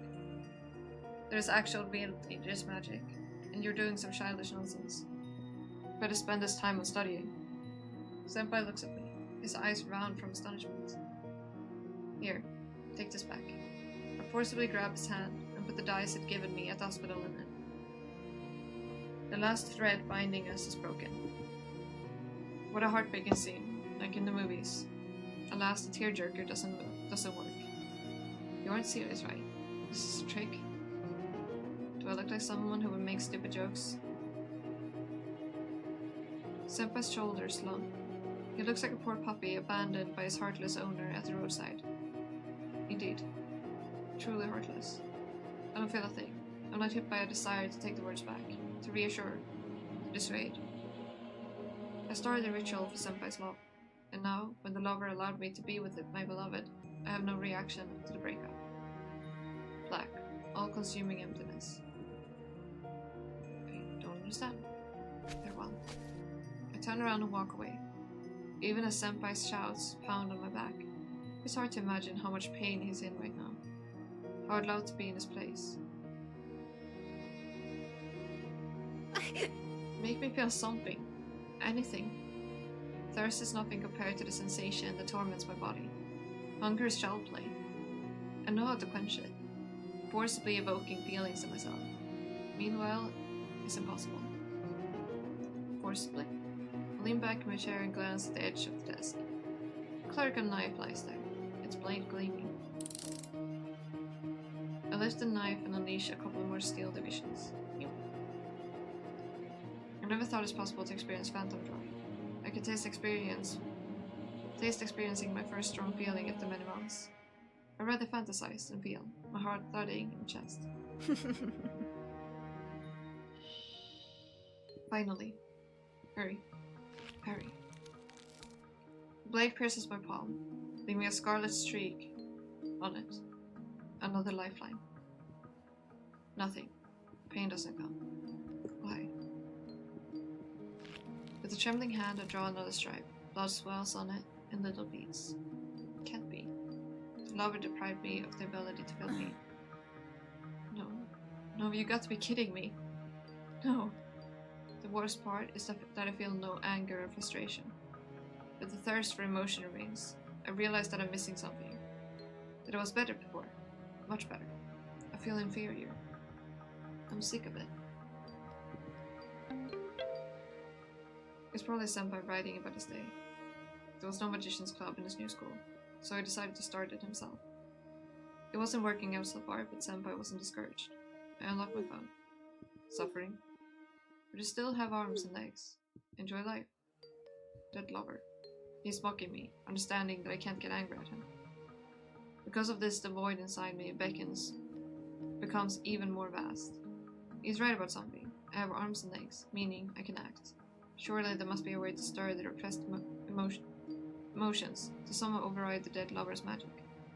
It's unlikely that he had completely erased my feelings. No, more likely sealed them away to bring them back when I pass the test. Meaning I still have them. I only have to awake them. A scratch is nothing.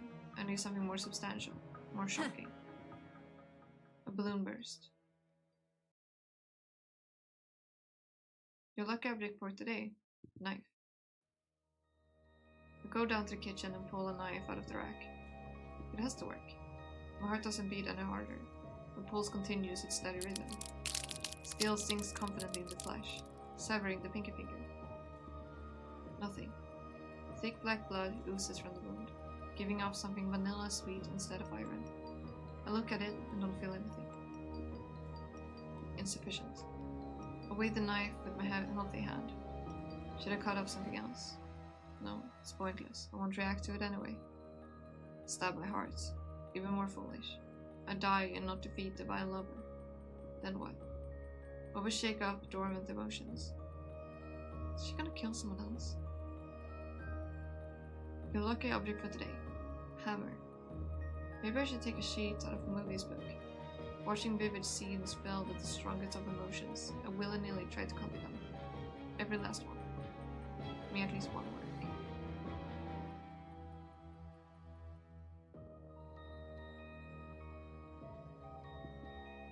You know, I'm a good person. You shouldn't say that in this case, Fuyumi. This is not the moment you say, you know, I'm a good person. Good people value their friendship. Help them. Save them from trouble. Such people feel horrible if something bad happens to their precious friends. Watching another's torment becomes unbearable for them. Yeah, they suffer very, very much. I walk over to Dad's toolbox. Is she gonna break her leg or something? I ponder it for a moment and choose the tool I like the most. I'm a good, kind, and empathetic girl, right, Mitsuki? She doesn't answer. Not surprising, for her mouth is taped shut. You're my best friend. Please make me feel at least something. Please suffer as much as you can, okay? Curse me, hate me, try to appeal to my conscience. Resist. It was so wonderful if you can break out and make me burst into tears of remorse. Suffer, Mitsuki. Jeez. She's insane, yay! Well, we did know this already. The blood on the floor and furniture fails to swell up a single feeling inside me. I hear her groans of pain, but I remain unmoved. God, if you're feeling nothing at this point, obviously this is not gonna change it. You've lost your mind. She hurls accusations at me, but I don't feel anything. Her soul-rending scream stuns me, yet I still can't feel a thing.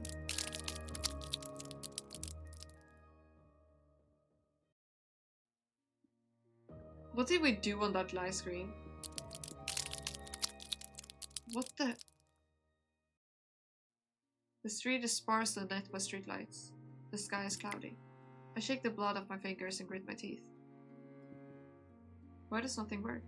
Why am I still not feeling anything? Is this not enough? Then let's go further. Further. Can I try and murder some fine friends or something right now? Like, what is she gonna do next? Jeez. I grip the handle of a screwdriver and stride away from a blazing house. Oh, well, there we go. I should wait, should put the home on fire? I wonder where my parents are right now. Sleeping in their beds? No matter. Nothing. Nothing. Nothing. Still the damn board. The screwdriver plunges into the neck of another passerby. Okay, so she's just becoming a mass murderer now. Blood splatters onto the asphalt, staining my boots. Nothing, nothing, nothing. I fall to my knees, clutch my hair, and start scratching furiously. The itch lurks deep beneath my skin and drives me crazy. No matter how much I scratch, pesky worms keep wriggling around in my skull. No matter how much I scratch, I still don't feel anything. My phone drops from my pocket and cuts through the darkness with its bright screen. You didn't last long. Not even a year passed. How long would Mitsuki have endured? Her whole life? Stop. I give up. I'm begging you. Stop. You forfeit the third trial? Release me, please. I give up. I can't take it anymore. Severe punishment awaits you. Give up. I give up. Canceling ritual has serious consequences. Stop this. Take your punishment. The world explodes with colorful confetti. Hitherto locked away motion spark, robbing me of breath. Did everything that happened in the trial actually... Did she actually do the things she did in the trial? IRL. My back arched, and I stare at the black sky with unseeing eyes. Saliva dripping from the corner of my mouth. They return all at once. Pain, shame, guilt, despair, agony, fear, horror. The never-ending horror of what I've done. Senpai, Mitsuki, Dad, Mom. My mind is failing. I can't endure this. One more thing. Maybe you want to know this, but listen closely. There are screams and blaring sirens. It did.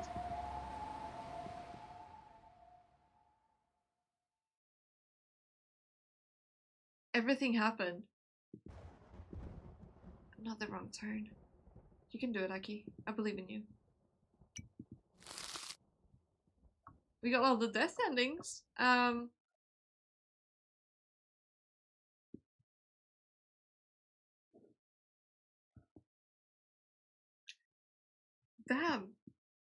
Huh. Alright. We're just chasing death endings at this point, now that I figured it out. And we're back at a new part. Okay, so this time she doesn't... How's live? This time she doesn't even try to interfere, she's just silent. Go all the way for love. I've decided to see it through to the end, right? No matter what. It's not guaranteed that the lover is telling the truth. What's more, he's probably lying. He can't ruin Mitsuki's life since she has stopped participating in the trials. She's safe. Meanwhile, I have to go forward. For myself, for Senpai. No way I'm backing down. Shadow! How are you? How's it going? I will hurt another person. Congratulations on that first! Sent. This is it. I really sacrificed everything I could. Mitsuki suddenly opens her eyes. She sits up abruptly on the couch. then jumps to her feet and grabs her head with her hands, her eyes round. Could you? I take a step back, bumping into the coffee table. Really? No. How could you? What are you talking about? I saw him in a dream. The lover came and told me everything. You betrayed me? He was lying, right? A dream? I'm dreaming right now, yes? Or not anymore? When did the trial end and reality begin? You condemned me to this? I don't know what to say. I feel hot and cold. I just want to die. I didn't think that... You didn't think? Didn't think? Are you shitting me? No, Mitsuki launches at me and digs her fingers into my neck. I'm gonna tell you how it's been you. I'm also eepy now, Chi. And Wee's trying to fight back, but the force with which the white fingers squeeze my throat is truly inhuman. Look at me. Are you happy now? Are you willing to do anything for Senpai's love? Does he mean so much to you? You don't even know him, baby. You two know nothing about each other. What is he like? What meals he detests? His favorite band? When is his birthday? Does he have siblings? Does he like animals? Can he ride a bike? What does he eat for breakfast? What's his name? That's one of the things we were talking about. We're like, why doesn't she not even know his name? You know nothing about him. She's right, but I still love him. If needed, I'll accept all of him. His favorite dishes, musical tastes, and whatnots. I don't care. I don't care about you, Mitsuki, either. I haven't known you any longer than I've known Senpai, so why should I care about you? You're an outsider, nothing but a temporary episode in my life. Tomorrow you will go home and I will block your number and put your very existence out of my mind. And live happily ever after with Senpai. Mitsuki rounds her eyes, dumbfounded. Her grip loosens for a moment. I breathe in the sweet air, but instead of convincing Mitsuki of anything or trying to get free, I only laugh. She's insane!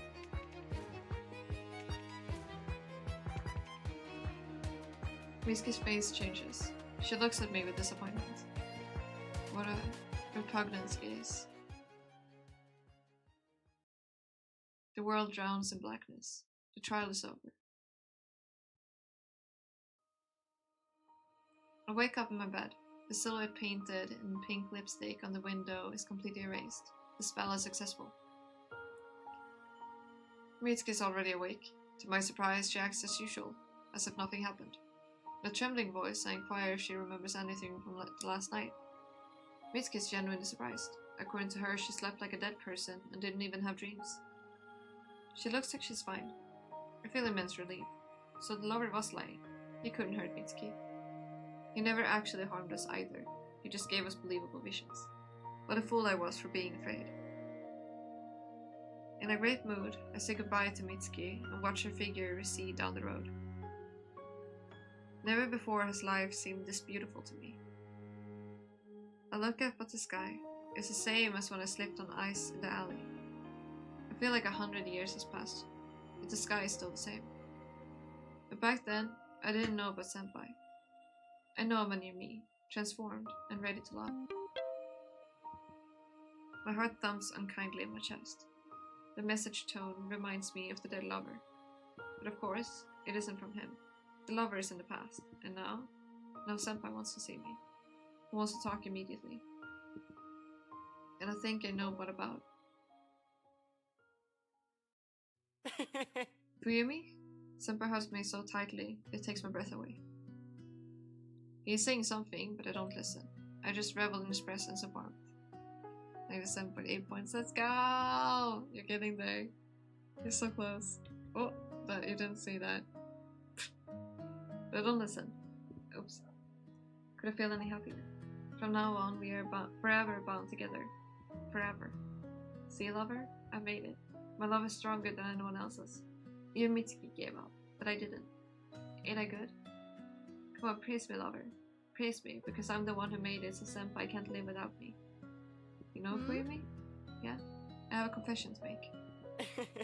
I was so stupid. It's funny to say, but I thought I was in love with Mitsuki. What? Mitsuki? It doesn't matter. It's all in the past. Today I realized that I love you and only you. How could I be so wrong? Indeed. How? I feel empty inside. You wouldn't believe me, but I even decided to put Mitsuki under a spell. What? Put under a spell? What are you talking about? Senpai laughed embarrassingly. Do you know the story of the dead lover?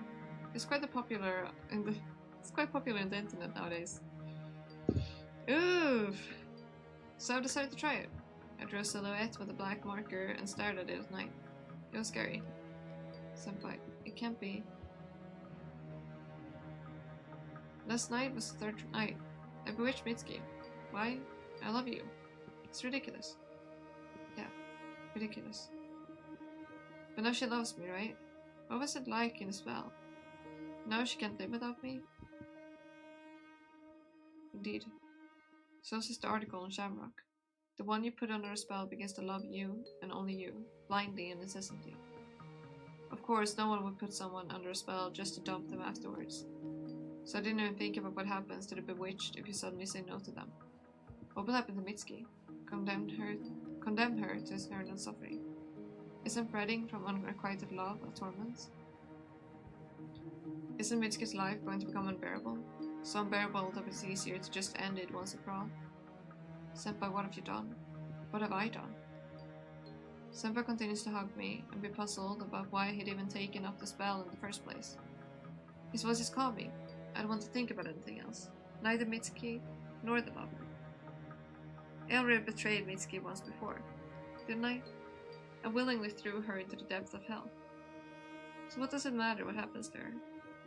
Why should I care about her fate? I doubt we will see each other again. All doubts were cast back at third trial.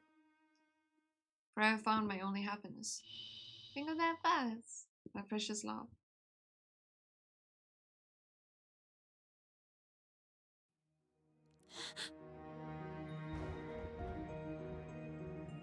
My throat constricts with a spasm.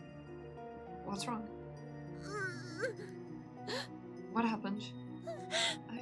Forgive me. She betrayed. Tomo clasped her hand together forcefully. I am Vtube also need to play this. I ain't even typing. What do you mean you're speechless watching me play this? Everything's fine. Forgive me, she... Forgive me who? I'll tell you in a minute. Just when I managed to calm down, I realized that I've been clutching something in my hands the whole time. Tiff in the future, be ready, this is a doll. Once again, one of the graces, and once again I haven't noticed pulling her out. The doll resembles Fuyumi a lot. Before she looked like a rosebud ready to bloom from overflowing love. Now her deceptive feelings are black droplets spewing from the slits of her chest. A bright scarlet thread stretches from the ragged arm. How? The thread is connected to my own pinky finger. How come? An unknown force pulls the doll upwards. Toward the ceiling, tied by the thread, my hand is swung up. I can tell you this much, the first time I played through this game is different from this time. So, you're gonna have a blast if you enjoy this. The first playthrough is different from the second one, and the third one. The doll rises higher and higher, the fabric of the dress completely blackened. I rise to my tiptoes, but the thread forces my hand to follow higher and higher. It hurts. Hold on. Someone grabs me by grabs me by the wrist and pulls me down. The doll doesn't even flinch. The ceiling becomes infinitely distant. If it keeps going on like this, I'd be sucked right into its deep, inky maw. Or worse, the ligaments would fall and tear. Fail and tear, leaving me without an arm. Oh. The doll shudders, as if from silent laughter. A knife falls to the floor from beneath the blood-soaked hand. A second knife follows suit. The steel sweeps close to my face, scratching my cheek. Tomo yelps quietly. Look at this. Stop. Hold on. Toma grabs one of the fallen knives and tries to cut the scarlet thread, but as soon as the steel touches it, a desperate cry pierces through. Large scarlet droplets flow down the thread. They crawl up my sleeve and soak up the fabric. More and more, they sting my skin unbearably. Stop. Come on. Stop. It hurts. The thread breaks. I collapse to the floor coughing. My skin under the heavy sleeve burns with fire. I want to rip off my jacket, my sweater, my very skin, leaving only emotionless bones, just to get rid of the agony. The hell? A moment later, the vision vanishes. The ceiling becomes the same. The knives dissolve among the anacortes stalks. The doll is nowhere to be seen. Oh, the pain is gone as well. I examine my hand in bewilderment. White and clean, not bound by a scarlet thread. Toma helps me to my feet. How are you? I'm okay, but it's scary. Horribly scary. Toma pokes the empty box with her index finger. The cardboard no longer holds an attachment that should have been severed. So, what did you see? Vtube met a girl from another school. They tried to bewitch the boys they liked. But an ancient man came and... Hold on, let me get my thoughts together. I tell Toma about a we fell in love with her senpai, whose name remained a mystery to her. How vivid emotions became more important to her than love. How she sacrificed Vtube, condemned her to eternal torment to win. I can tell you this one out too. The ending we just saw was different from the ending we saw the first time I played through this game. So if you like this, you'll definitely like it. But certainly 100% start with the demo VOD. The VOD where I played the demo. I highly recommend starting there. I used my old model in that, so you'll see my old model. Ain't that gonna be weird?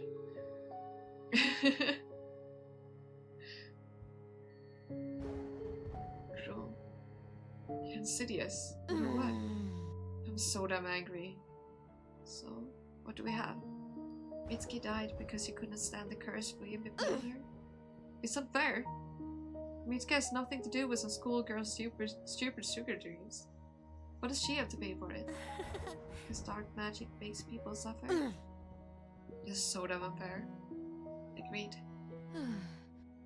Or if we don't know something. Not quite sure why there are so many details in Vtube's memories that she couldn't have known about. Huh? Indeed. She was asleep and not present at famous third trial. I don't mean just the trials. Why do you think it's like that? Magic. So Vtube died because of the lover's spell. This memory has a rather vague ending. Not vague at all. Fuyumi got her love. I think true love is great, but Fuyumi had was different. Do you know what it is? Love? And you will never like any boy? No, of course not. What's the matter? I stammer.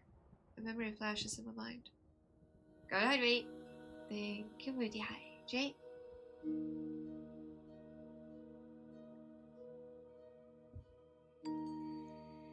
Unshrimp.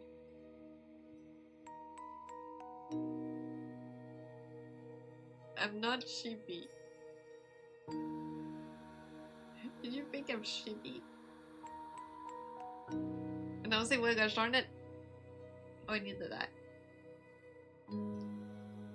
A long time ago, I knew a boy. Look at you just messing with me. You see that smile? I don't think I loved it.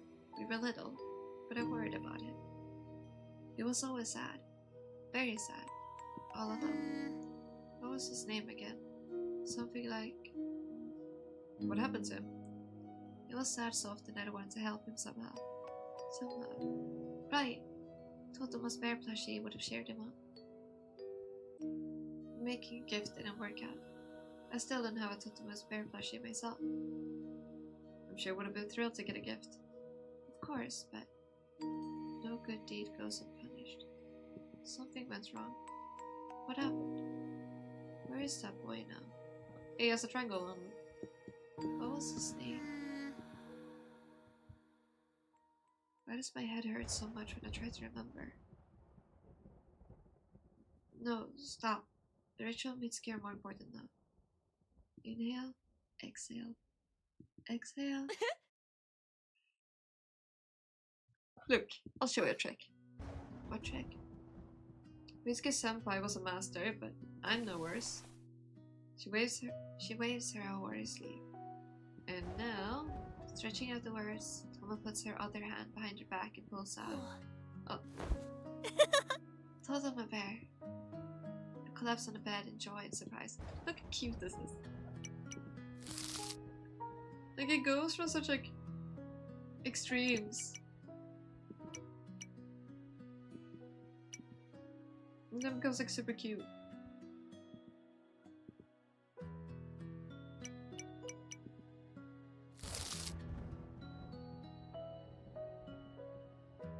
Seen that one. As you can tell, we've gotten 1 of 4. There's a lot of endings.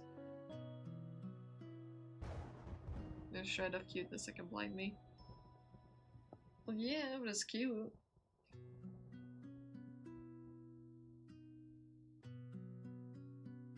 It's another branch. It's a gift. It's so soft. I squeezed the toy with such force that the bear must have meant that they put me on the blackest list.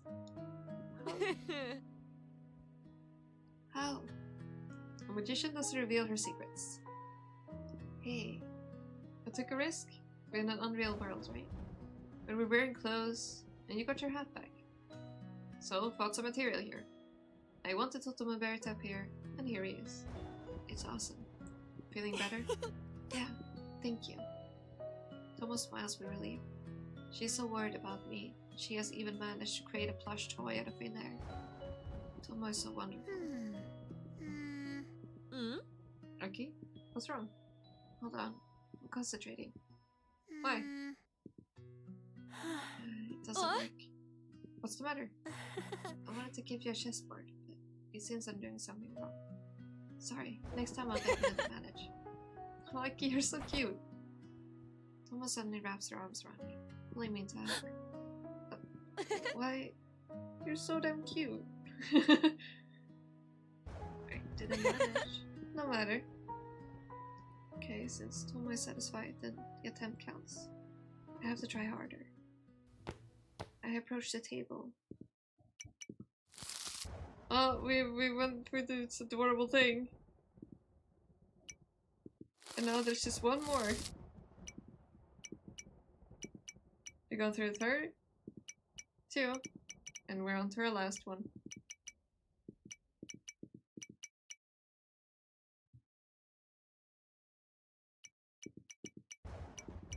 I like how it seems we're going in the exact same order too as last time I played this game.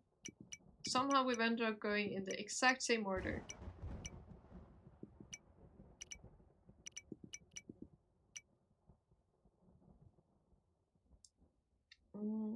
Let's see here. Doom to doom. Let me...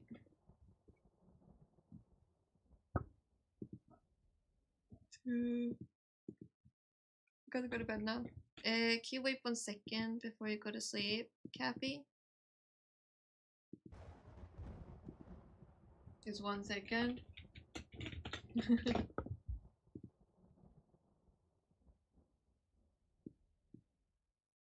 Let me see here. Here. Here. Pressing buttons. Pressing a lot of buttons. Pressing more buttons.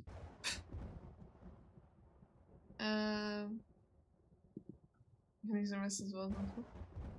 What? No. What do you mean? Before you go, Cappy. Where? Let's see. Oh.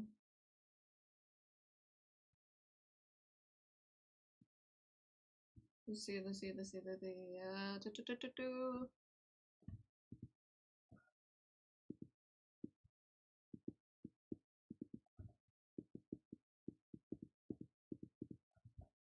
Okay. Can't be getting hostage. Just for a moment. Alright. Okay. Here we go. Here's the reason. Because I'm gonna actually be ending stream here. Because I need to rest my throat after having read for 7 hours out of the time I was streamed. Approximately 7 hours. So, yeah, so I need a break. There's the raid message. The subscribe one and the free one. That makes sense. It does make sense. But hey, you can watch the VODs. You can watch the VODs now. Yeah, do follow along the raid. Give them a follow. They're an adorable owl. So I mean, what's there not to like about that? It's an owl. Like, let's face it. There's nothing you can't like about that. My favorite animal. I can't help it. Thank you all for hanging out. It's been a blast. I hope you enjoyed the game. Like, this game is so good. Have a lovely day, morning, evening, night, afternoon, anything else I may have missed. And yeah, take care, give them a follow, and bye bye, good night, bye bye, take care, bye.